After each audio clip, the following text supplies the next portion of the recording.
Of course, Ruby is there with the defense matrix to just eat up as much of that barrage as possible. That's how you endure. I mean, full control of Choke.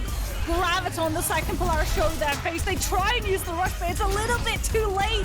The animation startup finishes, but the team is already in pieces.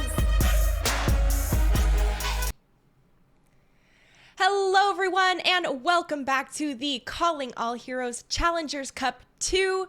We are on day 2 of the tournament so far, and I am Waffles for Sid. We've got Thibbledork on the mic joining me today, and we are excited to be bringing you all of the action you'll be seeing coming up. Thibble, how are you feeling? And honestly, it's great to see you since we got to meet up in Anaheim for grand finals, dude. Yeah, no, I mean it's been a wild couple weeks. It's always wild here in esports town, right?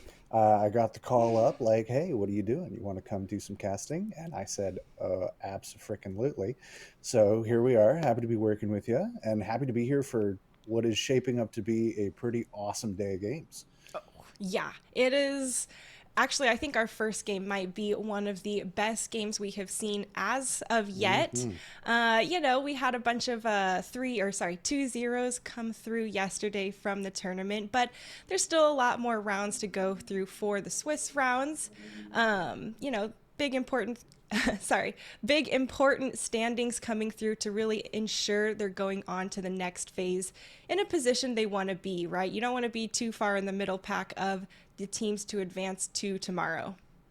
Right, yeah. Today is the day where if you've been already doing pretty well in the first rounds, you want to really cement your place up in the top 16. And if you're not in that top 16 currently, today's kind of the day to get there. This is kind of the be-all, end-all. We're going to go through one more round of Swiss today, and then top 16 advance tomorrow. We are going to do our best to pull towards a top four advancing to the finals of this cup number 2.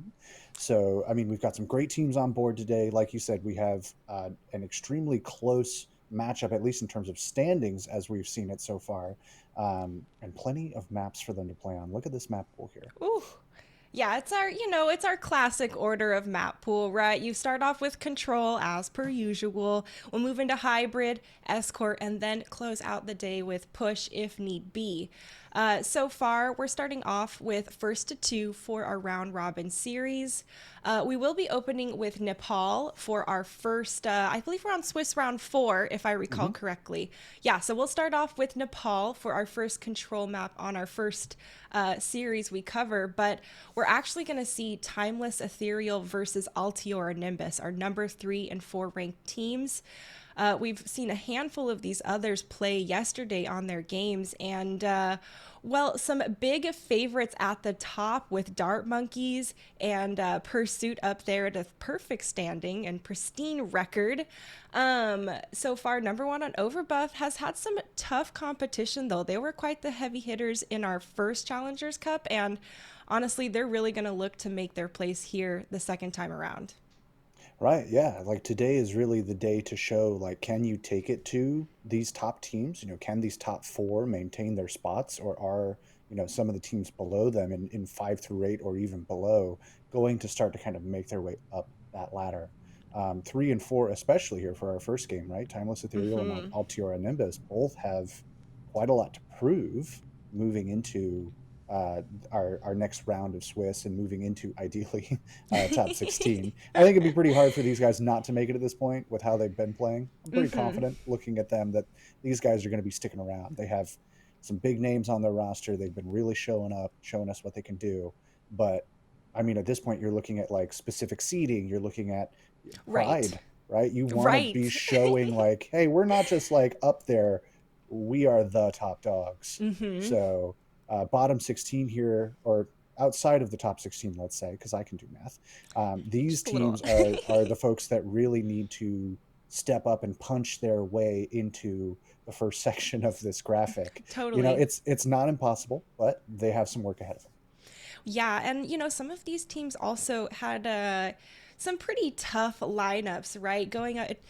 the Hmm. problem, or I guess maybe not the problem, but the risk you run with round robins is you don't really know who you're going to play first. And some of these unfortunate teams had the pleasure of seeing our top six teams in some of their first two games right out of the gate. So, it's always a little mixed up here, and there's plenty of opportunity for them to come back today.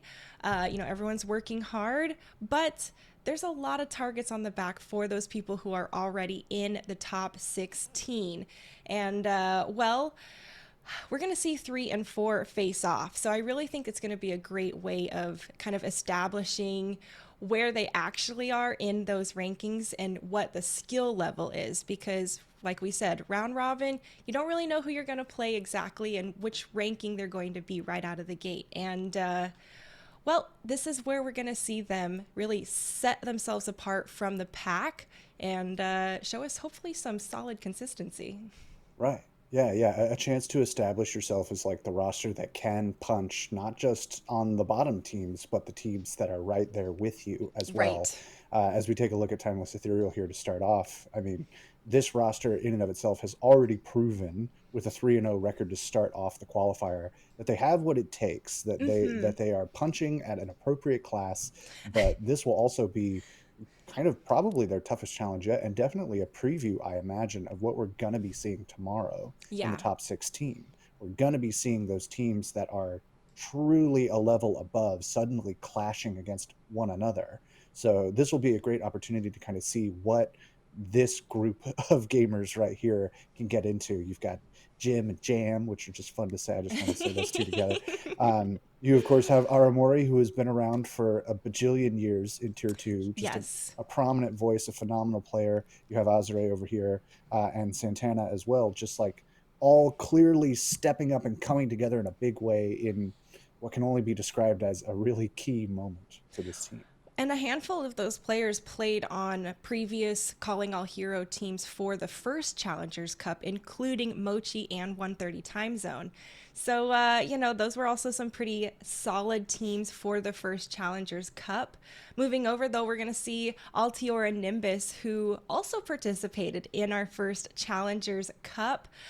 We got to cover them earlier, and I am excited to see what they bring to the table. They had a very strong, dominant performance in their round robins, but it was a tough ranking of teams to go against for the finals, and they didn't quite make it all the way there. But Altior has been around for quite a while. They originally were founded in 2020 as an offshoot from Andromeda, which was created by our very own Bailey, aka Pizza Penguin. And they were also a women's and LGBTQIA plus type of organization trying to really drive inclusivity. And I have to say, Thibault, it is pretty cool to see how this has come full circle for the marginalized genders and specifically for Bailey bringing this event alive. Obviously, the fantastic results here that you see brought together, but we had quite a fun time at Grand Finals too. Right. Yeah. Yeah. I mean, speaking with Bailey, to bring in some context about me for anyone who doesn't know me, I've been around also for a bajillion years in Tier 2. I created Contenders_OW. I was the founding social media manager for Triumph way back in the day. Like, we've been around. I have passed through the hands of numerous, heads of contenders and so on. And our supreme overlord, as I was told to refer to her, has been doing some major work behind the scenes and really bringing things together. And both the success of the Challengers Cup as well as the success of Altiora kind of as an overarching org is definitely due in huge part to her. Thank you. My PayPal, I believe, is in your DMs. Just let me know, Bailey. But as we get into game, as we focus on maybe something a little more on topic for the exact moment we're in, we're coming up on Nepal here. We're starting on Sanctum, and we've got some compositions coming online. Winston's Sojourn, obviously, no surprise. Essel starting on the Sim, I imagine just for the TP. Yep, there's the Reaper. And we're getting a mirror. We're getting exactly what we expect as we get into this first fight. Yeah, everyone wants to get to the point as quickly as possible, take the space they're looking for, and, well, now it's all about the poke phase, right? A jump comes through, is forcing out a bit of the Suzu here, and trying to continue putting pressure onto Altior Nimbus.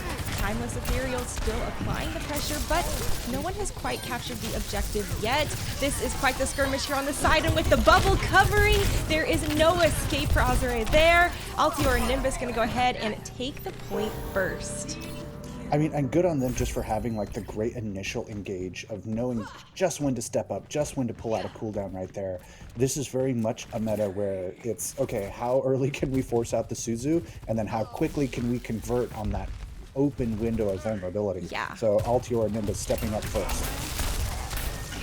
There's Jim popping a lot of damage here as this Reaper pretty much in your face. Steady's going to have to be careful, and Altior continues to throw resources into keeping them topped off. Jam taken down in the mix of it. Zainzuk following another kill there onto Aramori, and now it's gonna be Altior still continuing to hold the point. And we see this a lot coming into control, especially in this meta, where if you're going to get first control and win that first fight, you probably have a pretty decent time of it for the next 2 or 3 fights. Right. The positioning advantage, especially on a map like Sanctum, is huge. And now as we get into what's looking to be our third fight, Altior and Nimbus, also, they still have that positional advantage, and they're coming online with a lot of great ultimates. Though they did use the Kitsune Rush in the last fight, so that is an open window here for Aramori and Timeless 2. Dive is pushed here by Santana. They have Primal Rage online as well. Jam gets taken down by the railgun shot, and, well, Zainzuk goes ahead and puts everyone in their place. With that quick shutdown, Thibble, there's no one there to really keep putting pressure on the point. 71% captured, and now we are encroaching on last fight territory. Last fight territory, yes, but I will say that Timeless Ethereal have at least had extremely good ultimate discipline, in the sense that they are not blowing things trying to clutch out a lost fight. They use that primal kind of midway through to try and establish some space. And Essel here, sneaky. He's going to see what he can get with the death blocking, but I don't even know if he's going to need it. He does get spotted though. All right, not sneaky enough. That's fine, that's fine. Still waiting around a bit, and Aramari goes ahead and pops Kitsune there, trying to get Timeless in this fight. They've lost Santana in the process, and Jim follows suit. There is so much pressure being put out by Altior and Nimbus, and as a result, if Timeless cannot get on the point, they're getting booped off one after another, and this first round goes to Altior and Nimbus. And I mean, that whole thing really was an exercise both in just a solid neutral game for Altiora there, as well as just understanding the geometry of a map like Sanctum. You have these crazy chokes that kind of the main choke that you always have to try and go through if you're going to go as a team. Just kind of how this meta wants to play. And that whole time, if you can't be aggressive enough to pull out a cooldown or force a mispositioned error of some sort from Altiora, you're not going to make much headway. So even when Timeless Ethereal built up their ultimates, came into that last fight with some tools at their disposal, they weren't really able to convert strictly because Altiora were so prepared for that. They were able to store their own ultimates. They were able to control the pace of their cooldown usage offensively and defensively.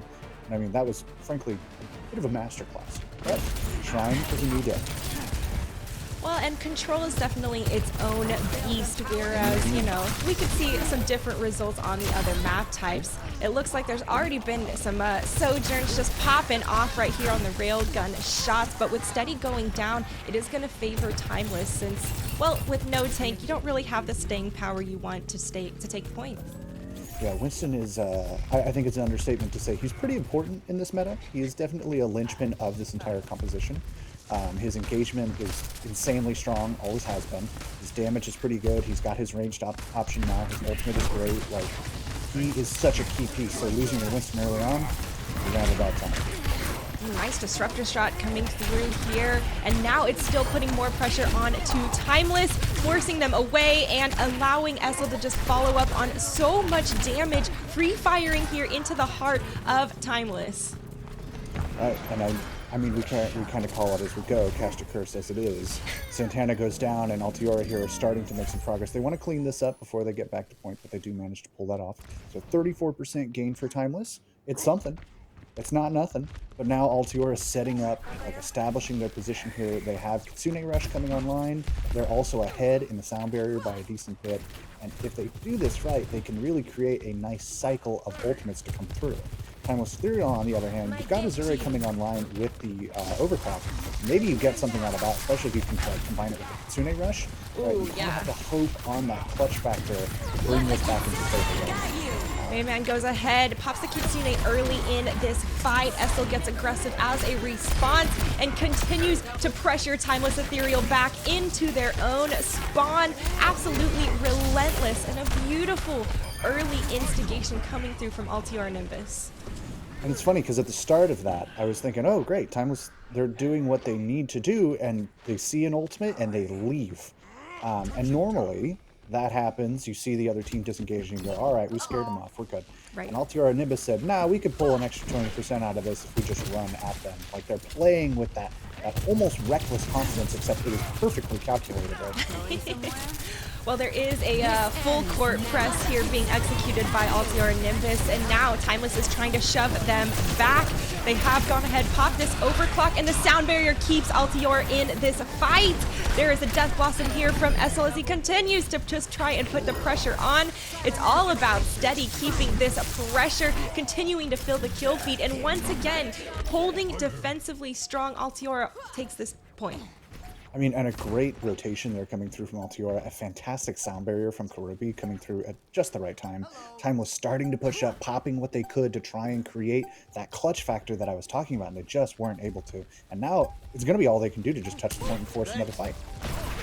And this is not where you want to be when you need to engage. It's so much more difficult. You have to be perfect. Sound Barrier is here for Timeless to try and keep them in this fight, but with Jam going down shortly after they already are hurting on their support side. The point continuing to try and they flip the point in their favor, but Altiora has not given up. They don't have to take it right away. They're going to cap it back themselves, win the fight, and go ahead and look to win this map, Thibble.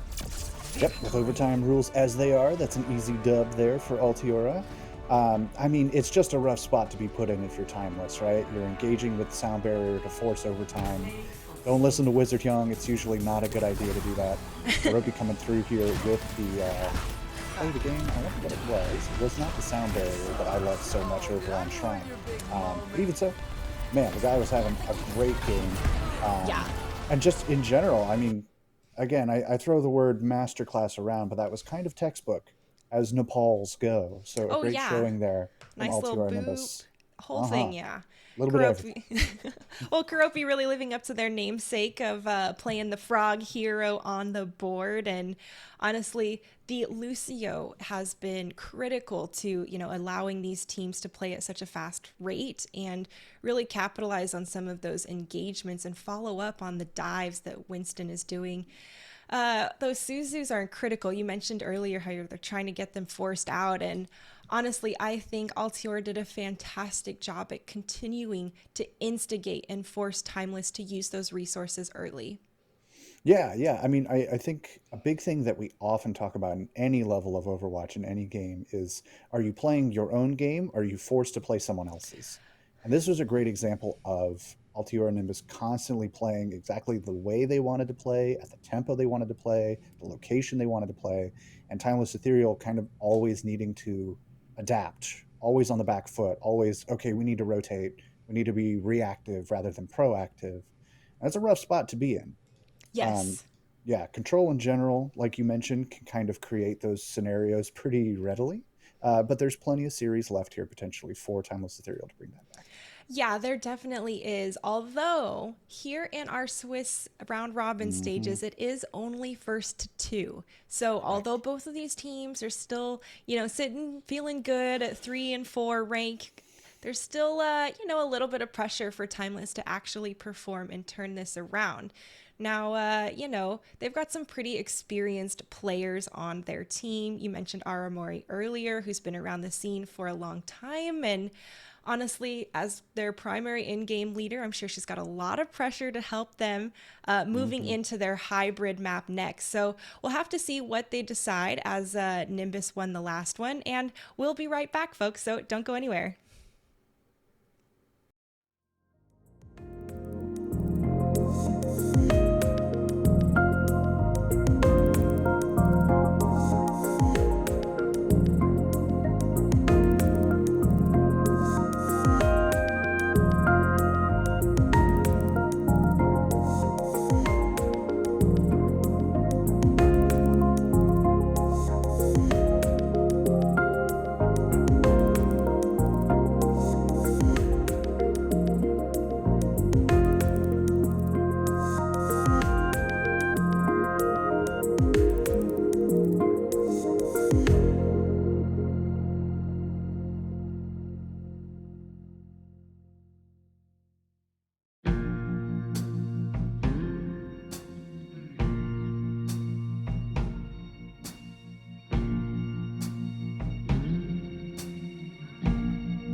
folks, and welcome back to the Calling All Heroes Challengers Cup 2.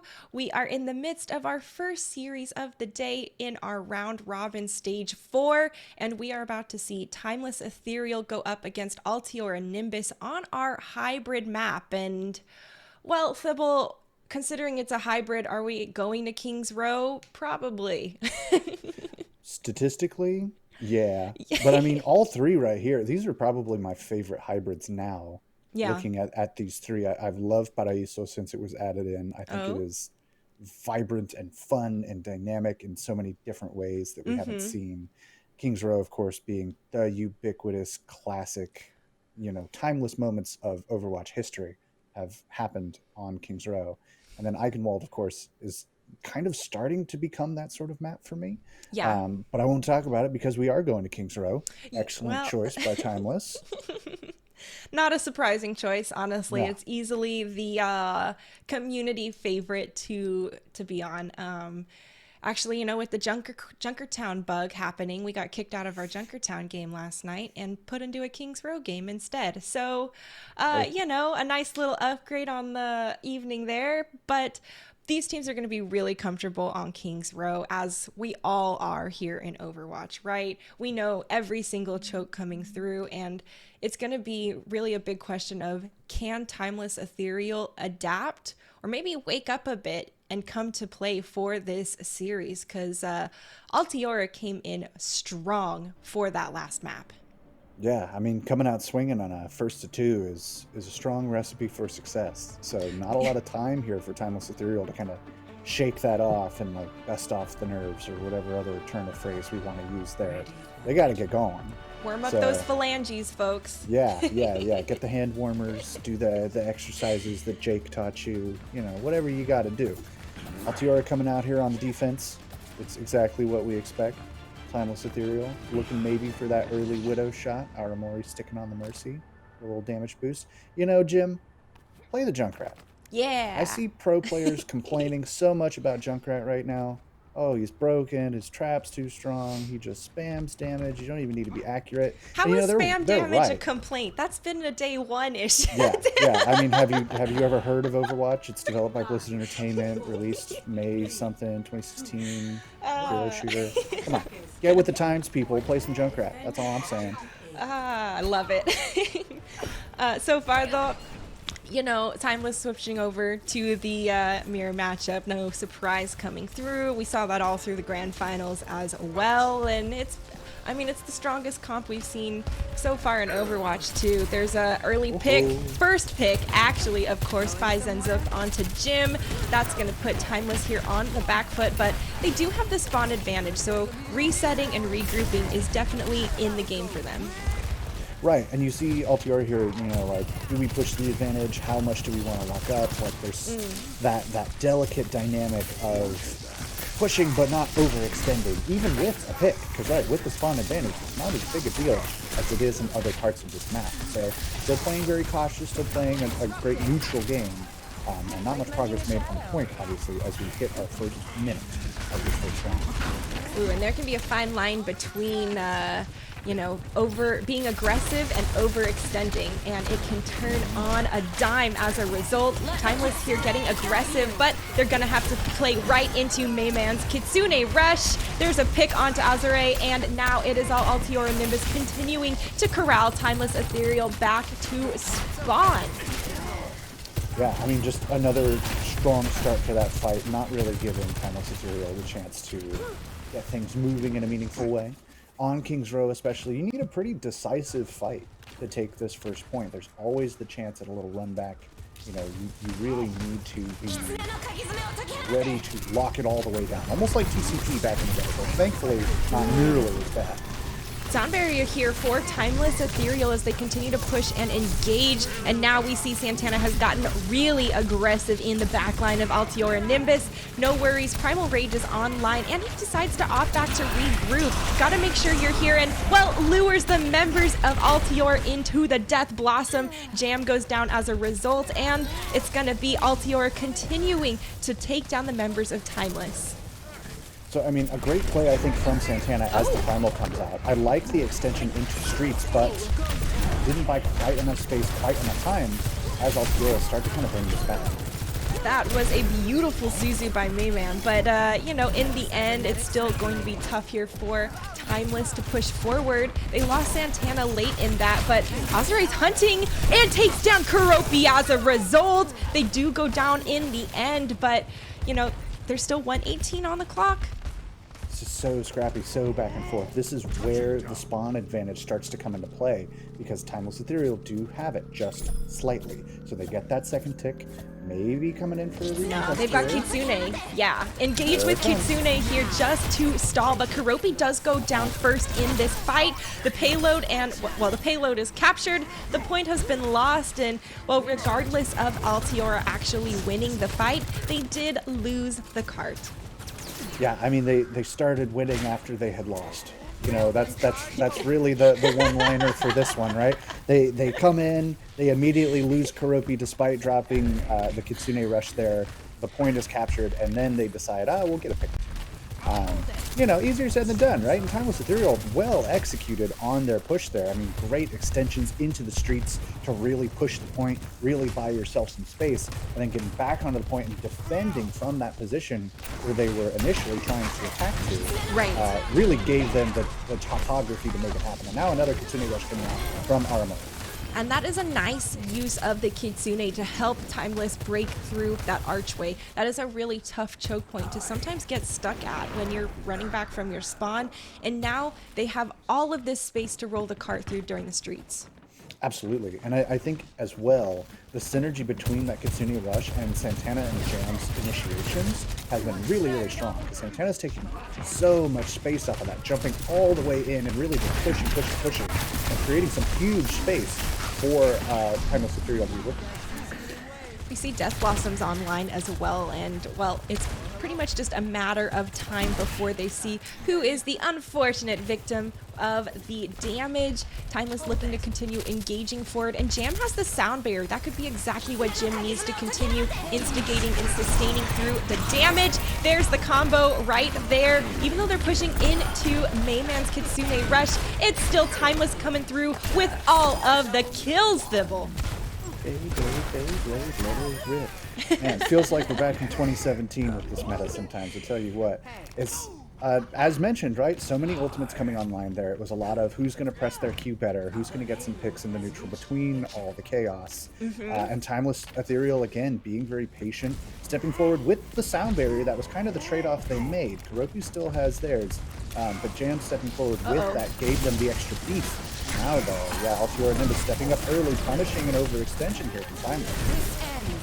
Yeah, and a big collapse onto Santana, forcing out the Primal Rage as a result. And now we can see that Timeless is still continuing to try and push this cart. They did lose a couple people. They're taking a little bit more of a reserved approach, right? Azure looking to charge up the railgun and pepper them down. Timeless here wants to cap this point, Thibble. There's only 2:15 left on the clock, and that is not a horde of time to work with. They definitely want to be mindful. Sound barrier popped by Nimbus, now going to make it tough for Timeless to push into and continue fighting this battle and taking the space they want. Steady is so low, burned down even in Primal Rage, and now Timeless is still going to try and push this cart. Oh, this is trouble. Do they see Zenzukt here on the side with the overclock? Can't hit his shots though. This is absolutely disastrous. You want to put so much more damage down, but a stall was successful. Enough to give Essel the Death Blossom? Thibble! What a great job by these DPS to hold the point, and now the clock's only at 1:30. Yeah, I mean, that whole overclock, right, did not necessarily get the value that we wanted looking at that from the flank, but it also was so distracting that it gave Essel the chance to just drop them 16.5 feet through an announcer's table at Hell in a Cell. So now Altiora and Nimbus really reestablishing themselves, kind of understanding like the different way that Timeless Ethereal is playing, because they're absolutely shifting their style to a much faster, more aggressive play, which works for this meta. And Altiora are starting to get wides. Wow, that is a beautiful opening shot. That is a huge disadvantage for Altiora and Nimbus, and now Timeless continues to get aggressive. I love the additional jump there from Santana as Zenzukt gets taken down as a result, and now it's going to be all about handling the trickle of Altiora and Nimbus out of either side of the spawn, Thibble. And this is what I'm talking about with that shifting style, right? Santana just being at the spawn door, not afraid to push up, not afraid to use his resources. And he's getting support from his team as the primal comes through. Death Blossom by Jim on the middle of the point, gets spooked around a bit, but still it is all Timeless Ethereal in this kill feed. Santana absolutely shredding members of Nimbus with the Primal Rage repeatedly, Thivel. That was not the only time we saw that play come through. Yeah, I mean, it's Santana's world. We're just living in it right now. You know, like so many of those fights, right, were enabled by, oh God, there's a Winston directly in our face. We really can't look at the rest of the team right now. Oh God, the rest of the team is still doing stuff though. Uh-oh, we just lost that fight. Like 3 or 4 of the most important engages from Timeless Ethereal came from that dynamic, came from Santana playing absolutely pedal to the metal. And in this meta, that's kind of the order of the day. You cannot play scared. You cannot play on the back foot. You need to be playing your game, as we've discussed. So this is really the switch that we needed to see them flip. Yeah. Sure, you've only got 22 seconds in the time bank, but finishing King's Row at all is still a feather in the cap. Totally. So now, Altiora Nimbus, the gauntlet's been thrown. You know, if you want to finish this on this map, you better show up, because they were starting to play on the back foot a little bit. They were getting wise. They were getting their picks here and there, but it was not enough. So this is their opportunity to, okay, bring it back. Hang on, everybody. We're still pretty good at this game. Let's do something with this. So Steady there, whoa. Yes, whoa, mama, whoa. Hey. Easy there, Bessie. Yes, yeah. This is everyone's favorite horse girl movie coming to life in real time in Overwatch. You're welcome, folks. No one's surprised by the mirror comps we see rolled out here. Engagement around this statue, and well, we're gonna see who actually gets picked off first. Last time it was from a railgun. This time, is it gonna be from one of these tanks just engaging pretty much in the heart of each other's teams? They're constantly trying to circle around, and well, of course it's a railgun shot. This is a Sojourn meta, and at 19 health, Zenzuk gets really low, gets taken down by Jam on the aggressive chase, and I gotta say, Moxie and Dustin were right yesterday. The Lucios are having the times of their life in this meta. Yeah, I mean, any Lucio meta where your job is go, get in there, you're gonna have some fun with it. And Keroppi and Jam, sometimes perhaps to their detriment, greatly enjoy that style of play here, as Santana again stepping up, still not afraid to try and recontest this point. That was a good Suzu rolling through here from Aramori, and now the point almost has 2 ticks in favor of Nimbus. Timeless goes ahead, steps on to defend and hold this point. Kitsune is going to get thrown as soon as it's ready, and that is going to significantly help Timeless continue to push Nimbus back. They committed the sound barrier on top of it, and with both support ultimates stacked, I gotta say Nimbus might be happy with that fight. Honestly, yeah. So expensive in terms of the support ultimates there for Timeless Ethereal. Mayman instead only opts to pop the Kitsune Rush, or I guess Altiora as a team instead only opt to pop that. Keroppi now coming online, though, with their own sound barrier, and that is going to be the key advantage in this next fight. How can you use that to create some space for yourself? Like, here they go. Sound barrier is used from Nimbus because the Suzu was forced out early. Essel gets the first kill onto their counterpart as Jim, and continues to fill the kill feed. I love how aggressive they're getting, and there are no one should be escaping. Okay, good push here. They're gonna cap this point and easily take this space, and they want to hold before the archway. No one wants to get stuck trying to funnel through this archway. It's not a good time. Right, yeah, but Altiora have set themselves up so well here. Very disciplined with their ultimates. They knew they were only going to need that sound barrier. Again, acting with that confidence that they need. And now they have all their toys to play with to hold this choke point. But Timeless Ethereal stepping up and using some of their own tools, saying, no, man, we don't want to get caught here anymore. We want to keep this. I want to give props over to Timeless Ethereal for, being able to focus fire down steady when they're primal raging. That is absolutely insane how quickly they are dropping to low health and forced to return and retreat to their supports. And this is almost a whole different team than what we saw on our first map. Right, yeah. I mean, we talk about Santana stepping up. We're talking about Azure here hitting the shots in these last couple fights, like really making the difference. Like you said, in a Sojourn meta, it is Are you going to hit your shots or not? And now the answer is yes. They're steady guys. Yeah, and I mean, that is a little tall ask and a lot of pressure on the DPS. Kitsune used right up there on the high ground by Mayman, and now Altiora is continuing to try and push this payload. It is an absolute chaotic battle, and they have not been able to move this cart very much. They are still continuing to pressure and push Timeless back, but it is all, it is gonna be tough. Yeah, I think looking at a fight like that that's taking place behind the first point after it's been captured, that's generally speaking to, okay, we've got the download. We know what we got to do. We have consistently won this fight. And now immediately they take that point, they throw Karopi on the cart, say, dude, don't go tweeting on this right now. And just step up, take the space. Setting up here on this corner, just sitting steady, sitting pretty, waiting. I like this move from them as well. Backing up. You don't need to overextend. Let them come forward. Let them use their push and stuff. Let's just get out of here. We've got the time. Yeah. We're confident that we can do this. Looking for the Kiriko there, not around the corner.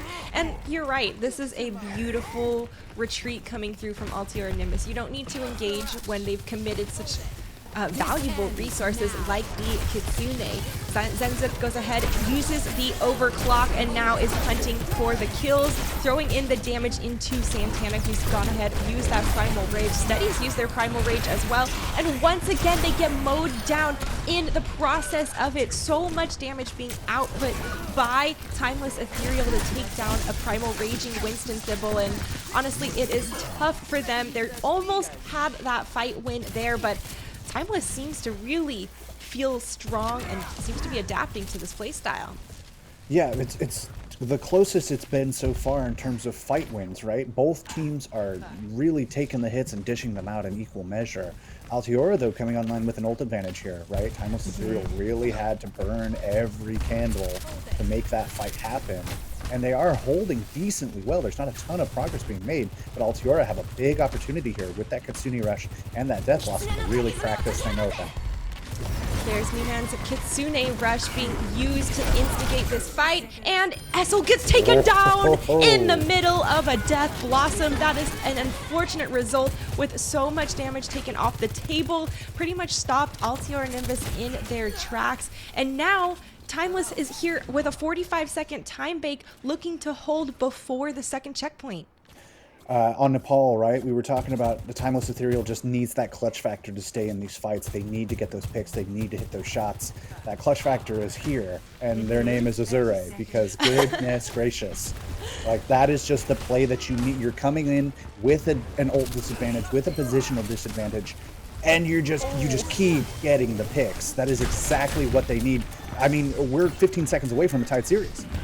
And Altiora here on the back foot, Timeless, aggressive, and, well, we talked about not wanting to get stuck in that archway, and that is unfortunately what's happened to Altiora. Mayman's already out of the picture, and it's just Essel here trying to stall and touch the point, staying out of sight of Azure's railgun. Does manage to outlive just long enough, but there's so many people around on Timeless Ethereal that is only a matter of time before they handle everyone trickling on. That's going to be Timeless Ethereal tying up the series.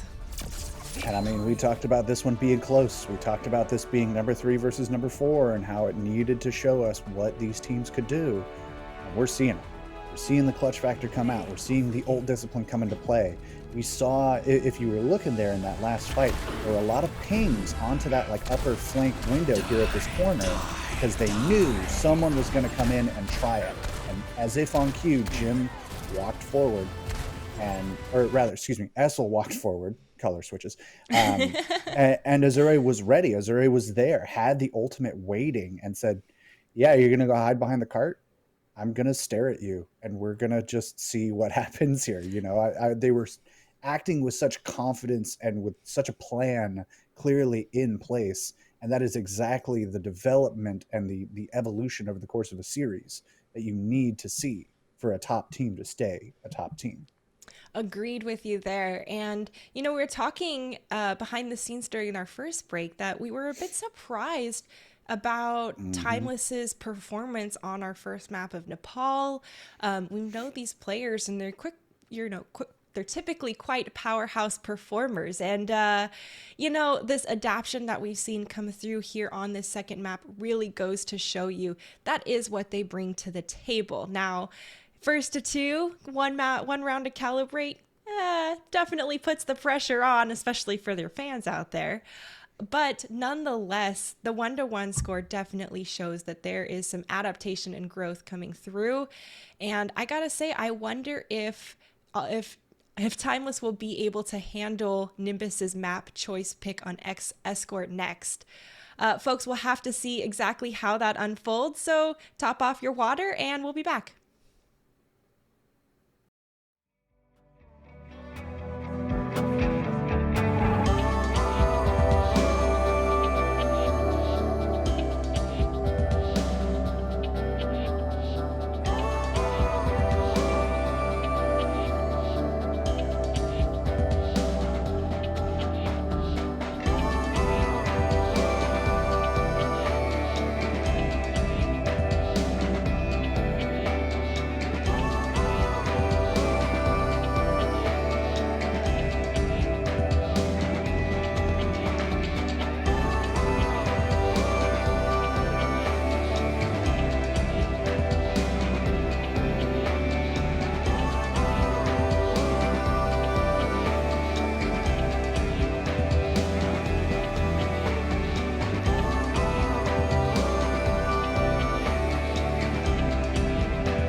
Hello, everyone, and welcome back to the Calling All Heroes Challengers Cup 2. We are at our match point of the series, and Thibble, it's tied up between Timeless Ethereal and Altiora Nimbus. And that's really been the story of the day so far, right? We're seeing a dominant first map coming through from Altiora Nimbus, and we go, oh man, Timeless better get it together. They don't have a lot of space here to make that happen. Yep. And then, lo and behold, on Kings Row, they step up. They play an entirely different, more aggressive, more salient sort of style, much like Elon's lines of code. And now thank you. We're heading over to Escort now. Tons of options here looking at these three. We've got a great pool the more I look at it. Circuit Royal has so many opportunities for hit scan play, for some Sigma, like a little breakaway from the meta. Though lately that has been happening too much. And then, of course, Dorado and Route 66 are these longtime bastions of excellent play, crazy opportunities for aggression or more tempered styles in equal measure. And Altiora picked Dorado. So We are heading over to Mexico to finish out this series. I like the options here that kind of affords them. They have the time and the space to maybe recover from the haymaker that they just got, try and send one forth of their own. Yeah. Because I think, like, if you're Altior and Nimbus, right, and you go into Nepal and it's like pretty easy going, you're like, great, okay, cool, we're going to maintain this momentum, we're going to keep playing forward, we're going to keep being those people. And then you come into King's Row and it's like, whoa, wait, hey, hang on, what? Yeah. So, like, this is the chance now for them to be like, can we get back to, as I was saying earlier, per my last email. And then on the other side, Timeless Ethereal are like, whoa, yeah, okay. Oh, the juice is flowing now. We're starting to get the download. We're starting to figure out how we want to do this. Let's do that again, please. They had their retrospective. Yeah, they've already gotten to the point where, like, yeah, we're done looking back. We figured it out. We're moving. Come with us or not. So they really want to maintain that speed, maintain that ferocity of play. And we see here on the defense a little wrinkle coming out. We got Jim on the Echo here. Okay. I dig it. It's different. I like it with this map. I think the levels would help, and there's a lot of good cover opportunities where you don't have to just float out in the open vulnerable. I do think that's a big risk to run into Zenzuk, though, on the Sojourn. Those railgun shots are on point, and they've already taken out Azure early in this fight. Sybil, that's going to be smooth sailing for Altior to just go ahead and continue. Well, maybe not as smooth as I thought, with Essel going down and Jim continuing to slay the lines of Altiora. Timeless actually going to be able to turn this fight and hold the point. Yeah, I mean, is it a caster curse if what you say is right? Is it a caster blessing? I don't even know. You got the mojo. Caster prophecy. yeah, there we go. Apollo with a gift of prophecy. Have a dodgeball. Jim stepping up in a big way, keeping Essel down. I mean, the focusing beam especially is such a great counter. And again, Timeless Ethereal are maintaining that aggressive style. Like I said, they've got to keep the gas going. And right now they are having no problems with that. They are hitting their shots. They're doing what they got to do. And Altiora, you can see, Essel on the Genji here trying to make something work. I think against this composition, that is not the answer. And he swaps over to the Reaper. So they want to focus on the front line rather than trying to deal with Jim on the Echo. Like, let's just kind of keep the brawl style going. And, formal apology to Jim on my behalf for doubting the Echo. Obviously, I've been put in my place, and you've been doing fantastic so far in the round.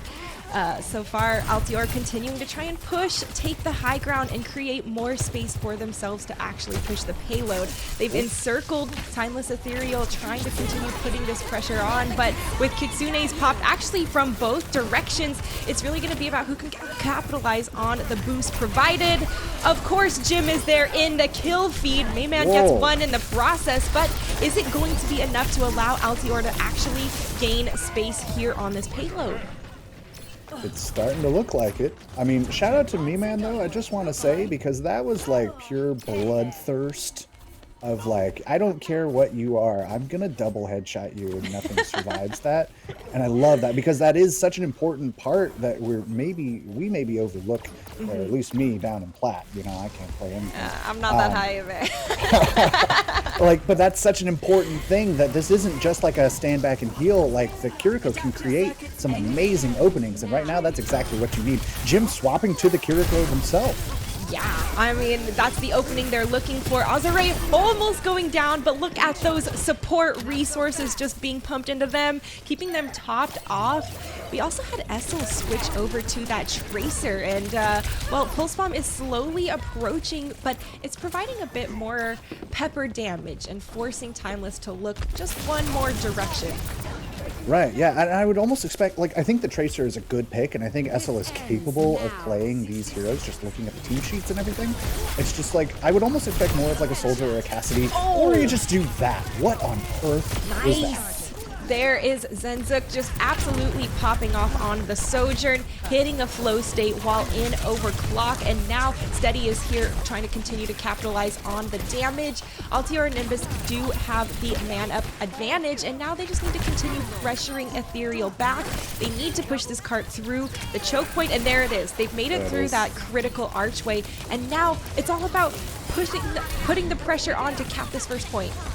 I mean, so you get the first point, absolutely, but look at the time bank here.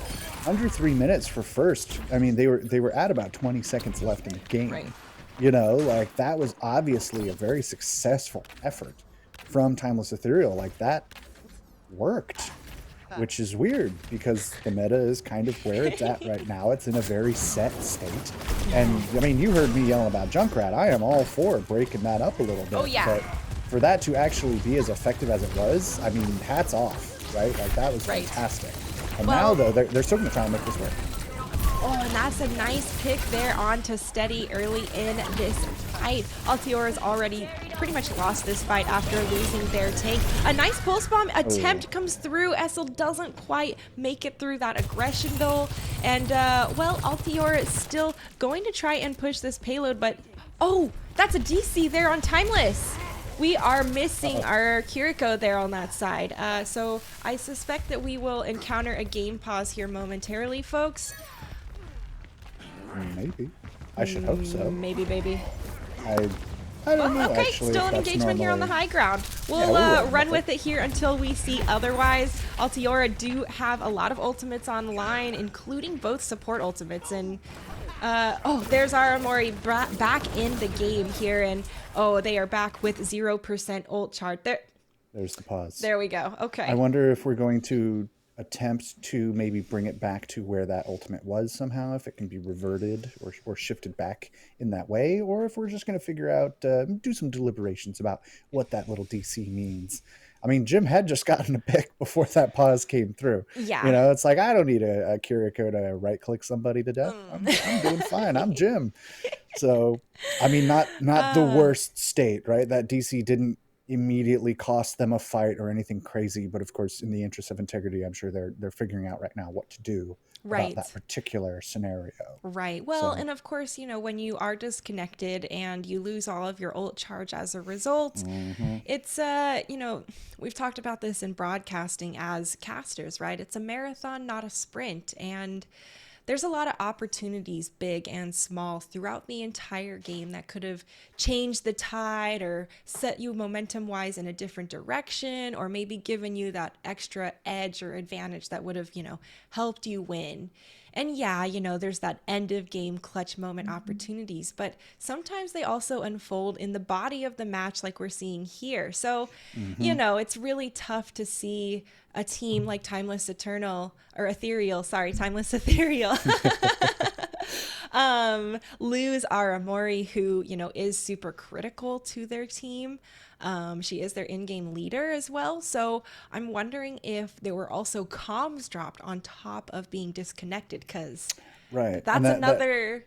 That could have been the reason for not the immediate pause, right? Precisely. If you get DC'd and lose voice connectivity, you can't go, hey guys, I DC'd. Right. So, and in the heat of the moment, in an official, you know, you're maybe not pressing, you know, spam pressing tab. You know, you're focused on the fight. You're tracking ultimates and cooldowns and player locations, both friendly and enemy. You can't track to see if people are actually still in the Discord call or not. There's maybe a little bit busy. Right. So I get it. It's definitely unique to esports too, because you know you know right away when someone's hurt or, you know, Tom not Brady in the has game. disconnected. He just disappeared. Where did Tom Brady go? Right. His Wi-Fi went down. That's not how this works. We just green screened him out on the. Yeah, we are at Gillette Stadium. We are in a physical location. How does that work? Indeed. Still working on getting this figured out, folks. Totally, yeah.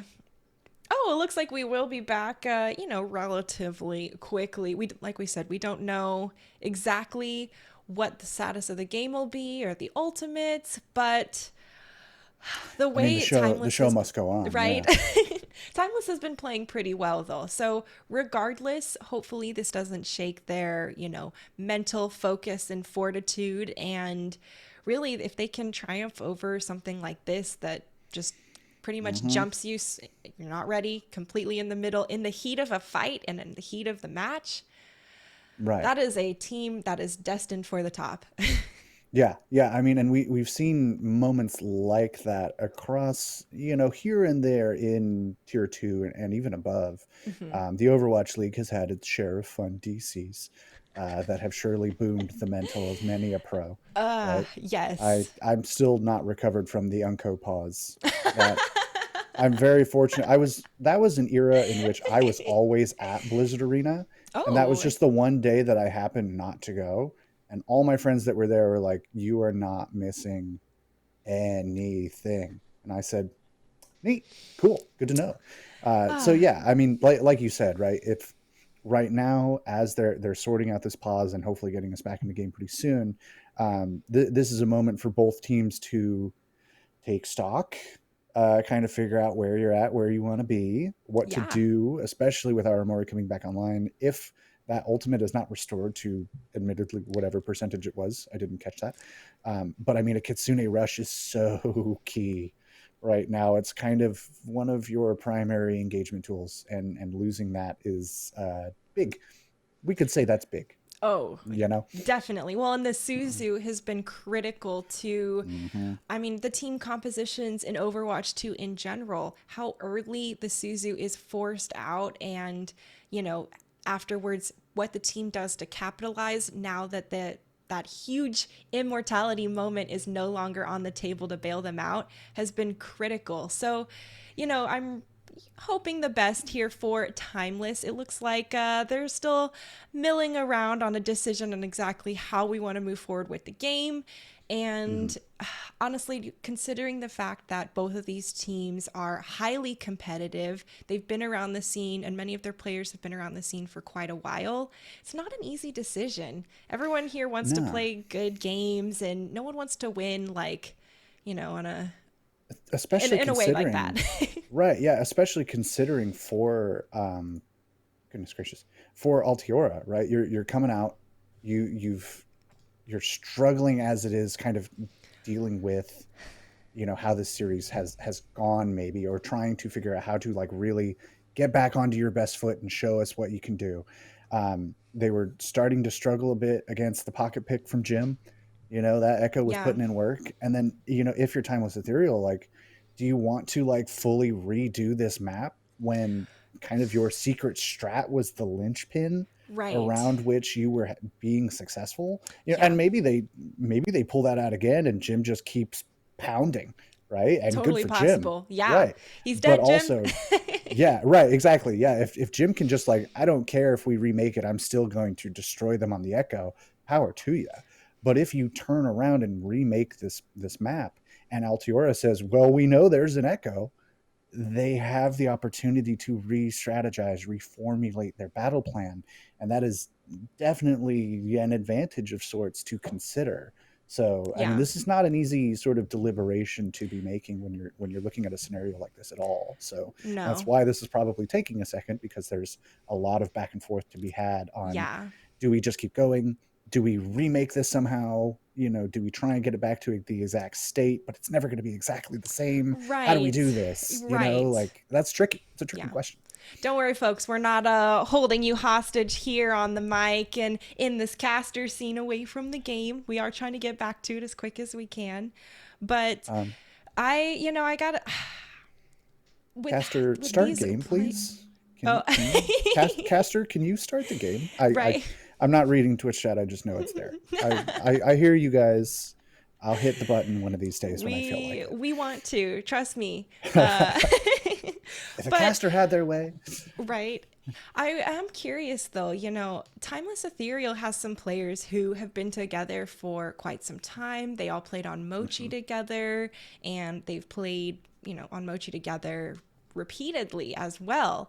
Mhm. And well, Altior Nimbus really only comes together for the Calling All Heroes tournament. I was talking to the founder, Firin, and they were letting me know that typically the Altiora Nimbus team actually competes on other Overwatch Path to Pro teams during the season. And Hmm. this is one of their more unique opportunities to really unify themselves and come together as one instead. So, maybe that's kind of what we're seeing here for our second map and for the second map and a little bit of the struggles and less familiarity than what we see coming through from Timeless. But they captured that first point on Dorado, and their time bank was starting to look pretty good as they rolled to the second checkpoint. So I Yeah. think that they're starting to find their groove a bit more. But you were talking about Jim earlier on that Echo, and maybe the surprise is ruined, and they're going to be able to combat it right away. But if you can be so good at Echo that no one's going to take you down regardless, and yeah, you can play the counter all you want. They're going to hit those shots, hit those stickies, and their teammates are there supporting them. You don't have a chance. And the way Jim was playing, in my opinion, was really a masterclass around some of those elements. And they're getting the backup they needed to be that aggressive. I'm not sure that whether or not you're surprised if you're going to be able to be ready for Jim in their flow state currently. Yeah, right. I mean, there's the two elements that I look at a lot when looking at teams are synergy and confidence. Synergy Ooh, obviously comes okay. through from time played together, your scrims, your quality of scrims, your quality of coaching, and Ooh, just general team chemistry, right? Like, how does everybody get along? How does everybody work together on the stage? Things like that. And then confidence can often either supplement or overcome perhaps some dips in that, right? If you're maybe struggling to like get your set plays down or whatever, but Jim just hits the shots. Can our strat just be Jim go kill? And we're kind of seeing a little bit of that here on Dorada, right? This is kind of a Jim go kill. Um, totally. And yeah, that's not but anything unique outside of the traditional sports scene either, right? You've got a powerhouse of a shooter, and what do? You continue to support them on those endeavors because it's enabling your whole team to win. mhm, And when you got the goods, you might as well yeah, use them, right, baby? when you got the shot man, you say shot man hit your shots. So Yeah. I think Proper's a great example of that. ooh, proper go kill. My favorite sign at grand finals just said proper go kill. So Yeah. Well, as it's a so, San Francisco Sharks fan, I was, it's a there you tough go. grand finals. There you go. Yeah, well, at least it was a good game.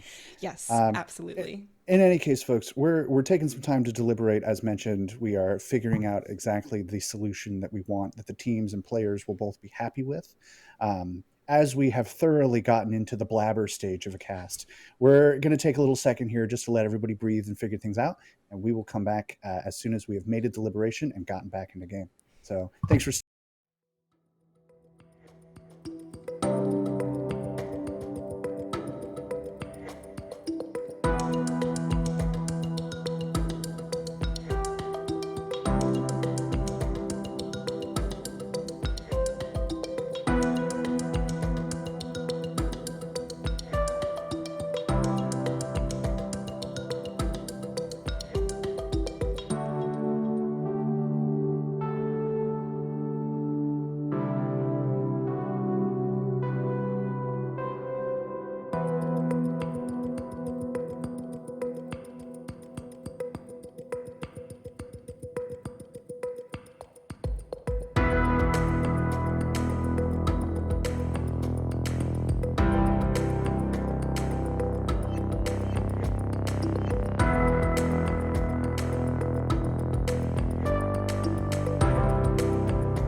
everyone. I'm sure you missed us after all the ramblings you just heard, didn't ya?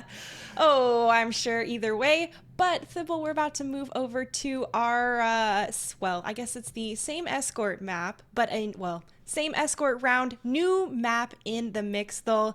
After the disconnect we had, we're going to be moving over to Circuit Royale to kick us off and refresh the competition. Yeah, I mean, I think just we didn't hear any of the deliberations specifically, but I'm sure just in the interests of competitive integrity and everything, seeing strats come out, it was probably better in the eyes of the teams to start fresh somewhere else rather than go on Dorado again and try and do the exact same thing, but maybe different. So yeah, Circuit Royale is the fresh slate for everyone. It's, I suppose, the fair solution to go into here. And Circuit Royale, I mean, I was talking about it before we knew what map we were going to, before Dorado even, like, it's still a great spot for some opportunistic flex picks, for a little cheeky echo, for some double sniper situations. Yes. Like, there are lots of options that we've seen at all levels of play on this map as people, frankly, are still kind of figuring it out, right? It's a new map. It has lots of layers to it. The further in you go, the more opportunities for tomfoolery and shenanigans. So I'm still excited to see what happens here because we've had a great series on our hands. We have these two teams really trading blows in a fantastic way. Yeah. And this, I suppose, will be the culmination of all the chaos that we've seen in the past however long. Right. Let's see, we're encroaching on an hour, 10 minutes here, folks, for our first matchup. And, the last hybrid was just a practice run for the teams, feeling each other out. And on Circuit Royale, you're right, there are a lot more opportunities for the shenanigans to change up our, standard team comp we see with the Winston and the Sojourn and the Reaper. I really hope we do see those double snipers roll through, or any of this, at least a couple or one of the snipers roll through, because defending that second checkpoint right over the ramp before you get there, it is a beautiful spot to watch people continue to just pick off anyone approaching. And I mean, I would love to see the Sojourns and Widowmakers just fly free and pop off left and right. I just want them to have a nice pasture to run around in where they don't need to worry about with no anything. Crosswind. Yeah. And no pressure. Where Zansuk can just hit headshots from across the map as much as they want. Yay. Like that's Sitting all in the we hot ever tub.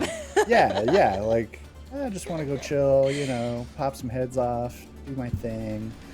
And we see as we're coming out here, Altiora starting on the defense already. Okay. Getting a little spicy with it. This is kind of, we talk about a wrinkle, but this is also kind of the thing that we've started to expect on Circuit Royale. At least at the Overwatch League level that I've been watching, we see the Sigma, we see the double sniper, because I count Sojourn as a sniper. God, the shots these guys hit.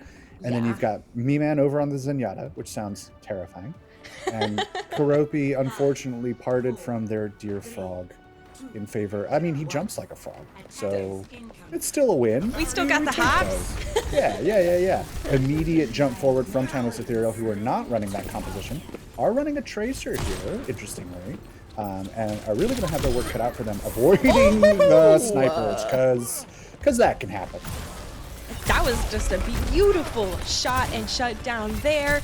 With Altiora already having a man advantage, it's just time burned off the clock for Azure to get back, or for Jim to get back. Right.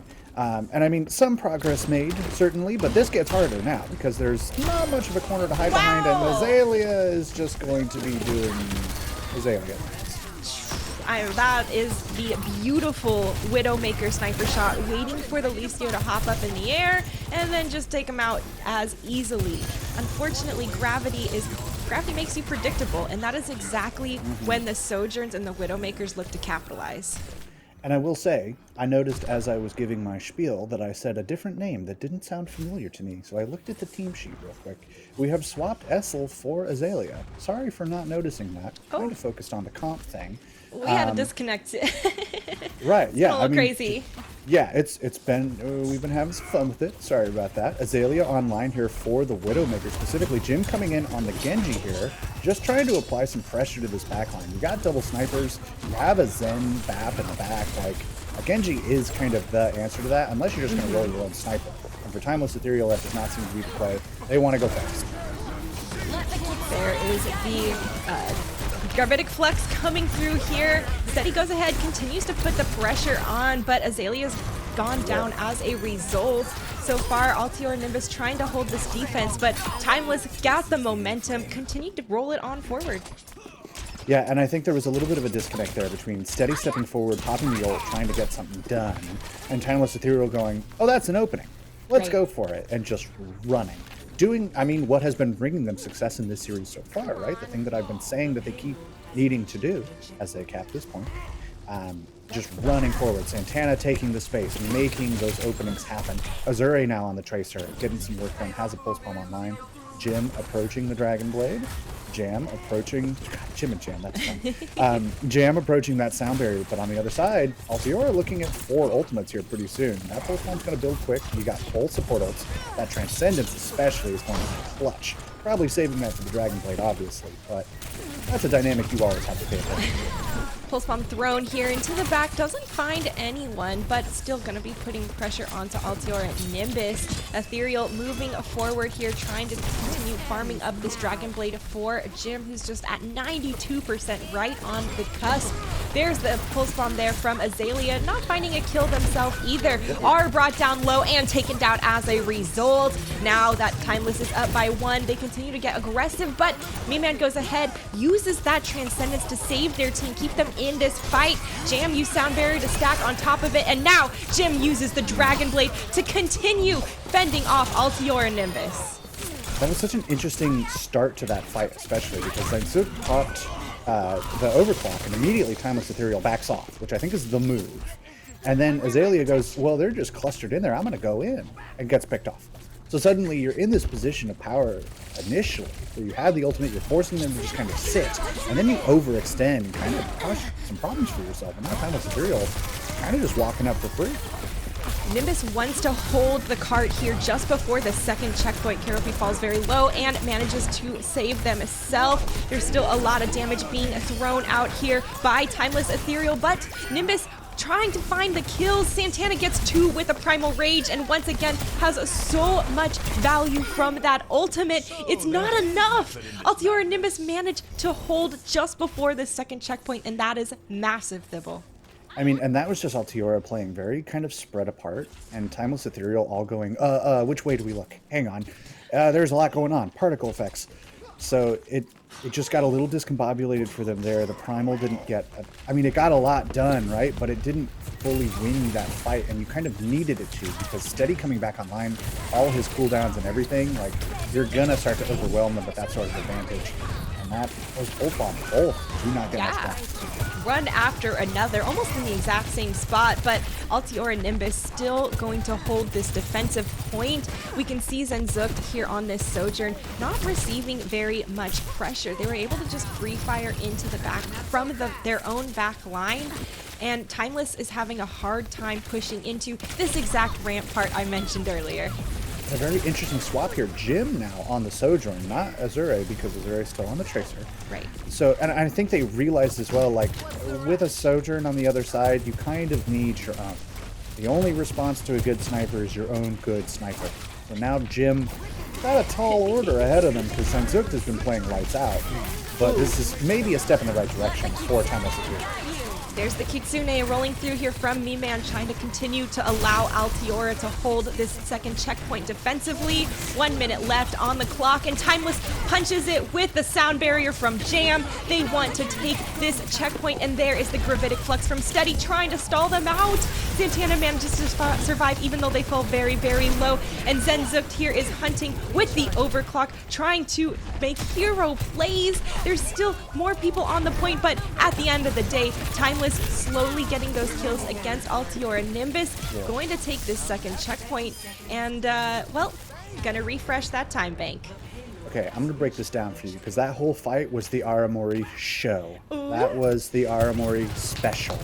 First off, the cooldowns, waiting through the Gravitic Flux, having the Suzu ready for the fall that takes half of your existing HP, masterclass. Waiting to be the later Kitsune Rush so you have that advantage longer in an extended fight, masterclass. Mori proceeds to then get 2 kills to finish off the fight. Like, that was spectacular from the back line there to really punch the ticket for Timeless Ethereal. I had to point it out. I'm sorry. It was great. Definitely one to go back and grab for the highlight reel at the minimum.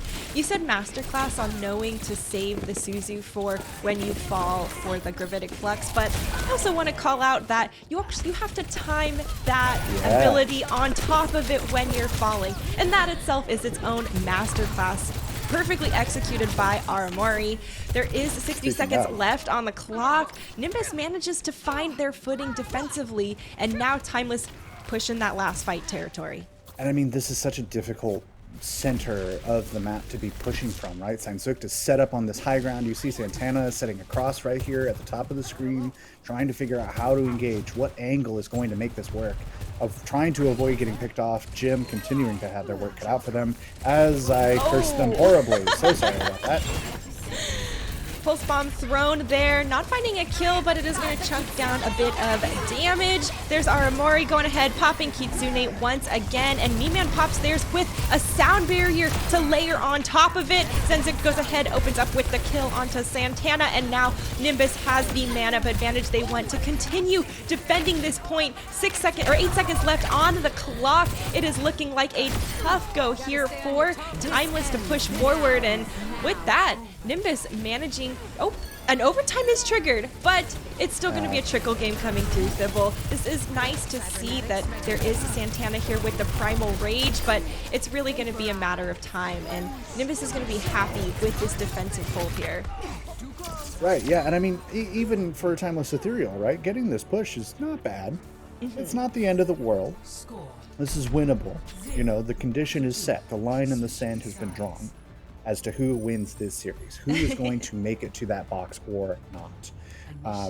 I think, you know, like we saw some amazing hero plays, right, coming out from Timeless Ethereal there to really punch their ticket past that second point and through the Streets phase in general. But I think kind of the big thing for me was seeing that Azure and Jim were kind of forced to swap. You know, maybe Jim not as comfortable on the Tracer today, just not really feeling it. But Azure on the Sojourn was doing so much work on King's Row, and Sansuk is happy to kind of free fire, right? Right. If there's not enough challenge to your Sojourn's going to get some work done. That's my favorite. Right, yeah, I mean, hey, if you're on the right side of that fight, that feels real good, but if you're not, it feels real bad. Right. There's your John Madden analysis for you. You mentioned earlier, like, oh, the best thing to combat a sniper is your own sniper. And I'm like, ooh, yeah, that's why I typically don't win those sniper duels on Maya. That's it's all ask there, dude. That's why I get into the rhythm of play 2 games, get tilted, turn the game off. You know, it's a curse. I'm trying to work through it. I thank you for your support in this trying time.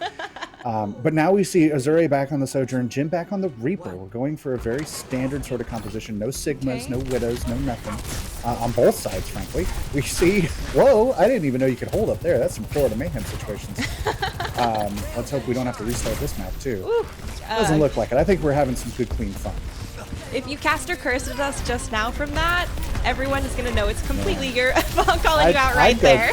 I'd go buy a lotto ticket. I'd just leave. Yeah, hey, see you guys. My work here is done. You have a great forward hold here coming through. I mean, both sides kind of trading, but of course the attackers with their spawn advantage will be definitely favored as we start to kind of bust out. Yeah. Zelia stepping up on the Reaper. There's a good amount of time burned off the clock there for Timeless's initial hold, and now they're going to be able to hold on that high ground right after the ramp and shoot free fire into Altior Nimbus, and they have plenty of time to regroup. Yeah, I mean, that forward hold, just like on like Havana or any other map, affords you the opportunity to lose the fight and still come back for a good defense. So you burn that clock, we're over a minute into the time bank now, and still Timeless Ethereal have the opportunity to bring this back, regroup, get it going again. Oh, Jim is just shooting everybody in the back. Finally, Altiora turns to take a look at the damage being done. A railgun shot's gonna put you in your place with another one to follow suit. And Timeless is showing a very strong defense here. And honestly, that initial strat of holding close is really paying off for them so far. And so is that swap, right? You get Azure back where they're comfortable, you get Jim back where they're comfortable, and suddenly this looks like a whole different team. And that is exactly the juice you need in a moment like this where it is all or nothing. Santana falling low, did get a little pressured, but about to have Primal Rage online, will be able to pop it and save themselves as a result. What a filthy Death Blossom rolling through there, rips through the back line, and now Altiora has all the space and the advantage they need to actually take this point here to the second checkpoint. They lost a couple people, but they're gonna close it out. I'll also point out that Jam did go for the let's clutch this out sound barrier, and that did not work for them very well. I don't know if it hit anyone besides Jam. Santana and Jim both looked pretty low and pretty not sound barriered.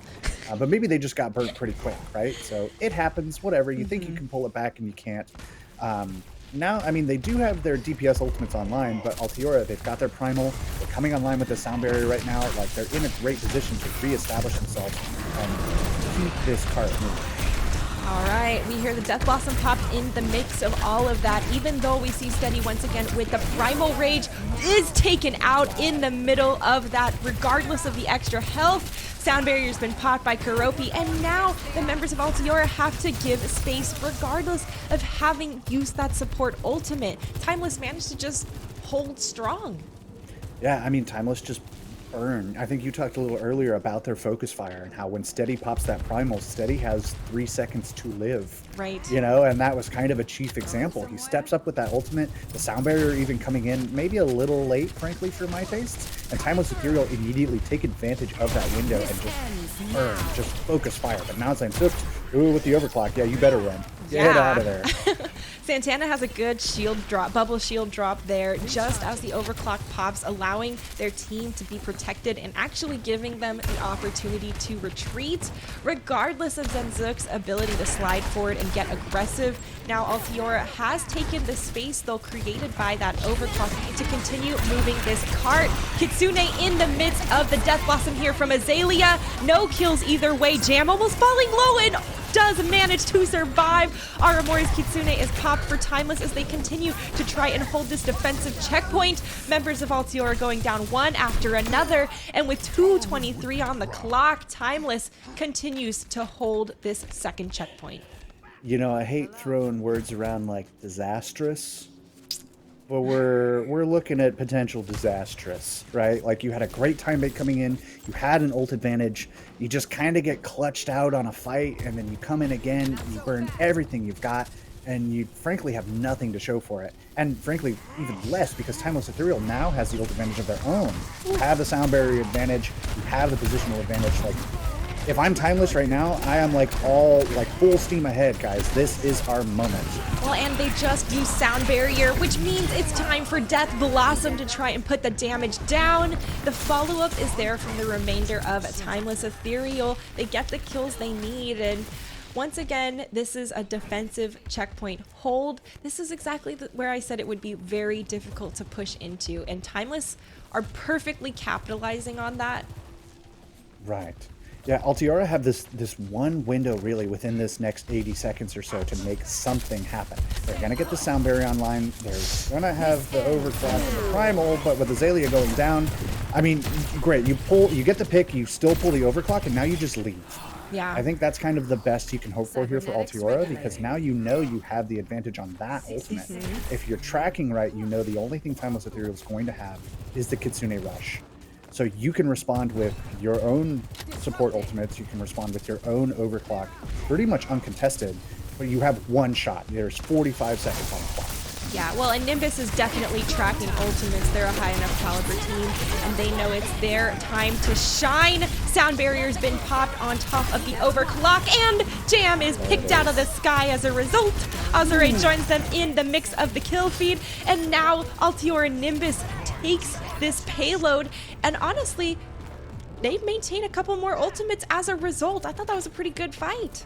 Yeah, I mean, this is a pretty solid scenario for them. The overclock got great value. The support ultimates provided the safety in initiation that you need. Now the primal, even just to zone people off and get that cart capture. Yeah. Which I don't think they did actually manage to get it. Yeah. And now Go ahead. Oh, they wanted to secure that for sure. With the time bank at almost 0 and how well Timeless Ethereal has been playing, I personally wouldn't risk it. I'm like, I respect an opponent as well as strong as both of these teams. And, Oh, you yeah. know, we saw that actually with Jim hiding around the payload, trying to avoid that railgun. And this is going to be a really close engagement, Thibble. The golden box of victory. A Death Blossom canceled out by the Suzu and shut down just as quickly. 1 minute on the clock, and Nimbus is running to regroup. Yeah, I mean, that's all you have to do, right? You cannot afford that Death Blossom was your one tool. You are not going to get ultimates unless, I mean, if Samsung gets, like, nope, never mind. Oh, I'm so sorry. I'm really sorry. I'm getting back into the whole caster thing. I forget about the curse sometimes. And now Timeless Ethereal, right? You got 40 seconds on the clock. You got almost all 5 ultimates. You're getting staggers. Like, Jeez. now I'll use it. This is disastrous. There we are. You can maybe pull the overclock and the Kitsune. I mean, the both support ults for LTR Nimbus, but like almost versus already with 20 seconds is huge. Well, and Timeless is holding so close, so far forward to Altiora's entrance, and they still have to walk quite a significant difference to actually make it to the cart to contest it and instigate overtime. Pushing into Kitsune is a tall ask, and they use their own as a response. Sound Barrier is keeping Timeless Ethereal maxed up here in this fight, and we can see Nimbus continuing to try and push forward. They got one pick in all of this chaos, but can they continue to sustain themselves through the fight? Timeless continuing to get these picks left and right, and as Azalea goes down, we can see Azure looking for a target. Kuropius manages to pop the Sound Barrier as a result, but it's just a couple of stragglers here on Nimbus on the point. Senzuk trying to make some hero plays with this overclock. Is the potential there? Oh man, almost gets the pick through there, and Timeless is still trying to defensively hold. This overtime bar is triggered, and if anyone steps off, it's going to be disappearing in the blink of an eye. There it is, almost burnt down. Azalea manages to touch again. Thibble, this was a long, hard-fought fight here by Altior and Nimbus, but at the end of the day, Timeless Ethereal adapts to win the series. Yeah, and I mean, just talk about plucking it out, right? Talking about having grit here. Just going from getting as gobsmacked as you got on the ball to really getting the download and taking the time to make that conscious effort to switch things up. I mean, I think that is the level of strategy that is an absolute must to make it far in this tournament. So, I mean, bravo. Bravo on both sides, obviously. That was a fantastic game. Like, no discounting anybody in that lobby for not doing an amazing job, because they all popped off. But I mean, in those last few moments, right, you're getting some staggers in one of the last fights of the match. You have an ult economy that suddenly swings hugely in your favor just off of some picks and some good disengages. Like, that was kind of the perfect storm for Timeless Ethereal at exactly the moment they needed it. And they knew that, and they moved on that with such skill. So again, hats off to them for what has been a great start to our day. Oh yeah, I absolutely agree there. And like you mentioned, no discount to either of these teams in that on those performances. Nimbus was right there at the edge, almost taking that golden box of victory. And you know, with the last couple of plays, there really were a lot of opportunities for either team to take that win. I think Timeless was able to, keep their calm, keep that cool just a little bit more in those chaotic fights, and it really shows some of their higher level talent and experience that these players have done across their entire Overwatch careers. And huge props to both of these teams. It's only the Swiss round 4, folks, so they still got a couple more to go, and we could easily be seeing both of them back in our finals tomorrow. We are going to get an interview set up real quick, so don't go anywhere, and we'll see you in a moment.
Hello, folks, and welcome back to the Calling All Heroes Challengers Cup. We are going to kick off our interview here from one of our victorious members of the Timeless Ethereal team, Aramori. Welcome to the interview booth, and congratulations on your win, dude. Hi, thank you so much. Honestly, it is great to see you playing, especially after I just saw you in Anaheim for the grand finals. What was kind of the mindset for you and your team going into this Challengers Cup 2, especially since some of you, played on different teams for the first Challengers Cup? Yeah, so we had just recently become we have a 6-man roster or 7-man roster.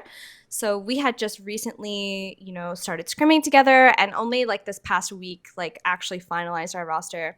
So practicing scrimming just a ton. We've been double blocking, bot reviewing every single night. My whole team is an extremely driven group of gamers, and I cannot be more proud of them for putting in the work that they're working or that they're doing.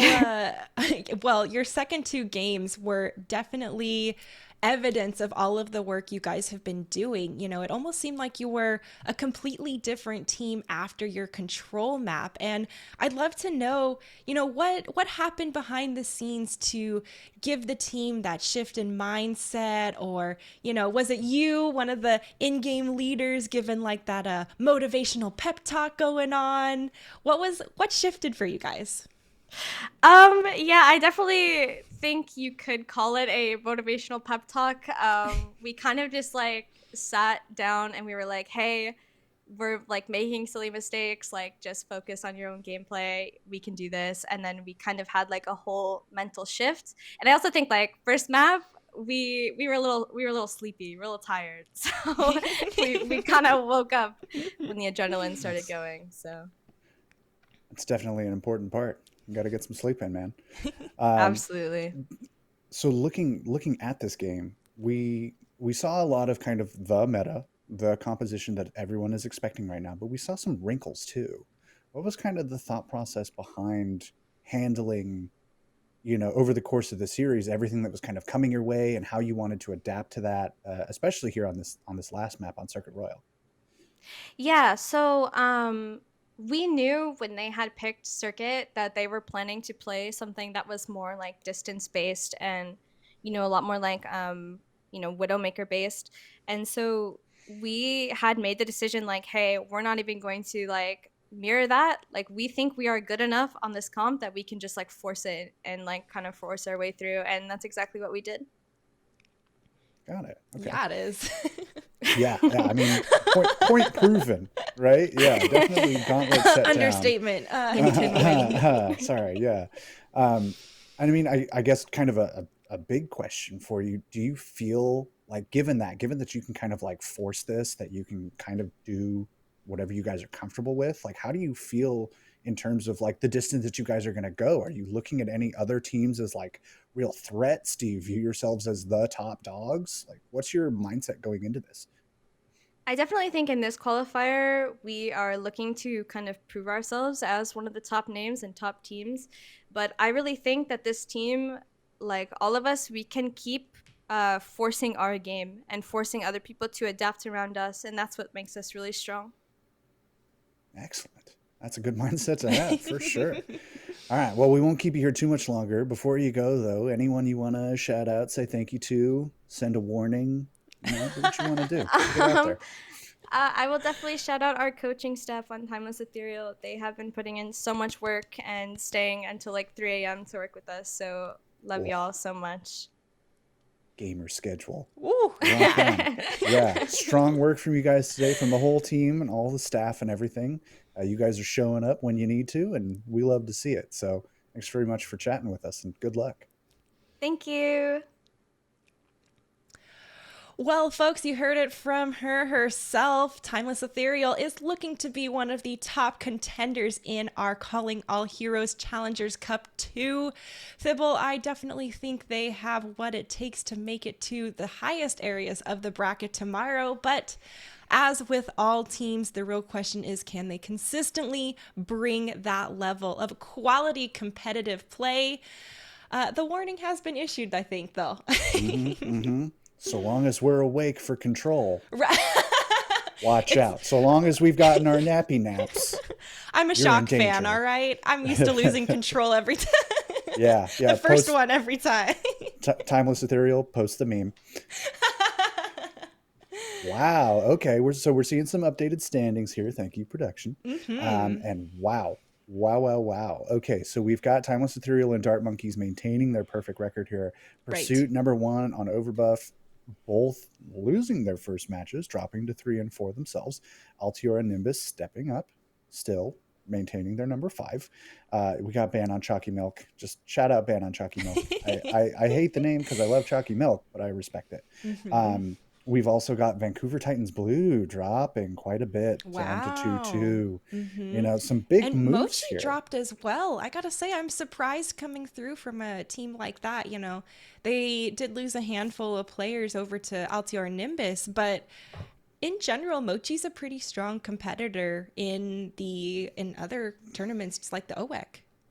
Yeah, I mean, but this is really showing us, right, like how competitive this field is. That's true. That top 16 we saw at the top of the show is not the top scene we are going to end with by any margin. No. And there's still 2 more games to go, right? I mean, any of these could end up at the top or drop down very suddenly. So, I mean, I'm excited to see where this goes. Yeah, I am as well. And, you know, there's a lot on the line here for these teams. They're all trying to be qualified for the finals in December. It takes place over the 11th, 17th, and 18th. And at the end of the day, there's the 25K prize pool. That's really, you know, the big incentive for these players to try and win and continue to win consistently throughout these different phases of the Calling All Heroes Challengers Cups. And, you know, I gotta say, I am excited to see how it's all actually going to continue to unfold. Folks, we're gonna get back with our round 5 Swiss round in a moment, so don't go anywhere, and we'll be back soon.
Hello, everyone, and welcome back to the Calling All Heroes Challengers Cup 2. For anyone just joining us for this second series of the day, I am Waffles for Sid, and this is Thibbledork here on the analyst side. We're going to be bringing you our next matchup of Wisteria versus Moonlight Oblivion. And Thibble, this is our 5th round of the Swiss series, so there's a lot on the line, really pushing for these teams to solidify their final placements moving into tomorrow. Right, yeah. And I mean, looking at the standings for both of these teams, this is a must-win game. You know, like 3-3 is probably going to start to be the cutoff line for teams, you know, in terms of qualifying for that top 16. So if you are going to drop to 2-3 or 2-4 or what have you, that's probably not going to be enough. So these teams both need to step up and win their next 2 games to have a shot. And that can be, certainly, looking at the teams that we've seen here on the field, a pretty tall order. So looking at Wisteria here, you know, we've got a team that looks like they're ready to pull out maybe some pocket hit scan, go for some double sniper situations, stuff like that, which I love to see. You heard me talking about Junkrat, which is not a hit scan, but I like things that are different. And I mean, just in general, Wisteria has a little bit of experience. They've played in OEC. They've had, you know, some players on Pursuit and a couple other like free agent or collegiate teams. Like there's a real chance here for them to step up. But on the other side, Moonlit Oblivion also have some pretty decent talent to hand that could step up and kind of show us what they got. Yeah, I'm excited to see what they bring to the table. Like you mentioned before, some of the members of Wisteria have some experience beforehand, but Moonlit Oblivion actually has the higher SR on paper. So we'll have to see if that's actually the advantage they have, or if the synergy from Wisteria is harder for them to overcome. Overall, we can see we'll see how much we have Moira getting played here in the thick of it. Sometimes we just ask these players, you know, which character do you want to represent you, or who's your favorite for your lineup card, all right? So I don't want to make any commitments on that front. Hey, I'd be down. Give me some sniper, give me some brawly situations. I am pro Moira. Sorry, folks, I'm pro Moira. I am too. I support you. it's a flaw, but you know what? We stand some flawed goyles out here, and you know Moira does work. It's a fun hero. It makes Samito slam his desk, and I think anything that makes Samito slam his desk is a good thing. Let's be real. So we'll see. Of course, we'll see. As mentioned, that is no guarantee of play. It is certainly just an aesthetic sort of thing. But you know, it is a guarantee. Going to control first. Oh, yeah, nice. Yes, that's true. We're going to kick it off at Oasis to start off the maps. Of course, we'll move into Hybrid, Escort, Push to follow up, but we'll just have to see how it starts off, Thibble. Control is really its own monster, like we've said in the past, and well, we just saw the last game where Timeless lost control and came back and reverse swept. So we'll see how this series unfolds this time around. Shout out TTV Zelda. You gotta love it, folks. We love some self-promo in here. Of course, as mentioned, it's control. It's crazy. You never know what you're going to have. The tank is playing fair right now. Or no, they're just out of order. Excuse me. It happens. Yeah, it's not the end of the world. We're professionals. Yeah, I mean, not much to talk about on these rosters. They're obviously having some fun with it. I would love to actually see the Farrah Mercy coming out. I think that is a real option, especially here on Gardens. The Wrecking Ball, I am a Wrecking Ball anti. I'm not afraid to say it, but if that's what they want to do, then sure. No, thank you. Thank you. Seeing sense. So we've got actually a non-mirror here by quite a bit. We've got Pluto's Planet coming out on the Diva versus Nibley here on the Winston. You do have the Farrah Mercy coming out. You've got double sniper here from Moonlit, which seems like an obvious counter, but with the angles at play here, yeah, stuff like that can happen. Well, and we all know the dangers of a pocket or damage boosted Pharah on the field here, and well, Bonbo goes ahead, takes advantage of that. There's going to be a lot of pressure applied to them, though. They are getting it topped off. A constant pocket there from Layla. TTV looking to try and get these picks here off on this side angle, but at the end of the day, Moonlit Oblivion going to continue maintaining the point and trying to cap it first.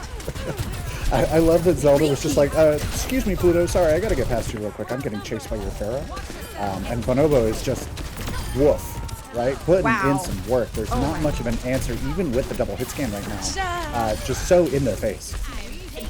No one seems to put any pressure here. Actually, let me restart that.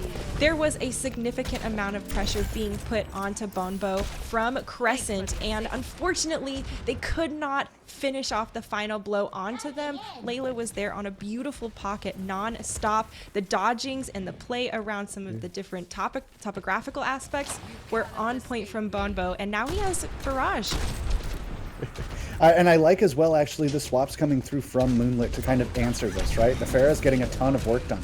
Bring in a diva of your own. Bring in a soldier. Get in some consistent hit scan and pressure that can not only mitigate that damage, but also kind of deal some of it right back. So some interesting swaps here from Moonlit. Let's see what they can do. That was a barrage straight in the face of the DPS there of Moonlit Oblivion. Bonbo does go down as a result, and so does Layla. No res online, and with the Valkyrie taken off, it looks like Moonlit Oblivion have this opportunity to go ahead and take the point for themselves. Wisteria is stalling out as long as they can, and you can see Rinder trying to go ahead, make hero plays with the overclock, but at the end of the day, it is just going to give them some extra time while Moonlit goes ahead and caps it for themselves again. And I mean, surprisingly close in terms of percentages here, right? Only 60% for Wisteria, 25 and counting here for Moonlit. Moonlit also coming online with some ultimates, but Bonobo, you can already tell, wants to set up, wants to have that clutch factor that brings them in. Pluto's Planet as well, coming online with the self-destruct pretty soon. Will match Nibley's, but there's always the option with a good self-destruct to really blow a fight wide open. Oh, and now TTV has sights on line. You got to be careful. Look at this hunting right here. Almost clips the Mercy as she barely drifts over to the side. It's going to be a self-destruct forcing them off of the high ground. And another one, this time from Nibley, right over the top. Ooh. Pops a hat trick in the kill feed. And Moonlit Oblivion has everything they need to continue holding this point. See, and I get the move from Pluto's Planet, right? You drop that Diva Bomb right in front of the Widow, and you're like, get off of this high ground. Get out of here. What are you doing here? And then, of course, you just kind of drop, and you're good. And then the perfect, ace in the hole coming in from Nibley to counter that out. People already needing to reposition, just not having the time or the space to do so. And now it's 85% and counting for Moonlit after what was maybe considered to be a bit of a rough start. Oh, Bonobo goes ahead, gets close enough. He could give Moonlit Oblivion a high five. Almost all members of Moonlit Oblivion a high five. Takes down TTV, but Crescent is here on the bottom with the visor pop. 99% has been triggered for Moonlit, and they're looking to take this first round. Wisteria is doing a good job at stalling, and there is the barrage finding one. Caught in the menu for a moment, but now we can see Moonlit continuing to hold off the trickle of Wisteria. It is a deadly game, and Pluto's Planet is going down. This Layla comes through trying to just heal up, but Sybil, at the end of the day, it's still trickling in here for Wisteria. Yeah, you really need something explosive to happen in a moment like this to really bring a fight back. Otherwise, you're just kind of stalling for the sake of being competitive, which I can still respect. But yeah, the swaps coming through from Moonlit were exactly what they needed. A little more consistent DPS, a little more consistent front line to kind of provide cover against Bonobo on the Pharah. Plus, the Diva Bomb, chef's kiss, Ooh, yummy. We love to see it. Now, though, getting into University. Yes, that is my answer. Because Pharah is not really the flavor of the day here on University, unless you're O1 Esports, right, and you have a Pharah one trick, and that's just what you do. There's now a you specialist. see, right? Yeah, if you have a specialist, you see Bonobo here swapping through a bunch of different options, going for the sim to provide the quick TP, though. Not always. I mean, sometimes, yeah, you just go for it. A sim on University is not unheard of. On the other side, though, you've got the Moira, we stand a flawed girl, and you've also got the double long-range hit cam here, and immediately Zelda getting some work done. Oh my goodness, that was so almost sneaky coming in through from Bonobo, but definitely not ready for Nibley there to reinforce their teammate, come back through, and give Moonlit Oblivion this first point cap in general. Mysteria is going to have to regroup so they can push again. Right, and you see Bonobo swap over to the Sojourn. It's the more consistent option, especially if you haven't managed to secure first control. Right. And like set up, get your turrets ready, all that stuff. Get your car wash ready. Right, exactly. And I respected the attempt, right? Because if you've got long range hit scan and you teleport over to them, they are suddenly not as effective as they were before. But with that opening pick from Zelda, you were just never going to make that setup happen. So the quick swap, I think, is absolutely the right move. Sojourn, obviously, it's Sojourn. Like, it's a fantastic pick right now. You're going to get some work done. But Render actually stepping forward and taking first blood as Moonlit trade back.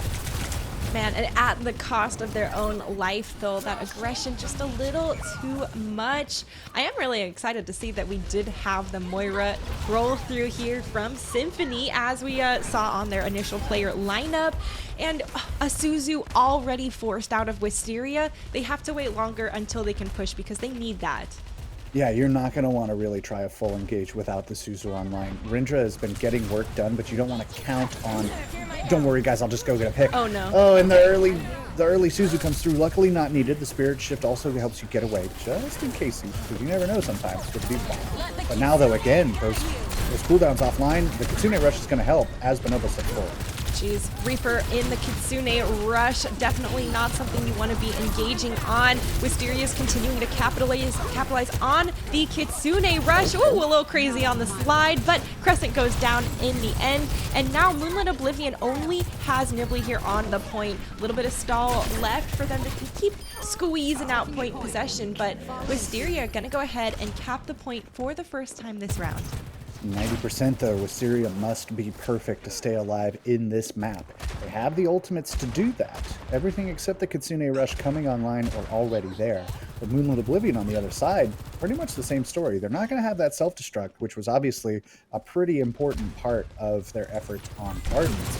But even so, Bob coming through, the Overclock, the Coalescence, like, options abound for both sides here, so this is almost going to be like a neutral fight in terms of like everyone's just got to execute and get the kills where they can. Bonobo opens up with a kill with this overclock initially. There was a self-destruct forcing people to move locations, and Thibble, the DPS are just tearing apart Moonlit Oblivion. They were all in the kill feed that last fight. Well, they also used both of their ultimates, so I would hope they were in the kill feed after that. Sure, yeah. You really hope for a conversion in moments like that. Please actually get something done with your ult, thank you. But Wisteria having no problems with that. Rindra and Bonobo both. But now Moonlit Oblivion, that was almost, I mean, basically kind of the game plan for them, right? You pull out some big ultimates on the other side, you hang on to you use your support ultimates, but you hang on to Bob and the Overclock. Here comes Bob. And now you've got a bit of an ult advantage to try and take this last fight and this map. And Bob has provided point presence and pressure, forcing Moonlit Oblivion, or forcing Wisteria to have to back up. Moonlit Oblivion does go ahead, get an opening pick in this fight, and now they're continuing to try and push on forward. Wisteria's captured 78%, but they do not want them to capture anymore. They've taken down one after another, and now they're about to take the point themselves. 10 seconds left for Wisteria to try and touch. And it was actually so clutch that Nibley was even able to get back in mech with Rindra literally like staring at them and actively shooting. But they just managed to get back in, just managed to then turn that into a couple kills, just managed to turn that into a first map win. Whew. Well, that is a pretty clean well, there were some good back and forths, but nice. At the end of the day, you know, a really nice job out to, I mean, especially Bonobo. This pharmacy was almost untouched for a long time. Right, and it really forced Moonlit Oblivion to think about how they wanted to approach this and not just like, we're just going to run whatever. Like, right. No, we need to actually have some strategy about this, and they did convert that quite well. But even so, that opening punch is kind of the thing that forces you, like, right, this is the real deal. This is an official. We got to bring our A game here. So Moonlit Oblivion stepping up in a big way. This is, of course, first to two, so not a lot of time left for Wisteria to try and bring this back. But as we've seen, it's not impossible. Definitely not impossible. And, there were some opportunities there where we saw Moonlight Oblivion really showing that they could go toe to toe with Wisteria. And, once again, it's control. So we know that some teams perform a lot better outside of control, like San Francisco Shock. But Post the meme.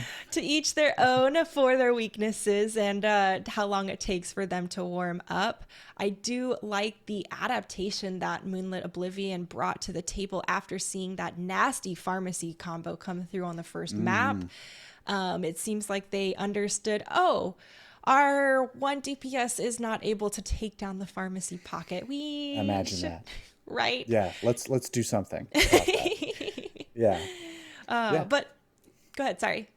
No, I mean that was about it, right? Like we love to see the strategic adaptation. We're going to see more of that, I'm sure, as we progress through our game mode and through, how the teams want to approach it. But we've got a little time for them to figure that out as we head towards map 2. We're going to go to a quick break, and we will see you guys in just a minute.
Welcome back once again to the Calling All Heroes Challengers Cup. We're in our round 5 of the Swiss style round robin, and we are in the midst of our Wisteria matchup versus Moonlit Oblivion.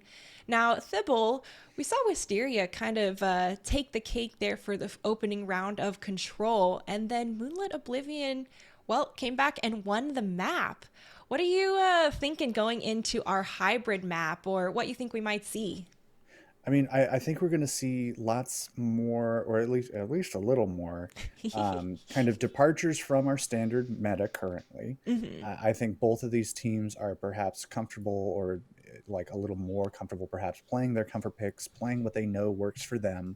have probably practiced those strategies for as long as they've been practicing and are comfortable just kind of bringing that to the fore. And they're not like, oh, well, the Overwatch League is playing this, so that's exactly what we have to play. Like, they know that there are still opportunities to provide some wrinkles, especially getting here onto Kings Row, because Kings Row has been around for a billion years, and you can play kind of anything on Kings Row.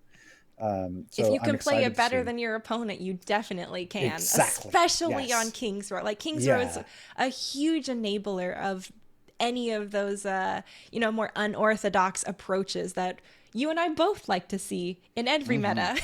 Yeah, yeah. I mean, this is a map where your neutral game really matters, and your positioning and your willingness to like take space, like we were seeing in our last series, really make the difference. So for Wisteria, I kind of want to see the same thing I wanted to see from Timeless Ethereal in our last series.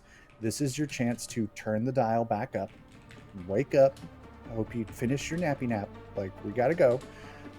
Like, we need to see the tanks taking space, the DPS stepping up and getting some clutch picks. Like, the opportunities obviously are there. Bonobo showed us already that the Pharah can be, wink wink, explosive.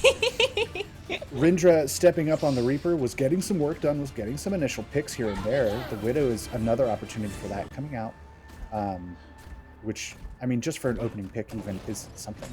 On Yeah. the other side, though, we've got the Diva coming back for Nibley. Seems to be a favorite of theirs. I can hardly blame them. Diva's in a good spot. Yes. Zelda as well, stepping up again on the Pharah, perhaps predicting... Or, sorry, the Widow. Words are hard. Perhaps predicting the Pharah. That's where I was getting. Hoping to kind of head that off at the pass. But right now, Bonobo at least probably going to go for the early Sonic on the Hanzo, just to see where everyone's at. And damn near gets their head cut off. Yeah, definitely, a close, clean shave right there. As you can see, the damage being thrown up at Wisteria here. Rinder on this high ground Widowmaker. Well, not finding any picks yet. Pluto already demeched? That was Whoa. fast. Whoa, that came out of nowhere, Thibble. And there goes the Pharah too, right? That defensive Widow doing exactly what I figured it was going to do. Be on Bonobo duty. My job is make him go away. So away goes Bonobo. They unfortunately heading back to spawn, having to figure out how they want to approach this, perhaps from a slightly different angle. As Zelda, never mind. Ouch. Man, the curse is really strong today. I'm very sorry about that. Bonobo going down again. You are. Heading right back to spawn. Zelda now getting into that flow state that we've been talking about. Feeling pretty good.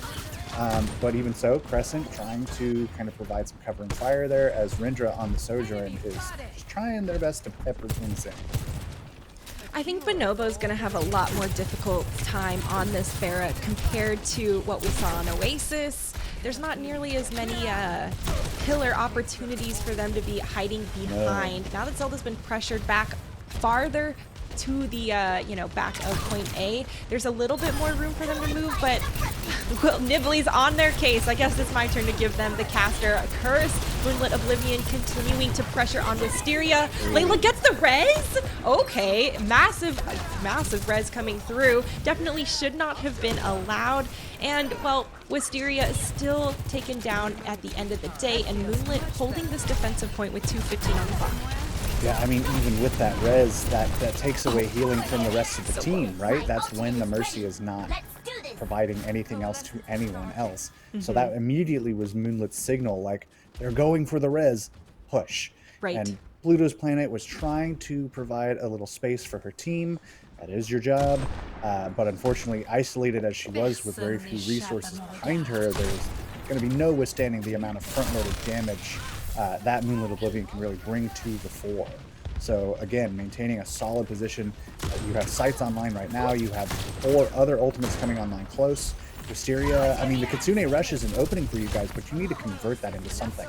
And you've got 90 seconds. So, like, do you use that now, or do you try and save it for a potential last time? Well, and Tricky Bonobo question. here is on this Hanzo as well, trying to quickly farm up that Dragon Blade, or that Dragon Strike, if possible. Nibley has been so aggressive on this Diva, constantly taking down anyone who is low, including the Pharah that's been flying around in the sky. So far, though, we see Moonlit continuing to try and get aggressive, hunting for that Lucio, DPS Moira in the house. does have to dip out at the end of the day and let everyone else help her out, but it's still gonna be Moonlit holding this defensive point, and now we have less than a minute left on the clock. Wisteria has their backs against the wall. Right, and we talked about, do you want to save that Kitsune Rush? The answer was no. And they used it after Rindra had already gone down to try and bring that back, try and build some ultimates, which has worked for them, to be fair. They have 3 about to be online, a little further behind on that sound barrier than they might like after the Mercy swap. Rindra, though, also swapping to the Reaper here on 4%. This is all you've got to bear at 20 seconds in, so... Dragon Strike puts some pressure there onto the high ground, and Royal kind of gets the opening pick onto Crescent. Bonobo joins the club, taking down Zelda as a result, and now Wisteria has opened the doors for them to capture this first point at the very last moment. Sound Barrier is going to stall out the team fight a little bit longer, and Symphony manages to capitalize, taking down Layla. Overtime bar has been triggered, and now Moonlit Oblivion has their momentum. They just pop the self-destruct, zoning away members of Wisteria. Rindra gets taken out, and now Wisteria only has 2 people left in this play to try and keep stalling out the point. OT stalls, OT respawns are forever, and with just the Lucio O left, it's gonna be Moonlit Oblivion with a full first point King's Row hold. Well, that's a statement in and of itself, right? I mean, I think the composition did exactly what they wanted it to do for Moonlit Oblivion. I think they had an exact plan as to how they wanted it to go, what everyone's role was supposed to be, and that really shook out just as they expected it to. Zelda consistently providing the zoning. Bonobo cannot just come in, be the ground Pharah that hits direct hits from 2 feet away. Like, the game plan that Wisteria maybe wanted to bring to bear was utterly halted by the composition that Moonlit Oblivion had and their understanding of where they needed to be and when. Nibley was constantly in exactly the right place on the Diva as we come on. Show me this. Show me this. Absolutely. And if I'm Moonlit Oblivion, I'm feeling pretty solid. I'm thinking maybe we go a little silly with it. Maybe we try something real fun. You're on the attack. You've got some wiggle room in the spawn right out of the gate. It's why we see the Widowmakers open up the fights. Right. Yeah, you've got time to lose a fight and switch if you want, or you could do the Liam OW strat. I'm gonna call this shot before I see it. I want to see Zelda teleport Crescent to the top of the Mondada statue. No! Jubilee strat. They're not going to do it. It's fine. This composition is also good. It's very standard for what they've been running. It works. I get it. But also, after today, I'm like, haven't you learned your caster cursing everything I today? know. I got to flip the switch in the caster blessing. It doesn't work. You're shooting yourself right there in the foot. Ooh. It's fine. It's fine. Everyone's having fun. We're having fun. What they're used to. We're having fun. Widowmaker here way on the side, looking for that off angle. For anyone who is, unsuspecting or not behind enough cover, that is a quick kill onto Rindra, starting off the feed. Nimbly absolutely aggressive and continuing to be in the face of Wisteria. Not enough resources health-wise to keep them alive in that fight, and, well, it's a little bit of a chaotic fight here on this point all around. These Lucios are skirting across the point, and, well, it looks like Wisteria might be able to stabilize a bit here on the defense. Crescent's taking a lot of damage. Right, and not really converting as quickly as they might like. Bonobo getting the picks. Whoa, Nibley! There it goes again. Nibley just jumping in, doing Winston things. The pick as well from Zelda, and yeah, this map is pretty much over. Yeah, with only 1 tick needed there for Moonlit Oblivion, they did a fantastic job on the defense and were swift and decisive on this offense. And honestly, congratulations to them here for their victory on this Swiss round 5. Nibley absolutely deserves this play of the game, if not player of the match. I was going to say, yeah, Nibley is kind of my undisputed.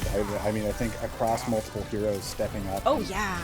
Consistently, I think a very important part of being a tank player is being in the right place at the right time. And knowing how to make that not just a lucky thing, how to make it the calculated thing to do. And Nibley consistently was watching for reses, was immediately peeling for the back line and providing extra burst for the front line. Like a very balanced sort of midfield tank, which is in this meta really, really, really important. So excellent work from Moonlit again. I mean, the whole team obviously was firing on all cylinders here. And for Wisteria, this is definitely just a chance to kind of review, right? This shows you like, okay, here's where we can make some things happen, and here's where we maybe need to just put in a little extra gas. So you've got some games left, but still. Yeah, I agree with you there. And, Wisteria is definitely one of those teams where we could see them as we continue to progress through the Calling All Heroes throughout the years. We saw earlier, they're a subdivision of Blossom, who is Mm-hmm. another team playing in this Calling All Heroes event. And, it's nice to see that it's not just Altiora who has multiple teams here in this event. The Blossom team is also supporting their own org here with Wisteria. And I mean, it's nice to see that there's actually a pipeline that has been funneled and prepping their own teams for this opportunity of calling our heroes for marginalized genders. So nice to see it all come full circle, but it's still Moonlit Oblivion with the win at the end of the day, Thibble, and they got to be feeling good as they're looking to move into placements for tomorrow. Right. Yeah. I mean, like we called at the top of the series, this is definitely a must win for both of these teams. And Oh, now right. Yeah. Moonlit have the opportunity to take this momentum into their next game, hopefully break even at 3-3 after the start that they had, and hope that that is enough to kind of push them into that top 16. We don't quite have like how all those standings are going to go or what the cutoff point is going to be, but Right. it's certainly going to behoove you to keep winning. Got my analysis for you. They want to win. They want to take the football and put it over where the football goes. All I don't day, know. baby. All day, every day, practice and review and sleep Shake and and bake. yeah. Oh, we got over to NASCAR. I don't know how we got there. That's a Um, Talladega Nights one too in general. So I yes, gotta. yeah. I mean, this is a chance for Moonlit definitely to catch some momentum. Put some lightning in a bottle and then use it where they need it most, which is going to be their next game, Right. because we're entering the last round. It is do or die now, more even than it was a couple minutes ago.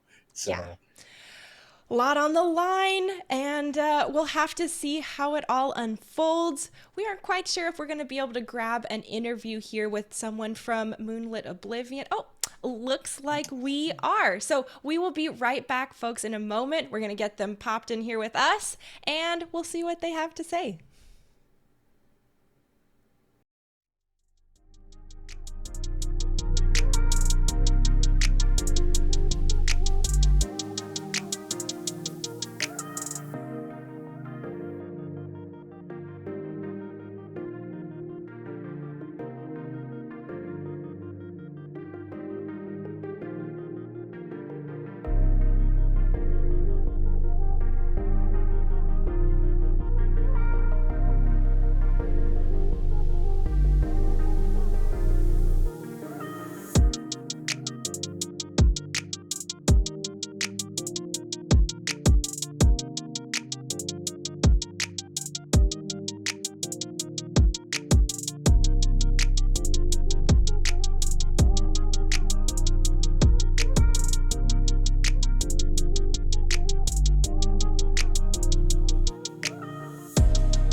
Hey everyone, and welcome back to the Calling All Heroes Challengers Cup 2.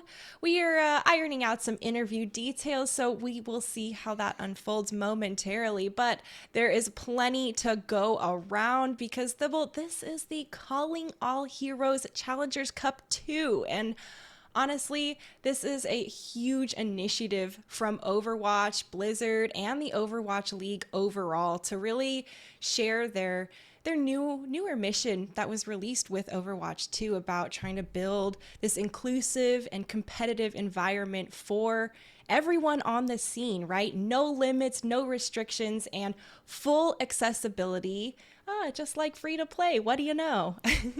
Yeah.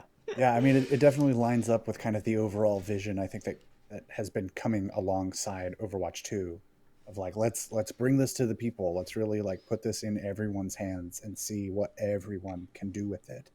And I mean, it's a mission really that is more necessary now perhaps than ever, Oh, you yeah. know, in sense of like, it's very important to create communities like this where everyone feels safe and comfortable to compete at their highest possible level and like see what they can do, right? This is a supplement in many ways to the path to pro. It is its own distinct thing, but it also provides that opportunity for you to like take the first steps that lead you down that Totally. path. So seeing this kind of pop up and be as successful as it's been, and to see all these people really take that opportunity and run with it and realize that they love it and that this passion has been inside of them this whole time, like that's what it's all about. That's what Totally. Overwatch is here for. So seeing that kind of proliferate after having been following this game since closed beta, you know, Right. Oh, it's man. Back in man, the days where there's the, 5-man res and you just graze the tail of the Hanzo dragons and you're dead right yeah, away, right? yeah. Symmetra used to give shields to Oh, everyone and yes, that I forgot torb about. armor packs, all that stuff way back in the Ooh, day. I've been here for it all. right? I was here at the first monthly melee. I was here at the Oh, first event at Blizzard Arena, like, all and right, all all of right. all of that. Yeah, history flex. I'm an old man. Just all It's all called of that. wisdom and experience, FYI. Yes, thank you. Exactly, you get it. But all of that really just to say, like, Overwatch has come such a long way, but at its core, it has always been this inspirational, aspirational sort of Totally. game. Well, look at the All of the characters, right? The Yeah, exactly, characters are literally. extremely diverse and they created the swatch of characters with that intention of making sure there's an inclusivity element with, Hmm. not just different areas of the world the characters are represented from, but we have completely different species and we have people with all different types of abilities and mindsets and states. And I mean, it is the epitome of what Overwatch was wanting to do from day one as far as show us gaming is for everyone. There's no restrictions, and they are here to provide that. And, you mentioned the Calling All Heroes running parallel to the path to pro. And I think that's really important to highlight because it's not replacing path to pro. It is an additional road to allow people to journey through similar avenues like path to pro and reach the pro level.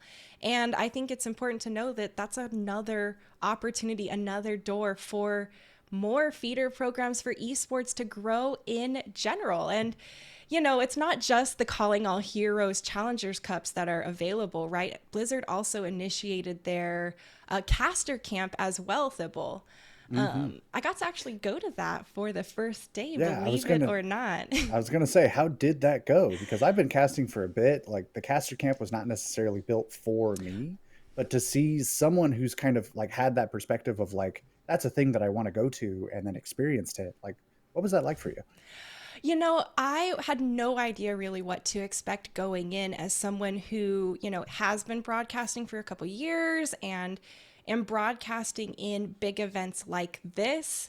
But all in all, I gotta say, I was really impressed with what we saw from Zoe and Reinforce and Mr. X and Necra as well. They really went into the fundamentals of casting and what it means mentally to be a broadcaster and to be a host or work at the desk. And there's really a significant difference between narrating the action and telling a story about the action unfolding.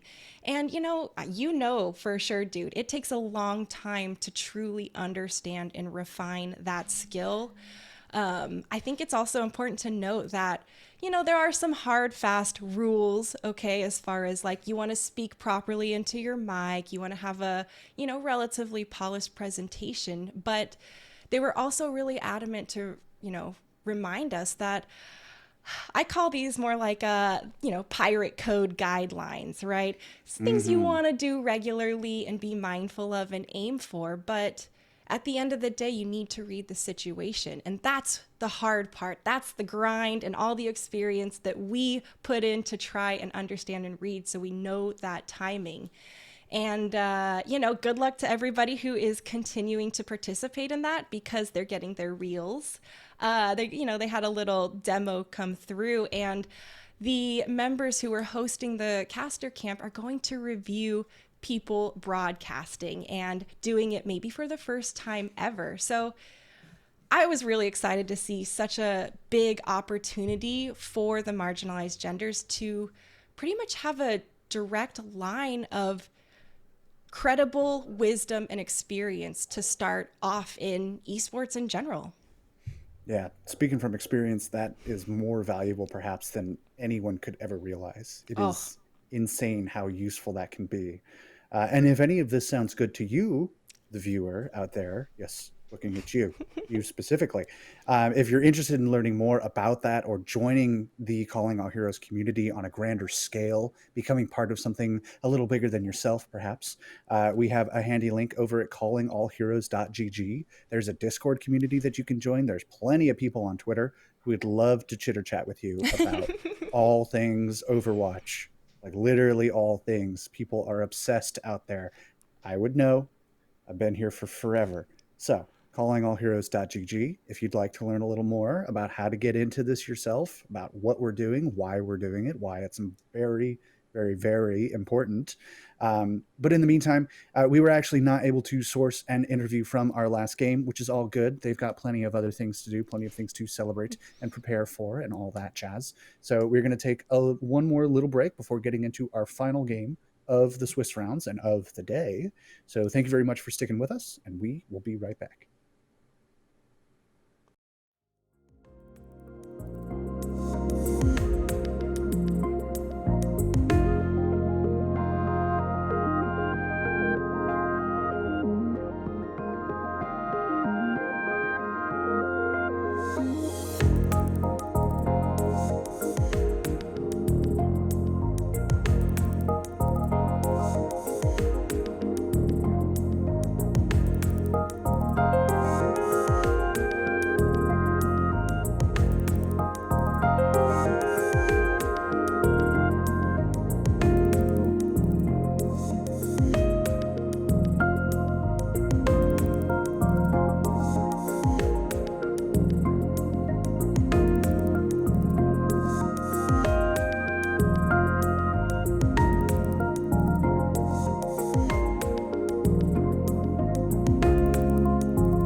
Hi, folks, and welcome back to the Calling All Heroes Challengers Cup.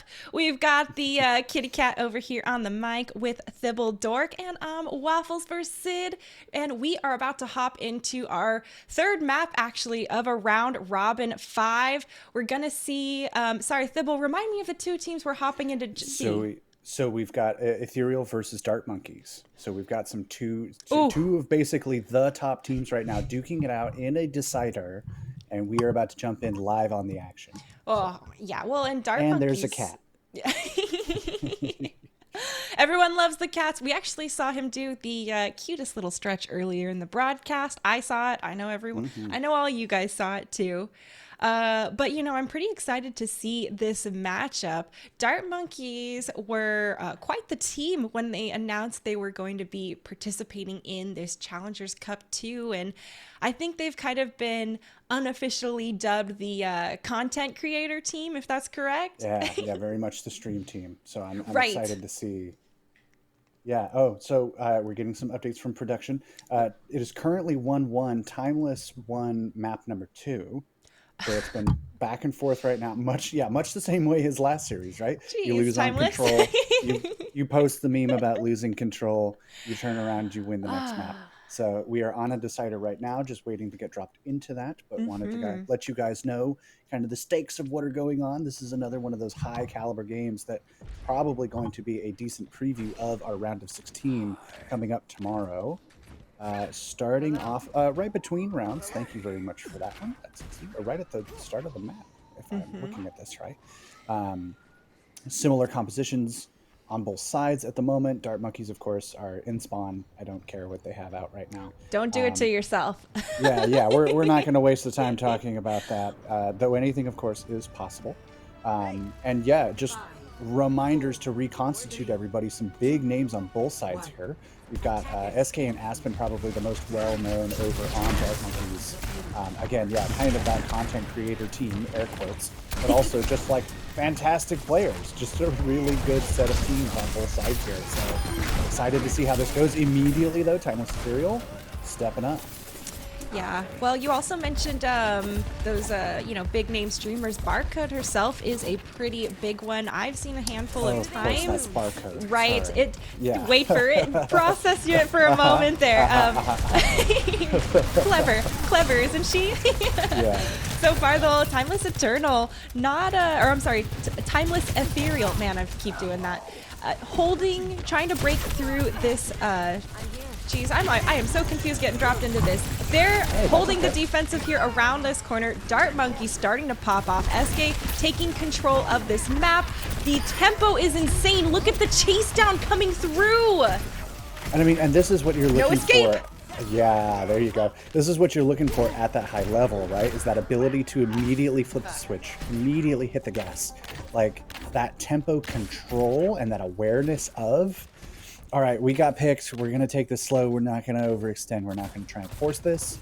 Okay, we're back at full strength. Go, go, go, go, go. Right. I mean, again, looking at two teams like this playing at the highest level, this is what you need to be seeing. So as we're heading towards our next fight here, the point is very close to being captured already. Pretty even on ultimates on either side, but Aspen coming online with that Kitsune Rush. Doesn't matter too much with Parker going down, but maybe they can clutch this out. They are trying to continue winning this fight even though they are a player down. A sound barrier here popped by a Jam is going to be really tough for Dart Monkeys to push into since they don't have the advantage. Now Aramori goes ahead, pops the Kitsune Rush on top of it. That is a great defensive hold here for Timeless Ethereal, and they get to continue holding on to the Primal Rage. Great little short hop tech there from Santana, getting that extra burst damage in just from the landing itself, comboed with the melee. Nice little way to finish off a Reaper before that lifesteal makes that an unwinnable fight for you. I wish I did that more often when I played Winston. Take your notes, folks. That's what we're here for. We're learning from the best. Ultimates online for both sides here. The same ultimates, actually, very similar. Or I should not say that because SK's got the sound barrier and Jam does not. 3 ultimates on both sides. Let's do that. Well, we got Ultimates some coming online. mix-ups on the order of the team, so don't you even fret. So far, Zermit goes ahead, opens up with the Death Blossom after he's been reinforced by the sound barrier from SK. Dart Monkeys has the momentum, but are they about to be stalled out here by Santana's Primal Rage? They have the numbers they need, and oh, a lot of damage chunked into Jim just now. Aramori comes through trying to make hero plays, and really it's at the end of this first checkpoint potential. Timeless really wants to prevent this cap, but Dart Monkeys knows how critical it is. There's only 46 seconds left on the clock, and they're getting desperate. Right, this is heading to the point where if you lose this fight, you do not have a lot of time to get back together and go for one more. You only are going to have the Kitsune Rush coming online. Aramori already popping theirs, already just going for that aggression, wants to keep Dart Monkeys playing on the back foot with less time. Though, of course, now, Dart Monkeys with the advantage on the Kitsune Rush.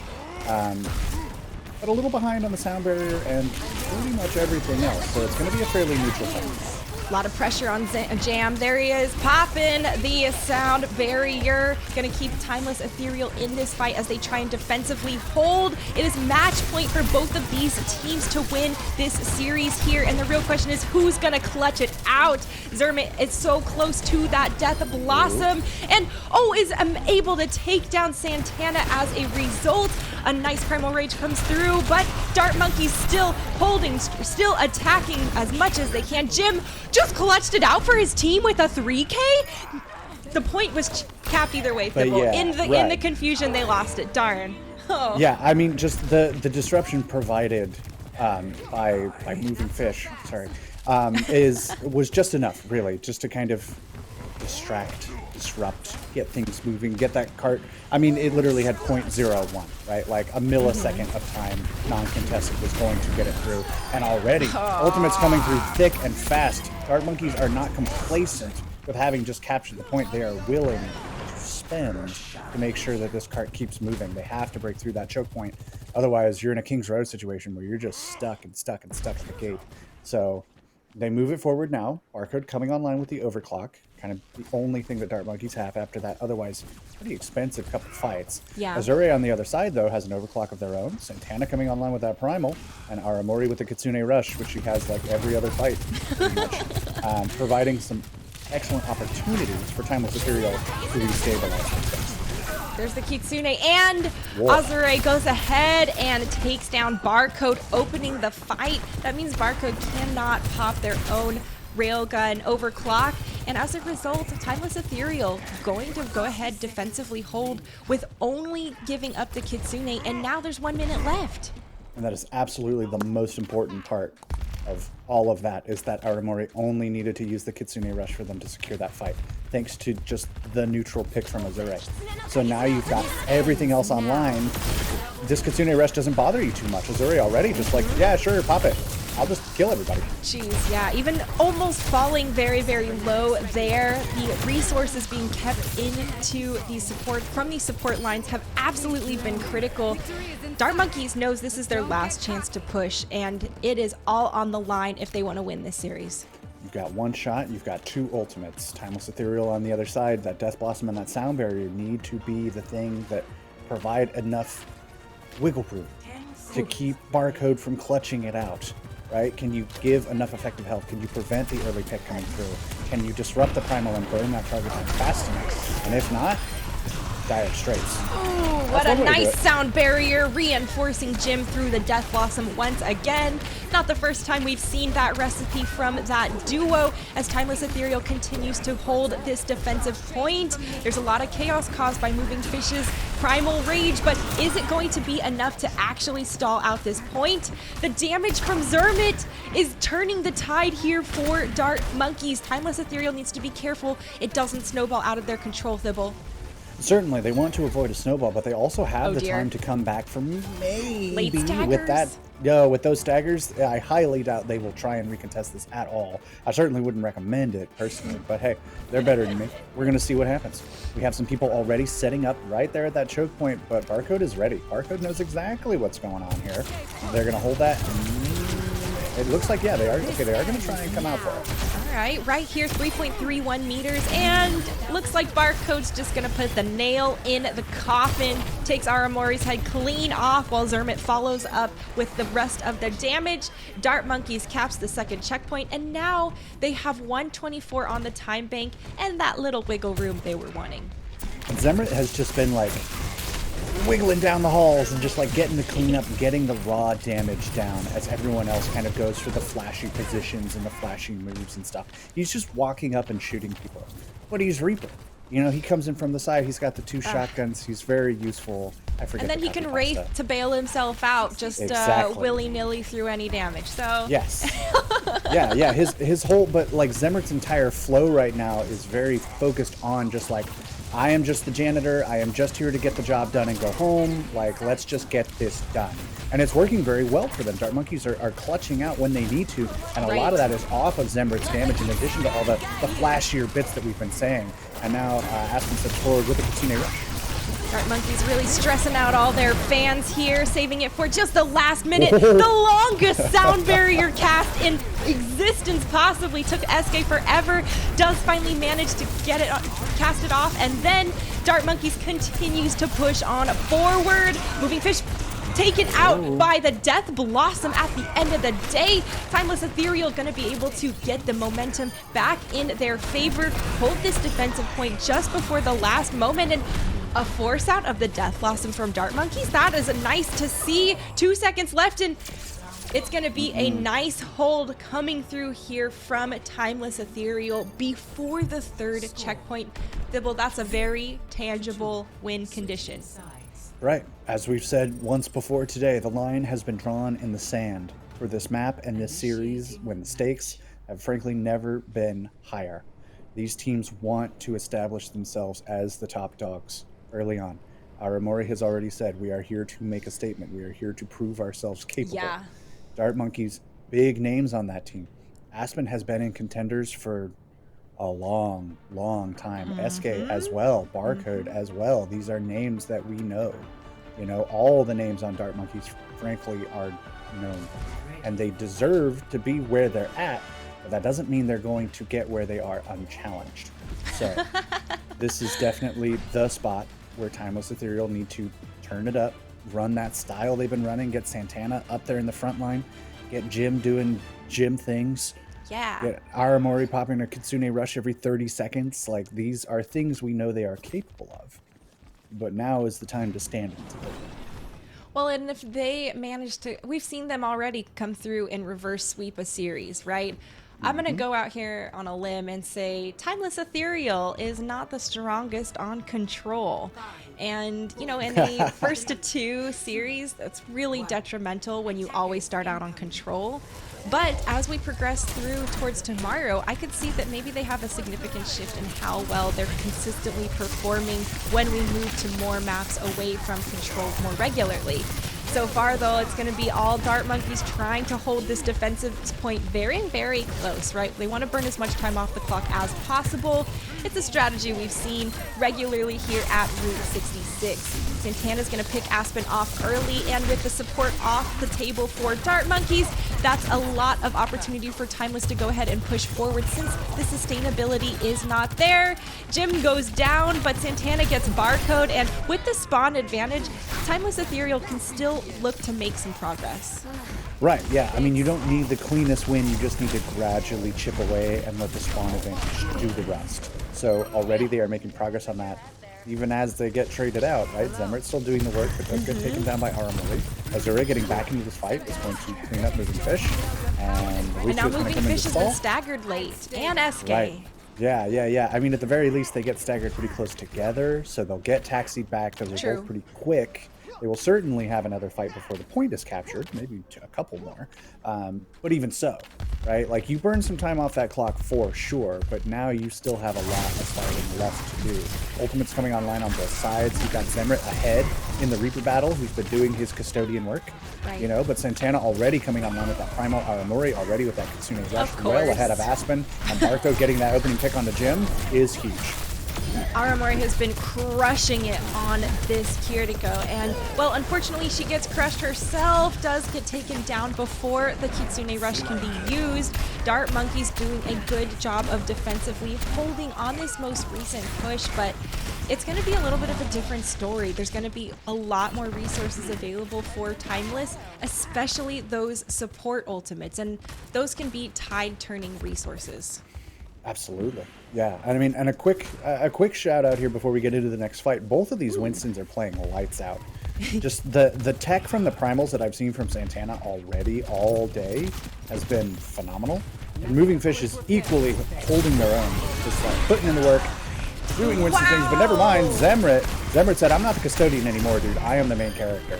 Get out of my way.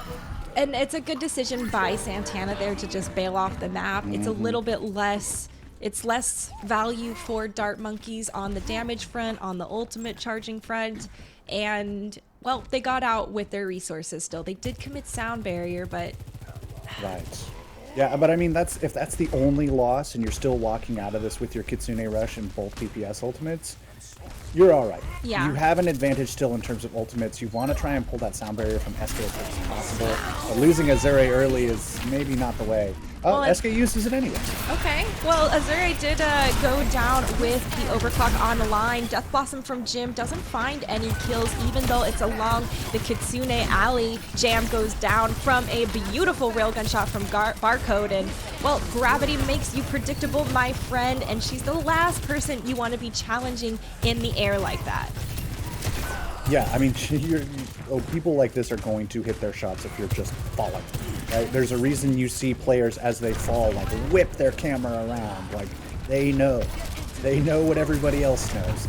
So, just great tech coming through. Dueling, that was weird. I would love to have seen that in first person. That on the kill feed is a strange thing to see, but also, hey, we're having fun. Already Dart Monkeys here just stepping back on the back foot. There's 8 seconds left. They don't necessarily need to be super aggressive. They can let this come to them, attack this at full strength. Ooh. Pop the Kitsune Rush and just jump in whenever you want. Well, have fun pushing into Aspen's Kitsune Rush. Timeless Ethereal trying to do their best to sustain.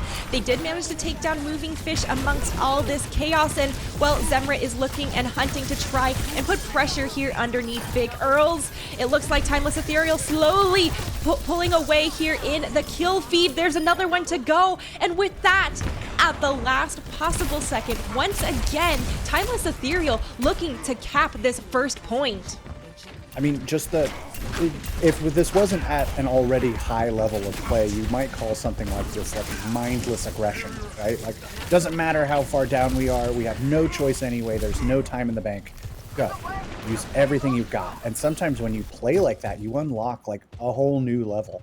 Right? Totally, like to yeah. go even further beyond. What? And they're definitely having Surpass that your moment. limits and you can unlock new potential? What does every Yeah. anime teach us? Right, exactly. We're having some anime moments here, folks, for sure. And now Timeless Ethereal stepping up with 5 ultimates to back. Dart Monkeys are going to have a few of their own, but at the end of the day, this is still an advantage for Timeless. They can also spread these out and make it work across multiple fights because they have a lot of path left to push, and Aspen getting that early pick onto Azure is going to complicate things. So they got to be smart. Okay, once again, Timeless Ethereal doesn't care that they're a man down, harnessing their inner San Francisco shock to the core, trying to take on Dart Monkeys regardless of losing a player. It's not unfolding the way they would like because Barcode absolutely destroyed on that last play. A beautiful hat trick, one after another. No breaks needed for that highlight reel, Thibble. So Timeless Ethereal were certainly feeling themselves in that moment. Definitely made the call to spend absolutely everything, except the overclock. Which And couldn't have been spent unfortunately- because she was walking back from spawn. Exactly, right. You know, if Azure was there, that probably would have been popped too, because you never know. And maybe that would have made the difference, but that's not the reality we're living in. Dart Monkeys now online with a couple ultimates, plenty of defensive positioning available to them, and Azure has their work cut out for them. That was a good chunk of damage thrown, but it's not going to be enough. There's so much pressure here being thrown out by Moving Fish during the Primal Rage. It does pretty much negate all of Azure's potential for being aggressive and pushing forward while using that overclock. Now Timeless Ethereal has to go ahead and push the point pretty much all natural. No ultimates online for either team at this moment, but pushing through under this bridge could be absolutely critical. This pepper damage and a beautiful boop from SK forcing Ethereal off of this high ground is going to give them the advantage they're looking for. Barcode takes down Jam as a result, and now Dart Monkeys is reinforced with the sound barrier. SK says, pull the trigger, let's go. 4 seconds left. Can anyone from Ethereal touch? Wow, yes, just incredible barely. job Yeah, there Jim. by Jim. But Yeah, at, Jim with the TP. yeah, at the end of the day, Dart Monkeys doing a fantastic job on this defense and coming through to win the series here for their Swiss round 5. Yeah, I mean, stepping up when they needed it most, right? Like, that was looking pretty contentious there for a bit, but that hold, as well as just like the constant lack of fear. You know, like I would love to hear those comms, because I'm sure it was just like, come on, we're better than them. Just walk. Just Go, press go, go, W. go, go, go, go. Yeah, everybody press all your buttons, right? That was, all those fights were very like, we just lost somebody, whatever, man. I'm hitting sound barrier. Let's go. Right? Leroy It doesn't matter. Jenkins. Yes. Yeah, literally. Just like, we do not care. We are better than them. And playing again with that senseless confidence that I've been talking about, that isn't senseless. It's just like, we can clutch this out if we believe in the heart of the cards or whatever, you know? So that energy, I think, from Dart Monkeys is crucial, really. Yeah. And for Timeless Ethereal, who are talking about, like, we want to send a message. We want to show that we've been working hard and practicing and everything like that.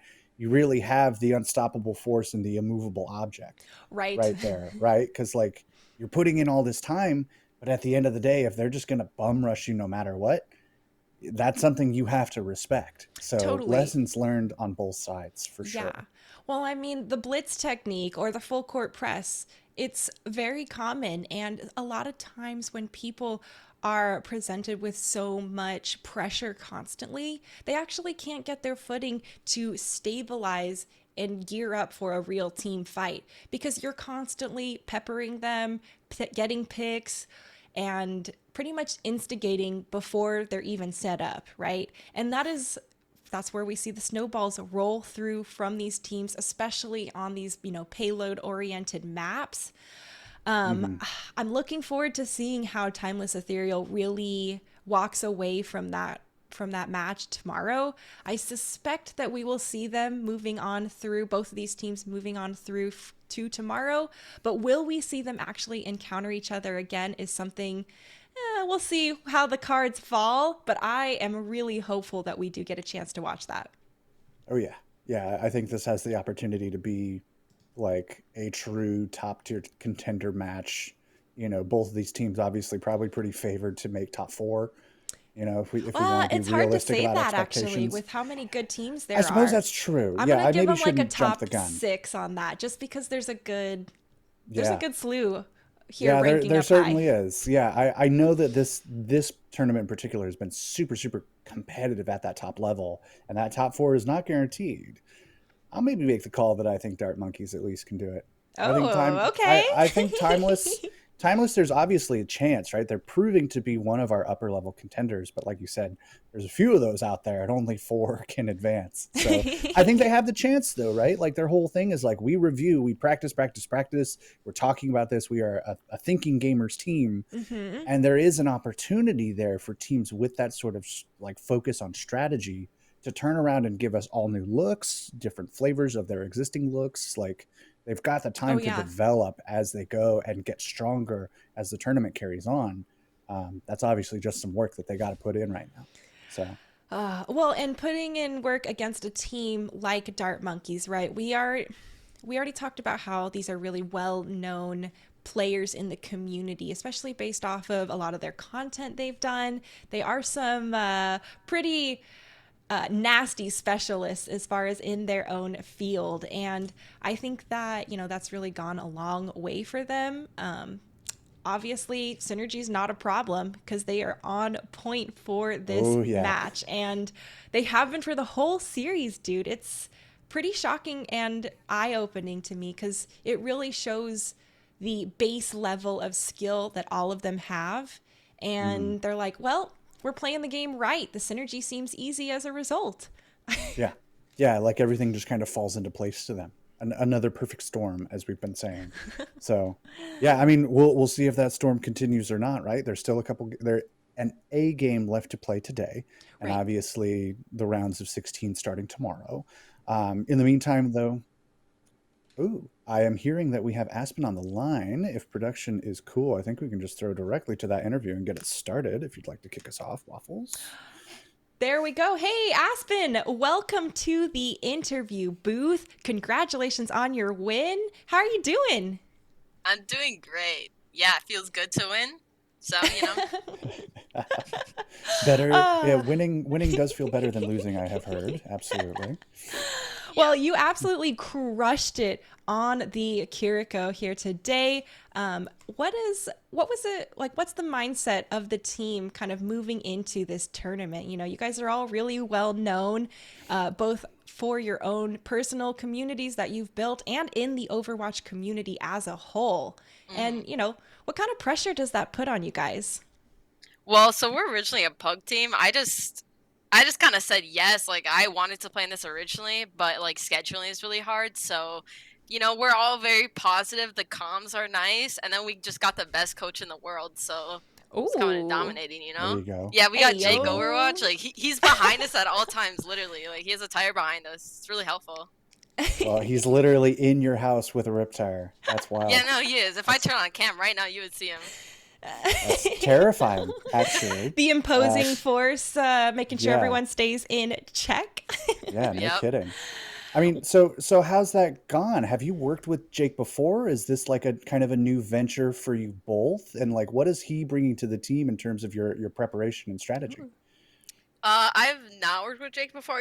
I mean, I knew him.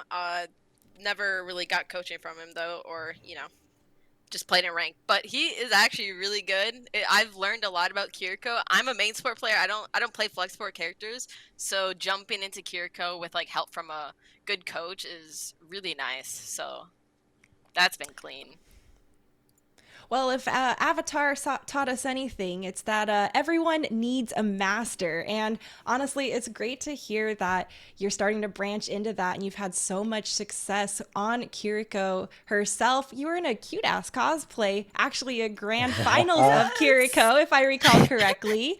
So make sure everyone checks out Aspen's Twitter so you can see that nice getup she had on. I made it. Well, not the, Did not you the mask. really? Dude. I designed a jacket and then I had someone sew it for me since I'm not talented in that. But yeah. Excellent. You know, That's super cool. it's two different talents to execute and to invent. And props to Yeah. you on that front. That was, folks, definitely check out Aspen's Twitter and see her Kiriko cosplay. It was so cute and great there for grand finals. Perfect timing for the release of, her here in Overwatch 2.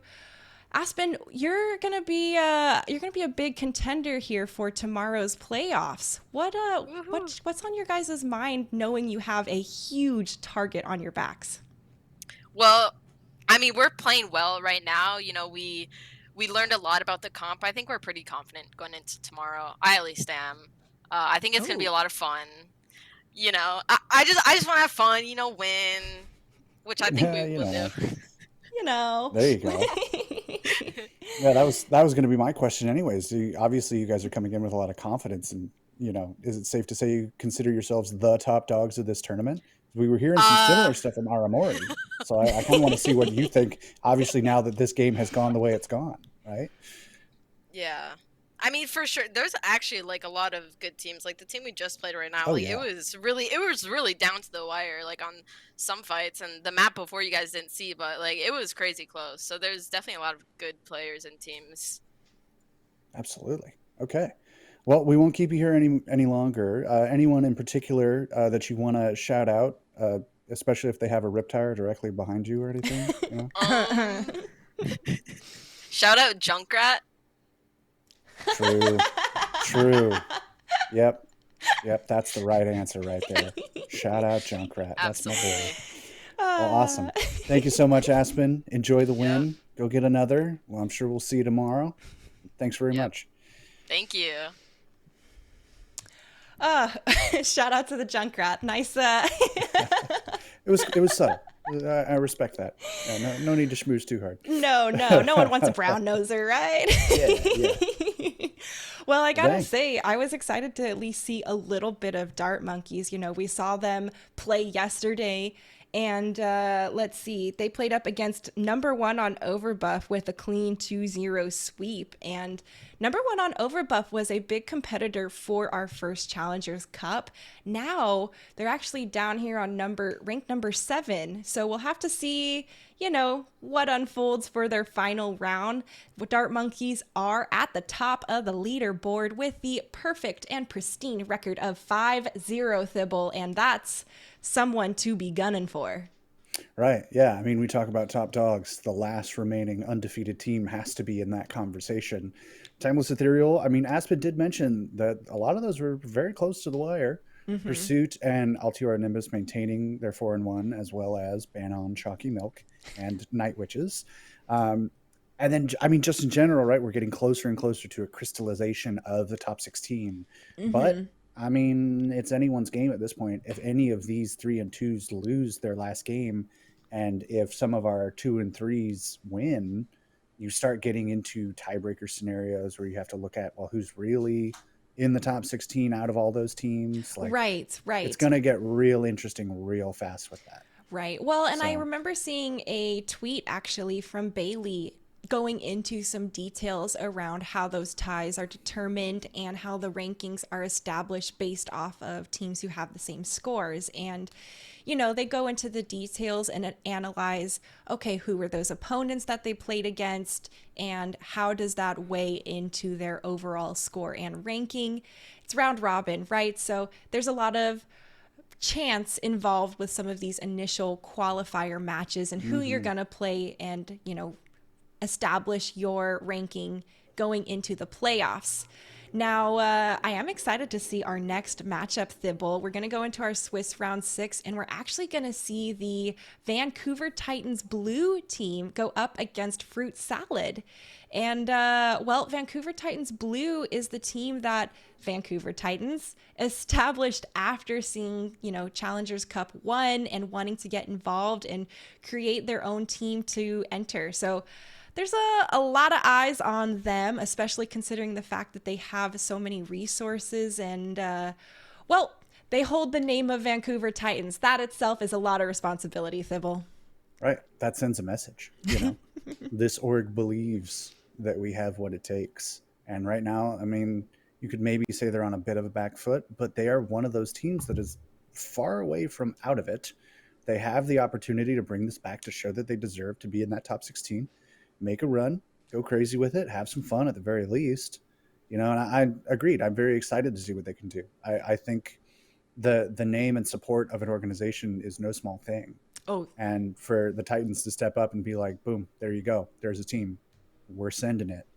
Like, that tells you something. So very excited to see how that goes. In the meantime, I believe we are setting up. Oh, we actually don't even need to throw to a break. The players are currently ready. well, what do you know? So I'm good to go. If you're good to go, you good to go? Well, our first map to go to is Busan, right? There Of it course, is. back to control, folks. No one's surprised, but at least we are going to a change of pace. We'll roll through hybrid escort push as per usual, following suit. But we're going to go ahead and take a look at the teams and their rosters coming up. Like we mentioned, Vancouver Titans blue versus Fruit Salad. Oh, originally they had a little yummy yummy on there. Guess we don't get Well, to you see that gotta. little. You gotta. Fruit salad, yummy, yummy. Like, that's the whole point. So true, by the way. But as we look to Vancouver Titans blue here, you have a team, frankly, that I'll admit, I don't know too many of these names, but at the same time, that's kind of the whole point. That's what this is for. Yes, it's an opportunity ding, for ding. the Aspens and the SKs and the Aramoris to get out there and show us that they got it. They're good. Yeah. Though, of course, we all know that already. But this is really for the people who are maybe just getting started, who are maybe just now getting their first structured competitive opportunities to show us what they are truly capable of. So I'm really excited for this because, like we said, if an org is going to throw their name behind you, you better show up and prove that you are worthy of that. So this Totally. team here in particular really has a lot to prove. I'm very excited to see what they can do in our final Swiss. And then on Well, the other side, yeah. sorry, go ahead. No, I was going to say there's a reason we mentioned earlier that this Calling All Heroes Challengers Cup is running parallel to the normal or the traditional path to pro route that we see. And it is to give these players the opportunity to, show themselves for the first time that they are here to play. Now we've got a fruit salad over here in the house. I also am not overly familiar with a lot of members of this team, but I gotta say, I am excited to see them play. And, going up against a team like the Vancouver Titans Blue has definitely got to, shake your mind a little bit, right? Test your fortitude, actually, is more accurate. I don't want to be so bold as to assume anyone's shaken. I'm okay with admitting a test here and there, okay? Yeah, yeah, and I mean at this stage of the game, this is your final Swiss round. You're both Oh, 2-3. If you want any chance at all of making it to tomorrow, I mean, we talked about our last series being a must-win. This is a must win. this is your last chance to win. Yeah, yeah, it is. It is very much win or go home. And frankly, even then, you're up to a lot of factors. Your hands are kind of in the air at the end of this either way. But you want to give your best possible showing. You want to go 2-up. You want to step up. You want to dominate here. So I'm looking to see now what these teams do to establish their dominance on the field. Fruit salad, yummy, yummy, have their work cut out for them if they want to step up to, again, like you mentioned, this team that has this big name behind them that show that they're worthy. But can you, are they just saying like, who cares if the Titans like these guys? It's the Titans. Like there's maybe some mental trash talk going on there to hype yourself up, to give yourself that mental edge. That's what I'd be doing. It's the Titans, guys. Come on, don't worry. I think it's okay. But even then, and on the other side, our Vancouver Titans Blues stepping up and going, come on, guys, they believe in us. Now is our chance. We're never going to get a better shot than this. Right. This is their moment, as I don't know how. Well, Fruit Salad needs to really harness their inner Hercules here to take on these Titans. And, well, it's time for them to jump on the point.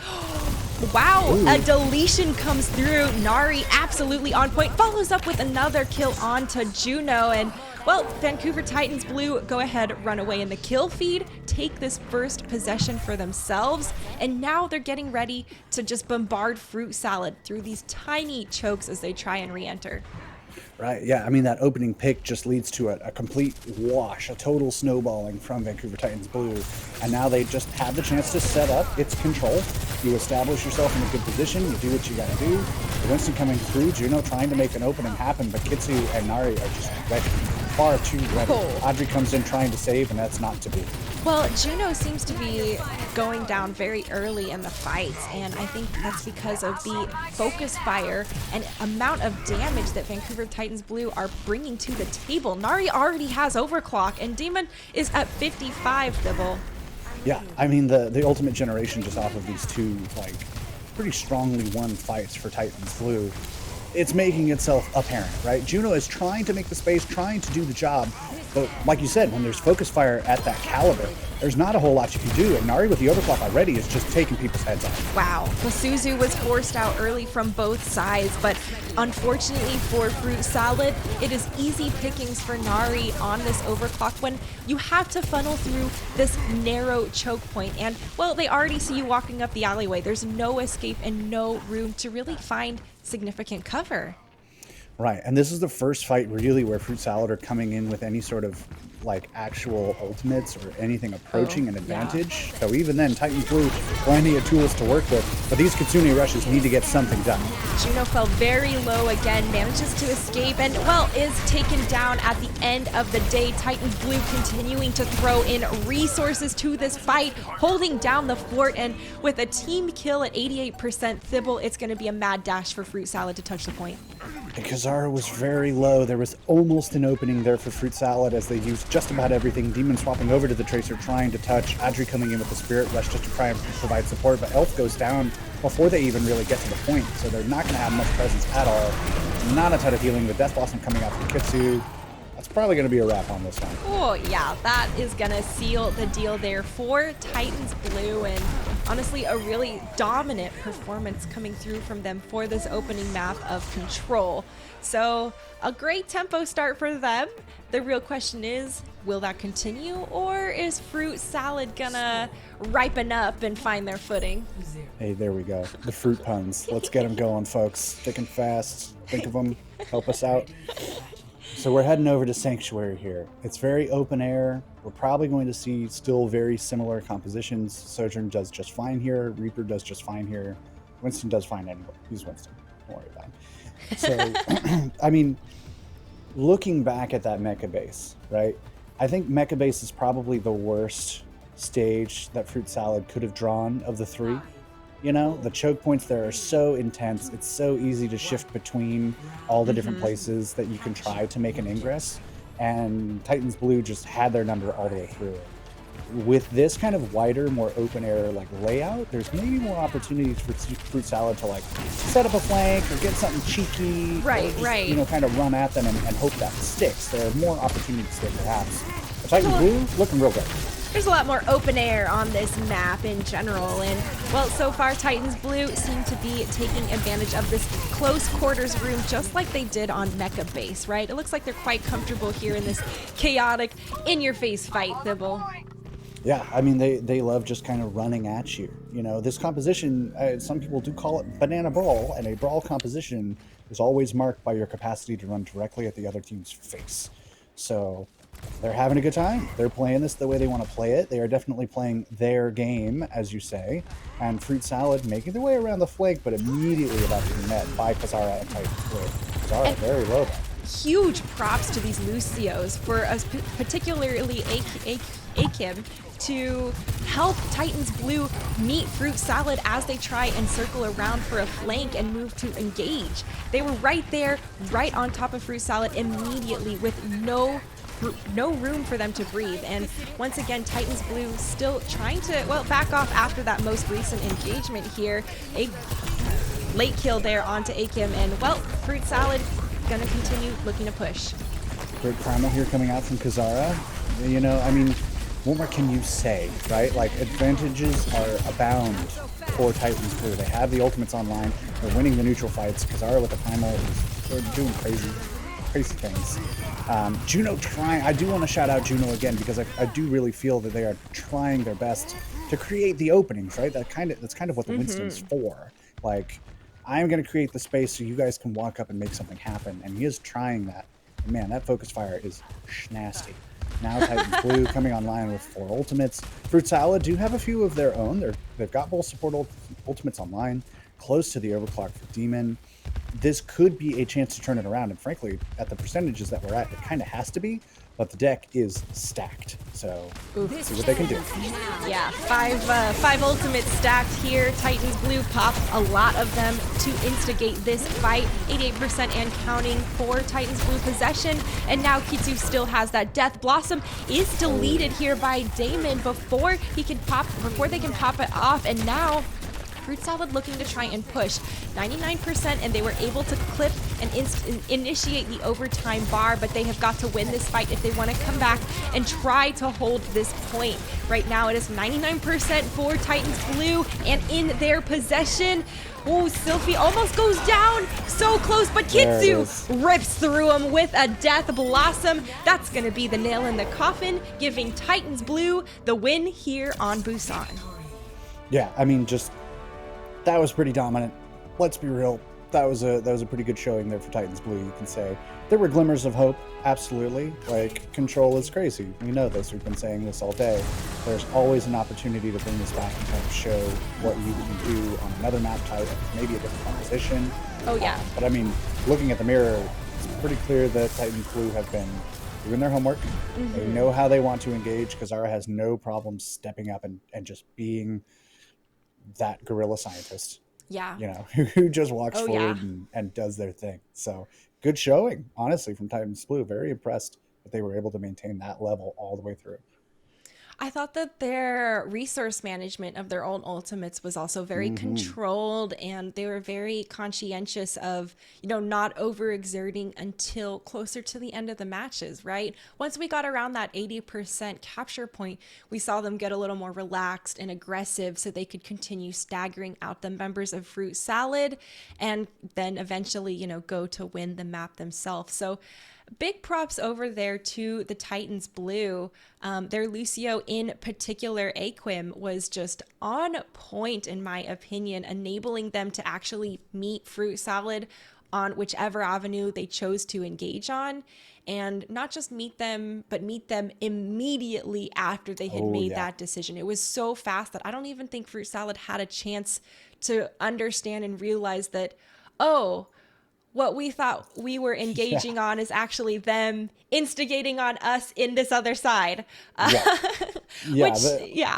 All of Busan was I'm not trapped here with you, you're trapped here with me. Right. Yes. Yeah, it had that energy for sure. So, a great showing here. I mean, map, match, tournament point on the line here for Fruit Salad, fighting for their lives at this point. But maybe that's the kick in the pants that they need, right? Maybe they go for a little pep talk between maps and turn out something crazy. I do not want to rule them out by any means. This game is not over yet. But Titans Blue comfortably in the driver's seat, we'll say right now.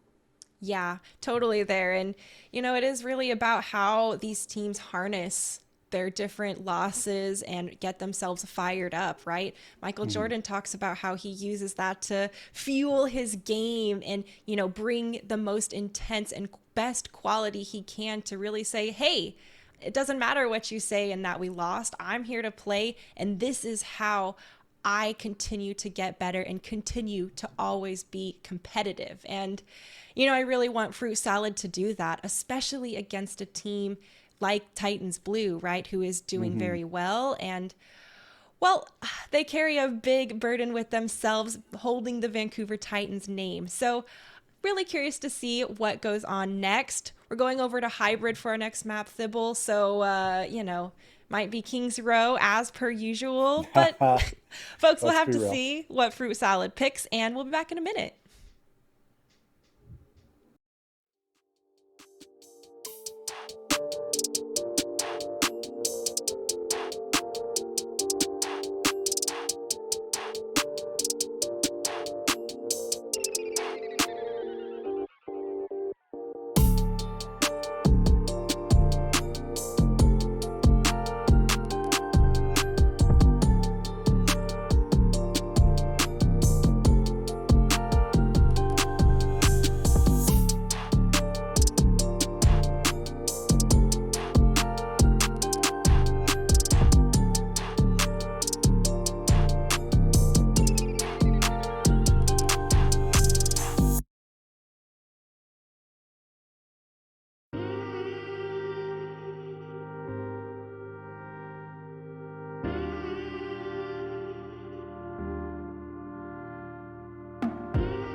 everyone. Welcome back to Calling All Heroes Challengers Cup 2. We are in the midst of our third series of the day here. We're seeing Vancouver Titans Blue go up against Fruit Salad. Maybe I should be saying Fruit Salad, maybe? Little tough one there. Their team sheet's got a lot of different little markers over all the letters, and Well, if they join us in the interview booth, we will definitely be asking what the proper pronunciation of their name is. I'm sure we'll get a fantastic answer for that. I'm sure that will be the highlight of our day. Oh, man. Looking at hybrid here for our second map, the pool, same as it's been. Statistically, let's be real, folks, we're going to Kings Row. But you never know. There's a chance, right? It's up Did to we go Fruit anywhere Salad. other than Kings Row today so far? We have not. Okay. No, we have not. Though we don't know where Dart Monkeys and Timeless Ethereal went. They did not specify. But hey, there's a first time for everything. We are going to Eichenwald, folks. I dig it. So many opportunities to really shake things up. The meta composition has certainly made its presence known there, but there has always been an opening for a Pharah, an Echo, a Junkrat. You know, you've got some options. Yes. Let's say. And with your tournament life on the line, man, now is kind of the time. If ever you were going to pull out something weird in the hopes that it worked, if only even for a fight or two, this would kind of be it, you know, Yeah. hint. So we'll see if they decide that. Though oftentimes I used to always wonder why teams wouldn't do something like that when it's like your tournament life on the line. It's the last map of the series. You've already lost. Way back in the day when that could be a thing where you could get 3-0'd and still have a map to play. You know, like, why not go with something crazy? And honestly, the answer is usually like, either we still want this practice on what is the meta comp, Right. or we want, at the very least, like, we still think that this is our best option. Like going crazy wouldn't necessarily solve anything. Which I can respect. Like, whatever. You've put the time in on that comp. It's the comp to play. You've practiced it. Keep going no matter what. Obviously, on the attack here, don't know if this is what we're getting. It looks Right. fun. It looks fun. Nah, we're not. I don't even want to go down that rabbit Look, I hole. mean, Korean Contenders has been playing Hog. I'm just saying. That's true. That's If true. And we ever. have seen a lot of Roadhog actually throughout yesterday some, and I saw a bunch last weekend in open division. So, you know, the Roadhog forcing out a lot of early Suzus has been pretty interesting as far as how the tempo and instigation of fight and its resources are playing out. I think there's a lot of potential here for Vancouver Titans to get picked early. You mentioned throwing them off their game, bringing out something a little more unexpected. Juno on this Roadhog is exactly what the doctor ordered here. That's a nice hook, taking down Kazara early. Sophia already taken out of this fight, and ooh, with the pick there onto Damon, it's going to be really tough for Titans Blue to push, and Kazara's flipped onto the Orisa. I didn't realize we started celebrating Christmas so early. It's the 19th of November. This is great. I'm digging this a lot. Juno, great pick potential. The Winston, obviously kind of a glaring weak point that Kazara immediately moves to address. The Orisa, I imagine, is probably a much more sensible answer to this sort of composition. Yeah. The amount of work you can do with your javelins and with Fortify and everything, like, it really does help. And Nari, of course, just hitting all the shots in the world right now. Also a pretty decent boon. So Adrian Elfwood on. This already looks like it's kind of the break for Fruit Salad. But Yeah. they're getting some work done. Well, Fruit Salad had a really good opportunity to try and take that objective just now, and I thought they did a great job trying to capitalize it, knowing that Kazara was running back from spawn. It was going to take some time, but now they have the Kitsune available and the Nano, but pushing into an overclock from Nari here while trying to push through this small bridge seems like a disaster in waiting. That is a narrow alleyway that you have to jump out of, and they've been hitting their shots.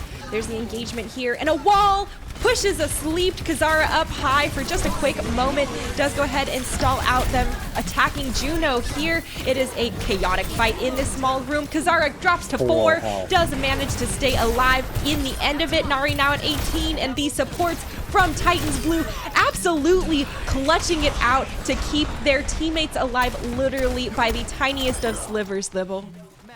Wow. Yeah, I mean, that's one of those where Fruit Salad goes like, come on. Like, we did that, right? We slept the Orisa. We walled off our engage window. She had Like, 4 we made, health. That was, she they had were robbed. 4 health. Like, absolutely. That's just one of those where, like, the finest pixel, the single bullet changes the entire course of that fight. Yeah. But the result is the same no matter what. They still make no progress on the point. They still have a long way to go. It's still only a minute and 15-ish to go. And Nari is still hitting those shots.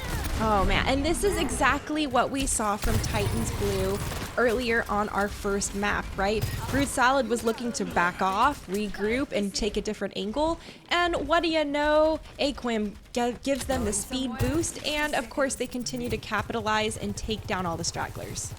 Yeah, I feel like Titans Blue really smell the blood in the water. Less than a minute on the clock. They have ultimates. They have the positional advantage. Eichenwald is one of those where you can absolutely just hold forward with no worries. And if they hold forward and lose, frankly, if they're quick, they could still come back for a recontest. Not a lot of time on the clock. Yeah. Sydney Rush comes out for Machi. And Sylphia has switched over to this Pharah instead. They are taken down by Nari by a railgun shot, but Fruit Salad has pushed on to this point. They're slowly capping it, and they took 1 tick, but now they're losing members. There's a good kill onto Kitsu, and the real question is, can they continue to sustain themselves? Nari is free firing unhindered, and no one's giving them the time of day. That's a problem because Adri goes down as a result. Fruit Salad is still slowly capping this point, and Nari gets taken down there just at the end. A beautiful javelin is thrown, and Kazara goes ahead and takes down another, but Fruit Salad looking to take this point in overtime. It's a scrappy fight, and with Juno on this Roadhog, there's a lot of sustainability for them to continue using that breather. Thibble, this is a tough one. That looked almost done for half a second. The Spirit Rush into the Suzu, into the hook, immediately almost brought it back. But even then, I think the swaps coming through from Titans Blue and everything, there just wasn't enough in the tank for Fruit Salad to fully finish off this fight. Wow, Juno's still trying. Juno's still getting picks. Oh my gosh, it's is a he gonna... 1v1 here No versus the Tracer, way! but the Reaper's coming back. The Moira's also coming back. This so is it's Elf folks. and Juno versus Nari. Wraith is Kitsu. no Kitsu more coming here. through. Kitsu has Death Death Blossom. Blossom. Are they going to survive long enough to be able to use it? Not a chance. Juno takes them down, and Juno has the whole hog online if needed. Looks like they're... No, dude. Cloud9 Esports is an esports company established in 2013 by Jack Etienne. Did you know that? Wow. Oh, that's a heartbreaker because Juno was doing the work. Juno was having the fight of their life right there. Elf coming back on the Moira to recontest. Sylphia had swapped to the Pharah at one point. It was popping barrage in the middle of that at the end. Literally. Kazara swapped over to the Wrecking Ball, and I think that's actually what did it. I think the displacement from spin to win, just attach to the cart and go, was exactly what they needed to get everyone off the cart for just that millisecond that they needed. And that's a heartbreaker. But it's not a full hold. This is technically winnable for Fruit Salad. Right. It's a hell of a mountain to climb. Let's be real, folks. Fuller hold is 82%. always on the table. Yes, this is the spirit of Achilleos in this Chili's tonight. You know? I will say one of my other favorite things is there's plenty of time in overtime to choke. So Yes, you're absolutely right too. Sylphia and Elf again on the Pharaoh Mercy coming through, trying to play double dutch over there, as I can see. This tower right here in the center that we're looking at on the right of the screen now is the perfect place for a Pharah to kind of just do her thing, peek around the corner, blah, blah, blah. Vancouver Titans Blue, let's see what they come out with. Does this Diva stick? I imagine it does. That makes sense. Nari on the Pharah. So not opting for the Sojourn where she's been getting so much work done. Nari and Aquim instead opting to go for the straight duel. We are having an honorable 2v2 in the skies of Eichenwald today. And I love it. Well, and this is match point right now for Vancouver Titans Blue. Fruit Salad needs to bring their A game if they want to stay in this series. They almost had it there towards the end of the first point to capture it, but that is a nice early pick onto Kitsu. It's going to burn more time, and Titans Blue retreat immediately to regroup after losing that critical member. Right. I mean, they've got the time. don't bother. Don't get fancy with it. Do what you got to do, right? Make the Don't swaps feed. happen right away. Yeah, don't overstay your welcome. Absolutely. And Kitsu and Kazara both making early swaps here. The Orisa and the Cassidy coming through. Juno with that pick potential, though, is still going to be a huge factor. Kazara does a lot to mitigate that with the Javelin Spin, with the Fortify, with Nari getting a pick, no. with Kazara following up. Oh no! Ooh, That's a rough lot of one. players out of the game for Fruit Salad, and pretty much all of them joining suit as a result. Both supports were picked off right away by that pharmacy, and with no sustainability following suit, Titans Blue gonna go ahead, take this victory on Eichenwald, and take their victory here for the final round of the Swiss rounds. Right, yeah, bringing them up to 3-3, making them possible contenders for that top 16 window. They needed this. Yeah. They needed this to be as dominant as it Ooh, a was. sharpshooter fair. thankfully. This might be fun. Yeah, I'm excited to watch this. Nari, This was we didn't it. see a lot of first person, but it was absolutely Oh! beautiful watching that kill feed light up. Farah's doing Farah things, man. That's the one hero I really wish I could actually play. You know fine. what? I agree with you there, all right? It's hard enough playing on the ground, but then you add the Y-axis to manage on top third of it. dimension? That doesn't make any sense. I don't have calculate game. that stuff. No. I play Bejeweled. I'm sorry. Oh, It's yeah. fine. But what a showing from Titans Blue, right? Mm-hmm. We talked about they need to step up. They need to show that they're worthy of this name, worthy of the top 16, worthy to be here. Though, of course, all teams are perfectly worthy to be here. Boom. But like stepping up exactly as they needed to in this moment. Yeah. I don't think we could have asked for much more for them in a game like this, in our 6th Swiss round. Mm-hmm. And now they at least have a fighting chance to make it through to tomorrow. We have to see, obviously, how all the standings shake out, any tiebreaker scenarios that need to be decided. All of that's going to need to be calculated before we know. But they're certainly in a better position than they were just a bit ago. Yeah, and I gotta say, I think that the Titans Blue are feeling really good closing out the Swiss rounds on a win like that with some really clean, fundamental gameplay that they were bringing to the table as far as moving around the map, meeting their enemy before they had time to really stage where they wanted to set up and path around to their point of attack. And even though Titans Blue won, I want to go back just a moment here, Thibble. Juno on Eichenwald for Fruit Salad, an absolute Yes. beast. And regardless of these results, my player of the match goes to you, my friend, because that was some clutch Roadhog play coming through, hiding behind the cart, barely getting to take a breather in, just in time for Adri to come through and pop you some heals on the Moira. Just a really, really strong, clutch effort and moment and performance from all of you that I think deserves a lot of recognition. Absolutely. Yeah, I mean, that game required perfection, and Fruit Salad were approaching that level. It was really just that one fight that cracked it open. And Yep. unfortunately, the margin of error was as small as it was, because in any other scenario, I fully believe Fruit Salad could have come back and maintained their hold, or set up for a good streets defense or whatever, Yeah. if that was the position that they were in. And then the cards just didn't shake out for them in that way. But that doesn't mean they didn't go out swinging. And Agreed. Juno on the hog, dude, that's the good stuff right there. That's something to be proud of. Absolutely. So yeah, agreed.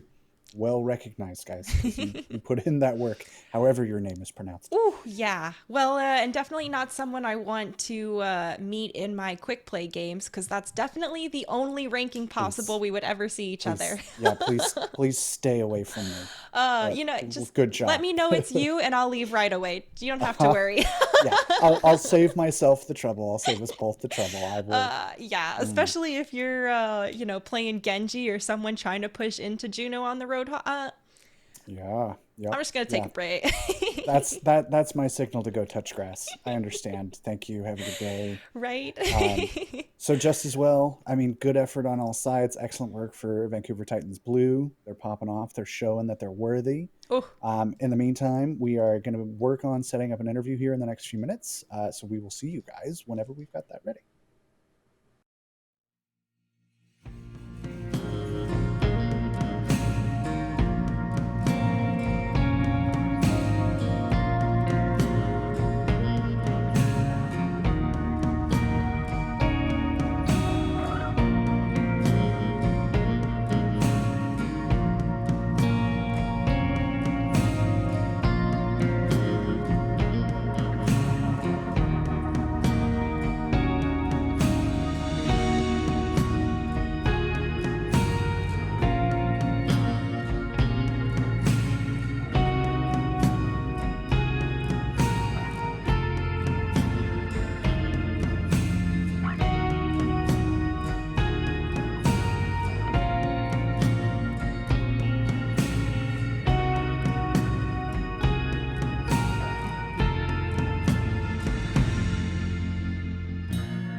everyone, and welcome back to the Calling All Heroes Challengers Cup. We have the victorious Nari from the Vancouver Titans Blue team joining us here in the interview booth. Nari, hello, welcome, and thank you so much for joining us after your win. How are you feeling?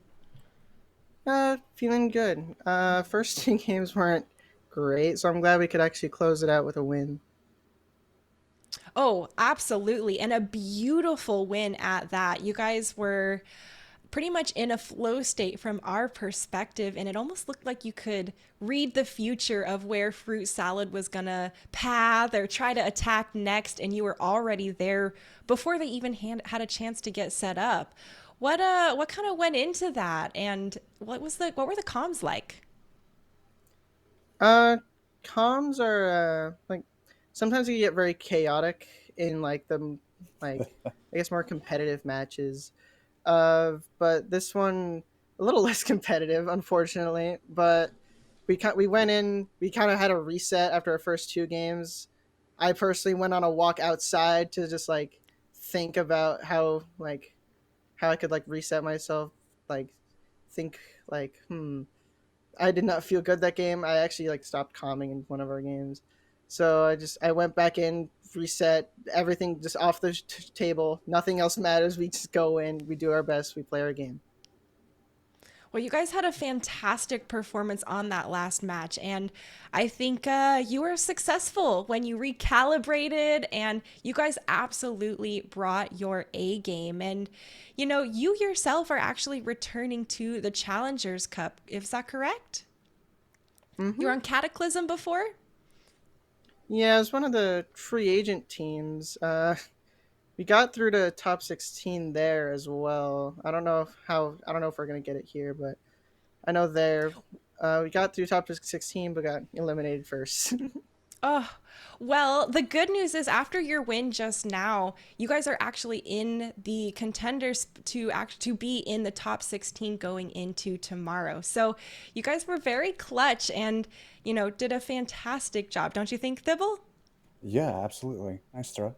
Good job. So I kind of want to talk about just kind of how this tournament has gone as part of this new team, right? Or at least some new branding on this team, rolling in as Vancouver Titans Blue.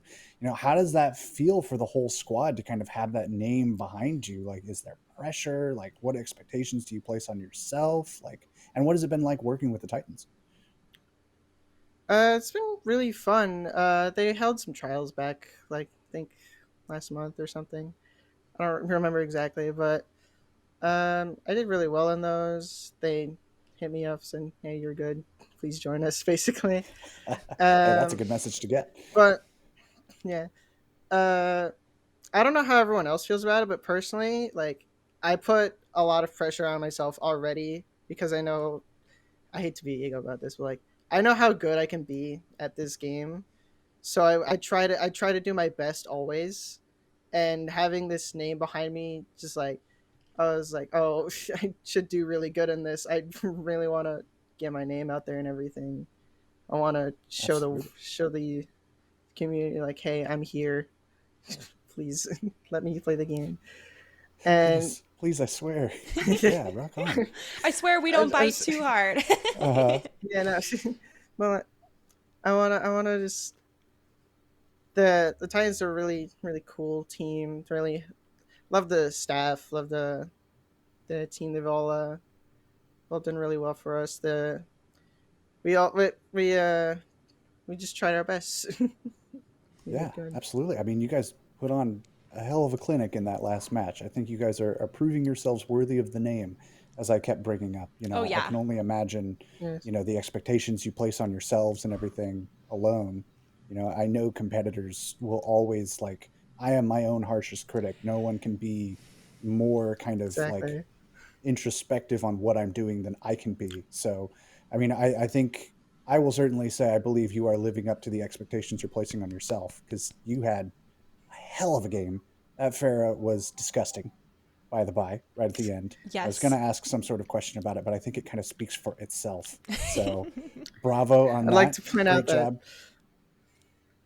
like barely play Pharah. Like I played it in AWIC a while No, back when it was meta, but I stopped doing it like because I was like, I don't like this character. Plus, Sojourn's fun and broken, for so I That's wanted sure. to pick fair. her Both, up, wanted to get as good as I could at both that true. character, and I stopped playing Pharah. I missed a lot of shots that map there, but still got Well, your the sharpshooter one. play of the game was the highlight, so Yeah, you that got might I say nothing use to sharpshooters. otherwise. fret there. Yeah, you got a Yes, you sharpshooter play got of the game, dude. It was you I hit saw like the three play, but directs in a row. Yeah, you. I mean, you. yeah. Hey, oh, I don't need to explain it I to don't you, play but Pharah very often anymore. yeah, you Now you're literally making she's like one of my Sybil and lowest I play feel bad. DPS besides like Tor, but yeah. Well, I mean, I think you proved that maybe keeping the Farah in your back pocket isn't the worst idea. You know, the Sojourn I happily will admit is both fun and insanely broken. So Yes. feel free to keep going on that one for I as long wonder as if they'll that nerf her. lasts. You never know, right? Hey, I just make the tweets and do the casting. Don't yell at me about Sojourn, please, please, everybody. It's not my call. I can't start the game, If and you I don't can't nerf her, nerf I will Sojourn. complain. We- I'll just Yeah, right. Yeah, I Right. mean, ride that train, dude. While you're good at a hero that's good, let that momentum carry you. Absolutely. Well, all right. I won't keep you any longer. Before we let you go, though, is there anyone you'd like to specifically thank or give a shout out to, or anything else you'd like to say to the fine folks out there watching us right now? Yeah, thank you to the Titans for taking a chance on me, my team for supporting me, making sure I stayed alive and all that. I want to thank the coach that they gave us, Wadi. It's really good, really cool. Really helped me out, helped me deal with my mental better.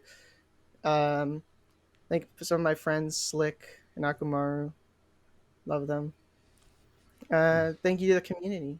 Thank you to Blizzard for hosting this tournament. It's very fun so far. Excellent. Well, glad to see you're enjoying it, and glad to see you got some people behind you. So, thank you very much, Nari, and we'll let you go. Go celebrate your win and have a good rest of your Thank day. Thank Well, you. I guess it should come as no surprise that Vancouver Titans Blue has quite the support staff and resources to really help their teams be successful. And I gotta say, I love hearing that there is a pipeline directly coming from these pro teams here for these events like Calling All Heroes. And, hopefully we see more direct funneling down in our T2 and T3 scene. So, we actually have a fully developed pipeline feeding everyone into the pros. But esports is young. We've got some time to cultivate. And, we've got some time before our overall standings finalize as well, Thibble. It is the Swiss Series round, so, everyone plays at a little bit different pace. And we've had some heavy hitters that I'm sure are going 3 maps, not wanting to go home at all, dude. Absolutely. Yeah. So we're going to take a quick break while we kind of see how everything's shaken out, or if maybe there's another game in progress that we can jump into and give you guys some action on. As soon as we get that figured out, we'll jump right back in. So don't go anywhere.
Hey folks, and welcome back to the Calling All Heroes Challengers Cup. We are going to jump into the third map of a currently active round robin series of Defiance Night Witches versus Ban on Chalky Milk. And Thibble, I think you're a little personally invested in this, right? I have stakes in this game, yes. I like Chalky Milk very much. So, you know, but I'm a caster. I will present an unbiased view of these events if I happen to slip in my opinions about Chalky Milk. Well, you have no choice but to deal with them. But I will keep them to a minimum. Fun fact, chocolate milk is one of the best recovery drinks you can have after a workout. Thank you. Yes, that's what I say every time. They're like, chocolate milk, really? Are you 5? And I go, no, it's actually really good for you. Yep. And it tastes good. There's a team in Northern California, a school specifically, that is well known for making their own chocolate milk by their school, got their whole branding and everything on it. And every time we visited their turf for their own home games, they pass out chocolate milk to both teams that participate. So, you know, I bet this team that we're about to cast right now probably hates those guys. I bet they're like the biggest rivals of them all. If that school ever makes an esports division and they face off against Ban on Chalky Milk, I want to be there for that. We got to make a show match or something. Yeah, watch out, Fresno. Oh, goodness gracious. Well, we also have Defiance Night Witches. And personally, whenever I see anything with witches or... Geez, have you seen all of the Overwatch witch skins we have? I don't know who over there is making all those calls, but I think back to Monty Python and, you know, what burns other than witches? More witches! Exactly. And the Kiriko skin came out, so all I can say is, more witches! I feel like the Night Witches should get to use Witch Kiriko. It's like we normally disable skins for competitive play, obviously. But I would allow it. Come on, give them a little bit of that, right? That would be fun. But as we get out here, we've got Ban on Chalky Milk setting up on the defense. Don't know how they'll be able to do that with their severe calcium deficiency. But they're looking at a composition that we've seen already today, something that we're not necessarily surprised by. Double Sniper, Zen Bap with a Sigma. We've got some dancing going on. Oh yeah, he got a new dance too, I believe this is his new one. This composition is just great for, like, you've got a strong backline in the back, you have some pick potential midfield, and Sigma is just setting up with that shield, the projected barrier, providing that zone potential. Defiance, in the meantime, are going for exactly the same thing we've been seeing today, the go-to, the meta. Ize coming online with the Winston, and they are just going to try and put some pressure on and overwhelm the shield. An opening pick on the Cowrie will absolutely do that. That is tough, you know, on Ban on Chalky Milk. Jeez. Defiance on Night Witches. Jeez, that's going to be tough. Night Witches. There's, All right. yeah, so many words. Into all of Recalculating these my brain names. here. Yep. No, I don't blame you in the slightest. There's more words at the top of the screen than we're used to by but even so, they're fighting it out. Defiance Night Witches just immediately pushing that point there, just being that forward presence that they need to get this out. Yeah, well, and Ban on Chalky Milk's comp is not quite as hardy as Night Witches are bringing to the table, right? They've got, a Fran actually switching over to that Lucio instead, going to be getting back much faster. And now with Zombie instigating on this street here with Kitsune, they've pretty much put Ban on Chalky Milk in their place, with Zetsu Boy trying to recover, really only using Gravitic Flux to stall out. Defiance gonna go ahead and take the first checkpoint. And at this point, you maybe wonder if this composition is really working for you. I mean, the composition can work at any part of the map, but yeah, I think right here is the good time to swap. Night Witches are obviously proving that their aggression is not something that the Sigma and the Double Sniper can really deal with. So switching to your own Winston, your own Reaper, your own Kiriko, like those are all kind of the answers, right? You go back to the mirror, you see what you can do with this in the neutral game. And you do kind of have you're going to have a bit of an ult disadvantage as this overclock comes online for Fellow. But nothing you can do for that except build them up. Right, Fellow trying to just chomp away at the health bars on Ban on Chalky Milk. Does throw a nice disruptor shot in the heart of the choke point. Kaori goes ahead, takes down Ize as a result, and well, that is the momentum shift Night Witches were looking, or I'm sorry, Chalky Milk was looking for to stop Night Witches in their track, and this is a really strong defensive point that they want. Fran and Zetsubo as well, just stepping up, you know, kind of chasing them off. You got to be that duo that's like, and stay out. So obviously establishing themselves, trying to take some space back because the time bank here is no small thing. Ban on Chalky Milk have a lot of ultimates at their disposal, but Night Witches are no pushovers either. They have the Kitsune Rush, they have the Death Blossom. You hardly even need it when Reaper shoots as fast as he does with the ultimate. Yeah, you might as well be a Gatling gun when the Kitsune Rush is available. Fellow trying to just free fire here from the back line. Not finding as many kills as Ize continues to push forward, putting pressure onto Chalky Milk. Now needs to come back to try and save the back line, but it's a little too late. The rest of the team has gone down, and well, Chalky Milk here defensively holding this high ramp once again. And not too expensive. I mean, you use both your support ultimates, so Night Witches will have the advantage with the sound barrier, but that's all they have. Right. No primal, no overclock to work with there. So if I'm Night Witches, you maybe try and pull those ultimates on this next fight. You've got 3 minutes. Like, it is doable, but you want to be smart about your ult economy here. Don't just throw good ults after bad. You know, approach that in a strategic sort of way. Do some thinking here between fights, and then walk forward with your time. They engage with the beat. Night Witches, yep, pop the beat here and pushing straight into Momo's overclock as a result. Not going to be as effective as they were hoping because the damage from the DPS on Chalky Milk are absolutely insane. This is honestly, if there's a point on this whole map where the defense can hold for an excessive amount of time, it is right here on this ramp in the streets phase. It absolutely is. And you know, we've mentioned a couple times that engaging with beat is generally regarded to be not the greatest move historically. I don't know if that's still true in this meta, but I think the thing that we saw there is a prime example of why we say that. Because you can step up with the beat, and yeah, you've got the extra health, yeah, you can walk forward without immediately dying, but if Chalky Milk then immediately back all the way up, what do you get out of it? Not much. Now though, Dog is stepping up and getting some kills. The sustain through that Death Blossom from Night Witches was absolutely incredible. There was pretty much Kaori in the heart of Night Witches trying to continue putting the damage in, and props to the supports and those fast reflexes.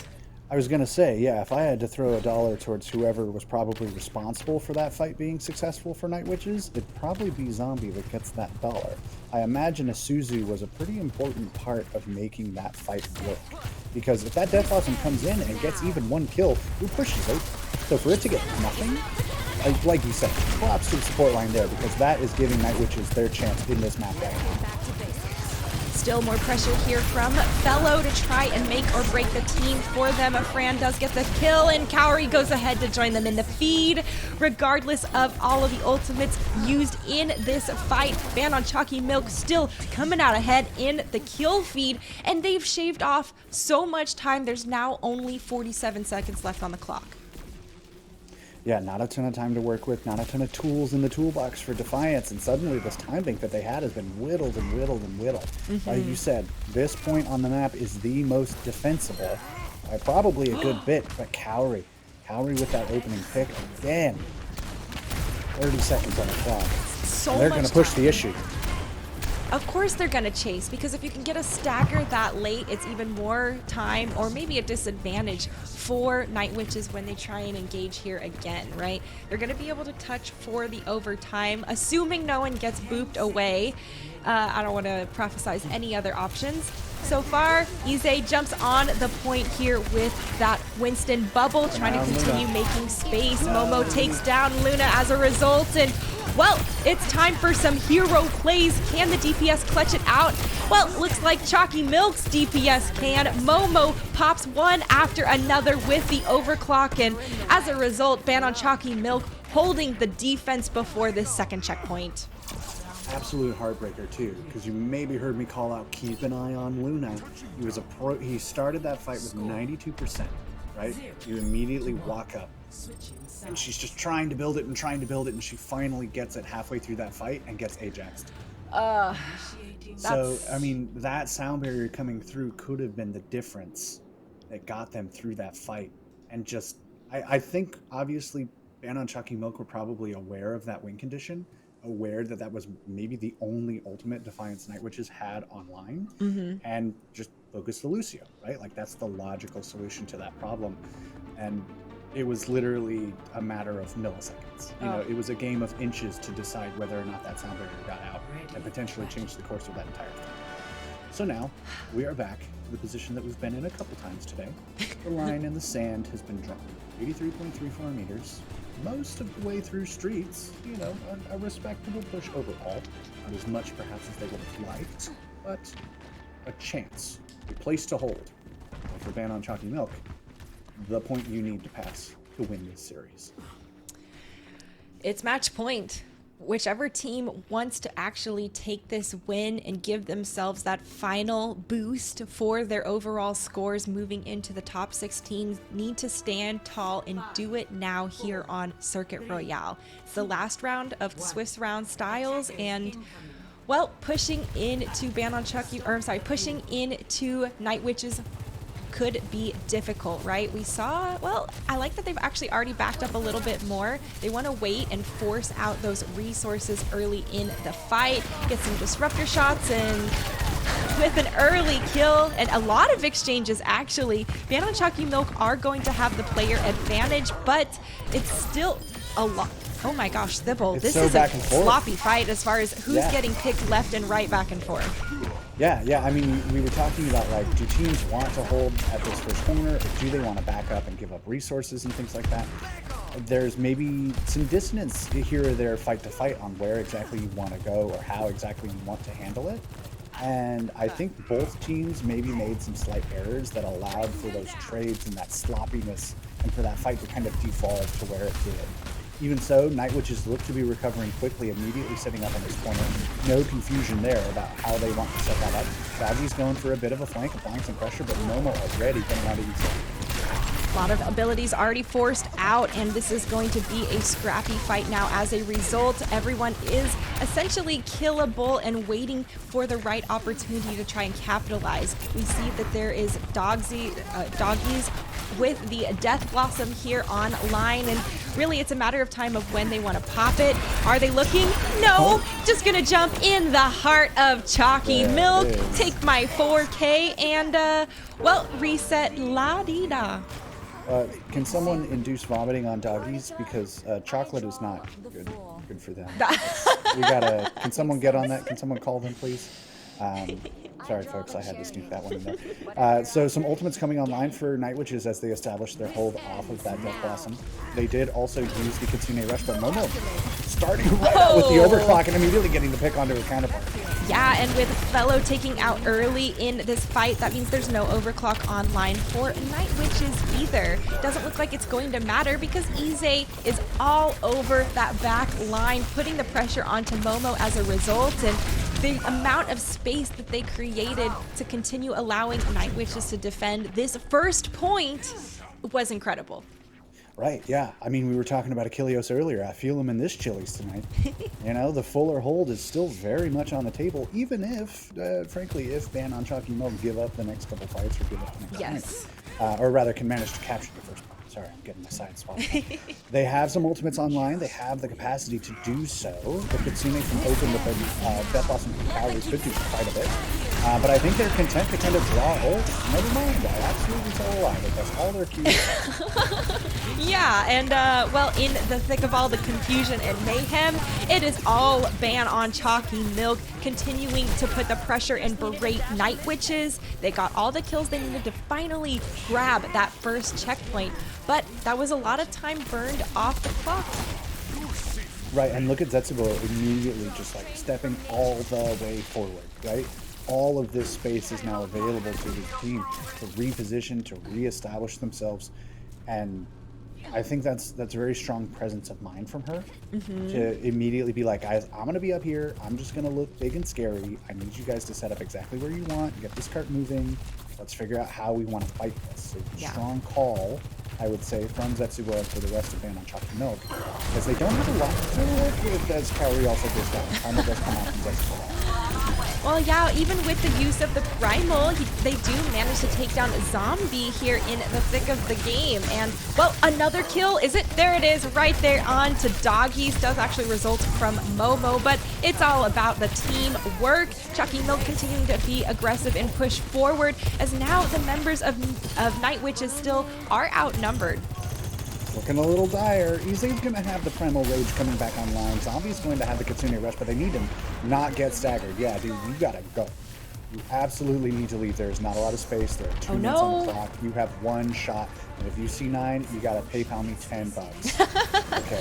There's the touch here from Night Witches. Ize goes ahead, uses the Primal Rage to make sure no one else can really put too much pressure. Even though Momo pops the overclock, there's still a lot of damage potential, and Ize down to the sliver of health, taken down at the end of the day. And now Night Witches are going to be down a player, down 2 players. That's devastating, and that is exactly what Chalky Milk wants for their opportunity here to take this victory on Circuit Royale. It's match point, and they are gonna take the win. Yeah, poor Doggies there. You saw just at the end of that Death Blossom. I think she basically made the attempt to like, oh, they're gonna run right past me and I'm gonna be right there, and they just kept running.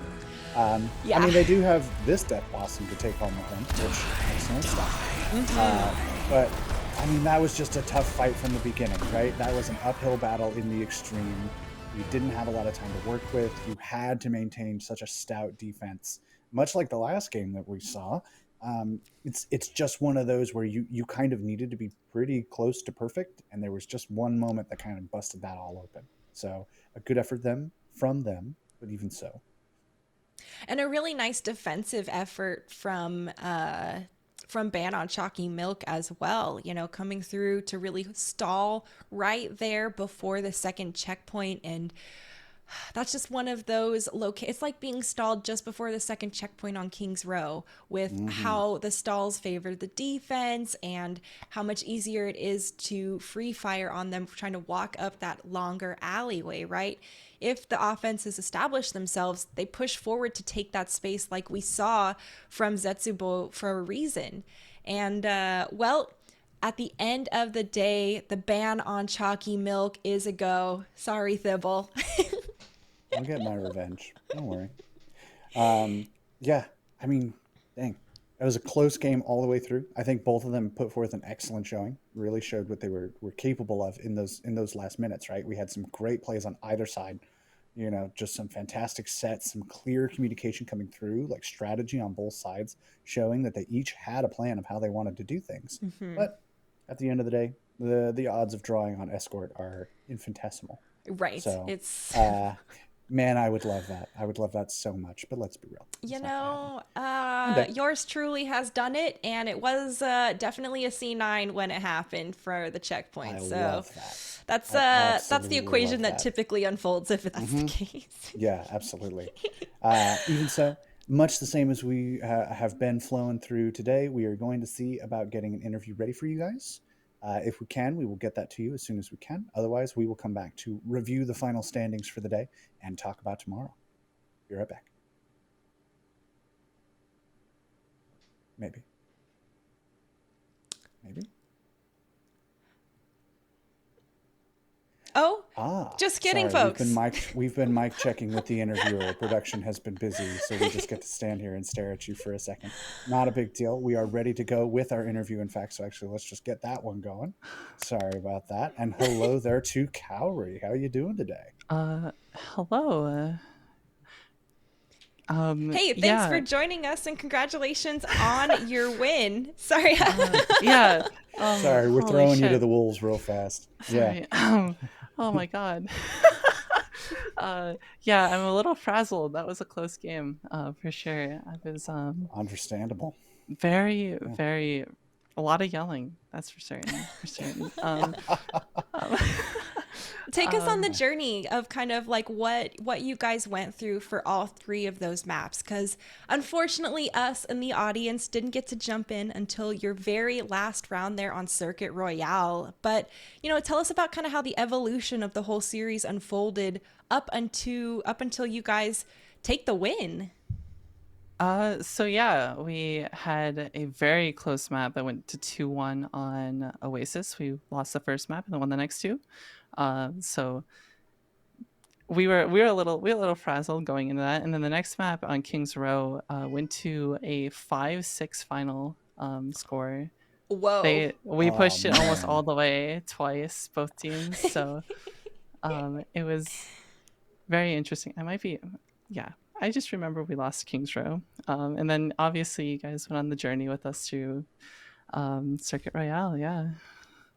Whew.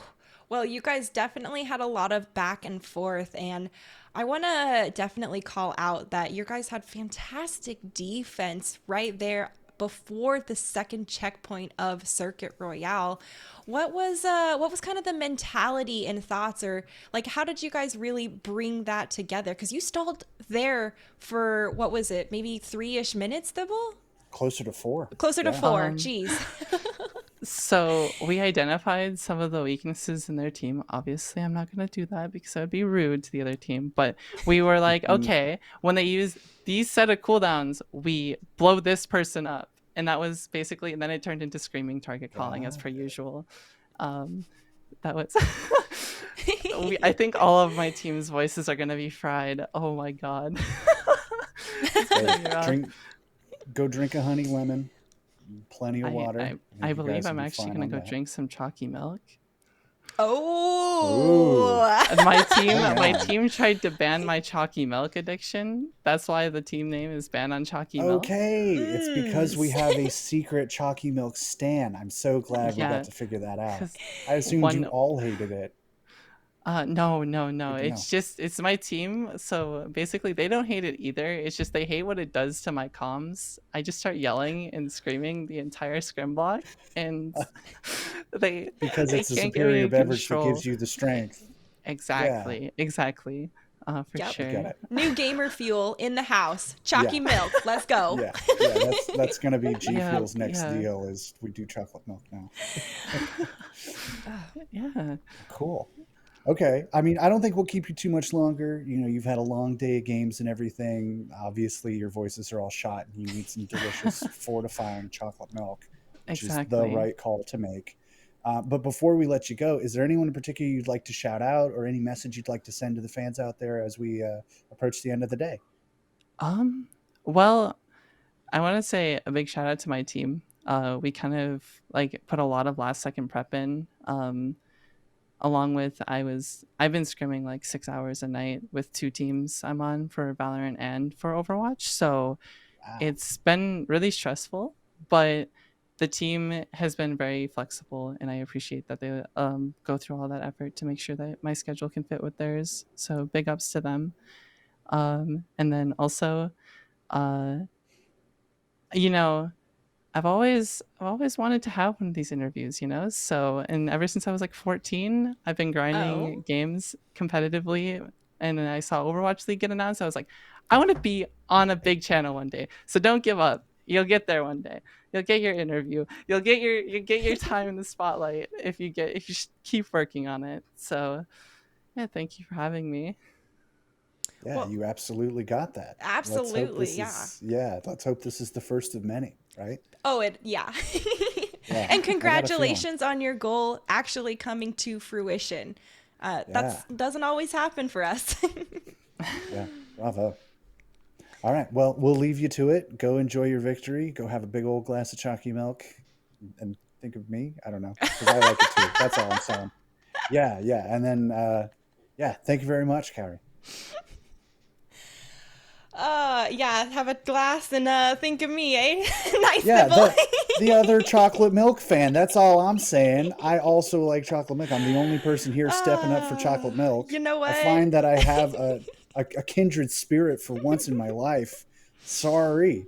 Next time Anywho, we meet up, I'll buy you a chocolate milk and we'll have a cheers, okay, my friend? God, we are gonna get the weirdest look from whatever waiter or bartender, wherever that is. It's In okay. any We'll tip well. case, It doesn't matter. yeah. They'll be fine. They'll get over it. We got some stand-ins here to look at, folks. We Woo. got 17 through 31. These teams, unfortunately, will not be moving on to tomorrow. Even Darn. so, we actually do see some teams here that managed to pull out their first wins off of that last round. We have some teams here that clearly showed that they were, maybe starting to come together, get some momentum going, figuring out how they wanted to do things and the ways they wanted to do them. Mm-hmm. So, I mean, I think, even teams that land in these spots, because we see winners all the time, but for every winner, there are teams that unfortunately do not move along. But I think in a tournament like this is all such a fantastic learning experience and opportunity for them Right. that I hope they walk away from this with their heads high. Even Well, so. a lot of teams have never had an opportunity to really play at this level of competition, at this scale of competition, right? This is Absolutely. a Blizzard and Overwatch Path to Pro driven event. And a lot of these players haven't had that opportunity to really be in this, more prestigious type of environment, competing against like contenders level fellow players. And I definitely don't think that's anything to scoff at because that can help you develop so much as a player. And if Hmm. you grow from those, you will probably be seeing more of you as a result. Yeah. Obviously, though, we have seen a lot of the powerhouses play. These are going to be our top 16 teams with Dart Monkeys as the only perfect, unhindered score there for their win-loss ratio.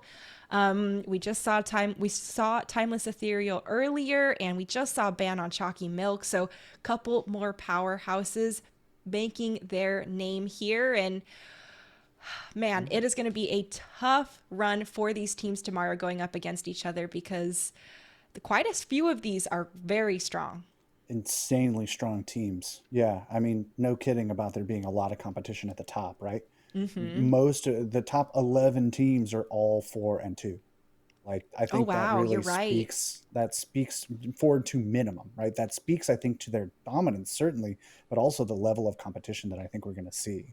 I'm hoping not too many 2-0s tomorrow as we get into our first rounds Yeah. in the afternoon. Also want to shout out Vancouver Titans Blue making the cut down there. Yeah. We've got a few 3-3s, obviously, starting with number one on Overbuff and going all the way down. But I think it's good to see after having spoken with them that they managed to make it in just under the wire that they needed to be. I mean, Oh, yeah. still Well, proving themselves capable. I agree with you there. And, they were really wanting to be in that top 16. Both of those teams were, them and Fruit Salad were really on the cusp of like, okay, are you going to be able to Hmm. make it to come back and make a showing tomorrow? But, Yeah. the Titans Blue really invested well. They came to play and clutched it out here for the last round. So big props out to them for really, you know, making sure they found their footing and, well, starting to make a name for themselves as well. Hmm. Yeah, and I mean tomorrow's a new day, right? Just Ooh, because you're number 16 does not mean you cannot make a run by any means. six. Hangzhou Spark came in at the 12th seed and made it to 4th place, Let's right? So go. like Let's that's see those that's upsets. yeah, yeah, I think that's the energy that I'm really hoping to see tomorrow is teams realizing like the fact that we get to play at all tomorrow means that there's a chance. Right. Doesn't matter how slim, doesn't matter at all. We're going to just try and make this happen. So, shout out to all the teams that made it. Shout out to all the teams that didn't. Like, don't worry. Yeah, it sucks. As a competitor, you always, probably walk away from that with a bit of a taste in your mouth. But at the end of the day, especially if this is like your first or one of your few Oh first yeah. opportunities at this level, at this scale, keep going. Like every team and every player started as the team that didn't quite make it necessarily, and they just ground it out, built it up. So let this be your start. Let this be the place where you become that sort of player. Because I think we have a lot of like really inspiring talents, even on the 17 to 31 graphic over there, you know? So I'm excited to see them come up in future qualifiers and see what they can do as they develop their skill. Yeah. Well, and the Calling All Heroes path is its own parallel path down the path to pro as well.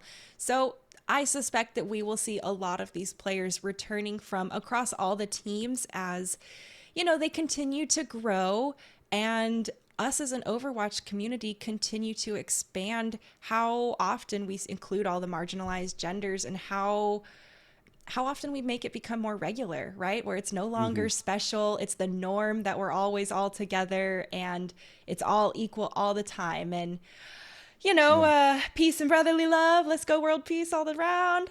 That kind of Yeah, yeah. vibe pushing That's what we're forward. here for. Yeah, we are going to solve world peace this weekend, folks. Be ready. Twitter might not be here, but world peace will be, Right. and that's a Twitter fact. was never going to contribute to world peace, all right? It frankly needs to go if we want it. So now's the perfect time. Ah, In any case, folks, we're hitting the rambling stage of the night. you're Thank you right, right. very much for watching. We will be back same time, same place tomorrow to start our round of 16. See those final four that qualify for the finals in December. Again, thank you for being here. Thank you for supporting Tier 2 and the Challengers Cup. And we will see you guys later.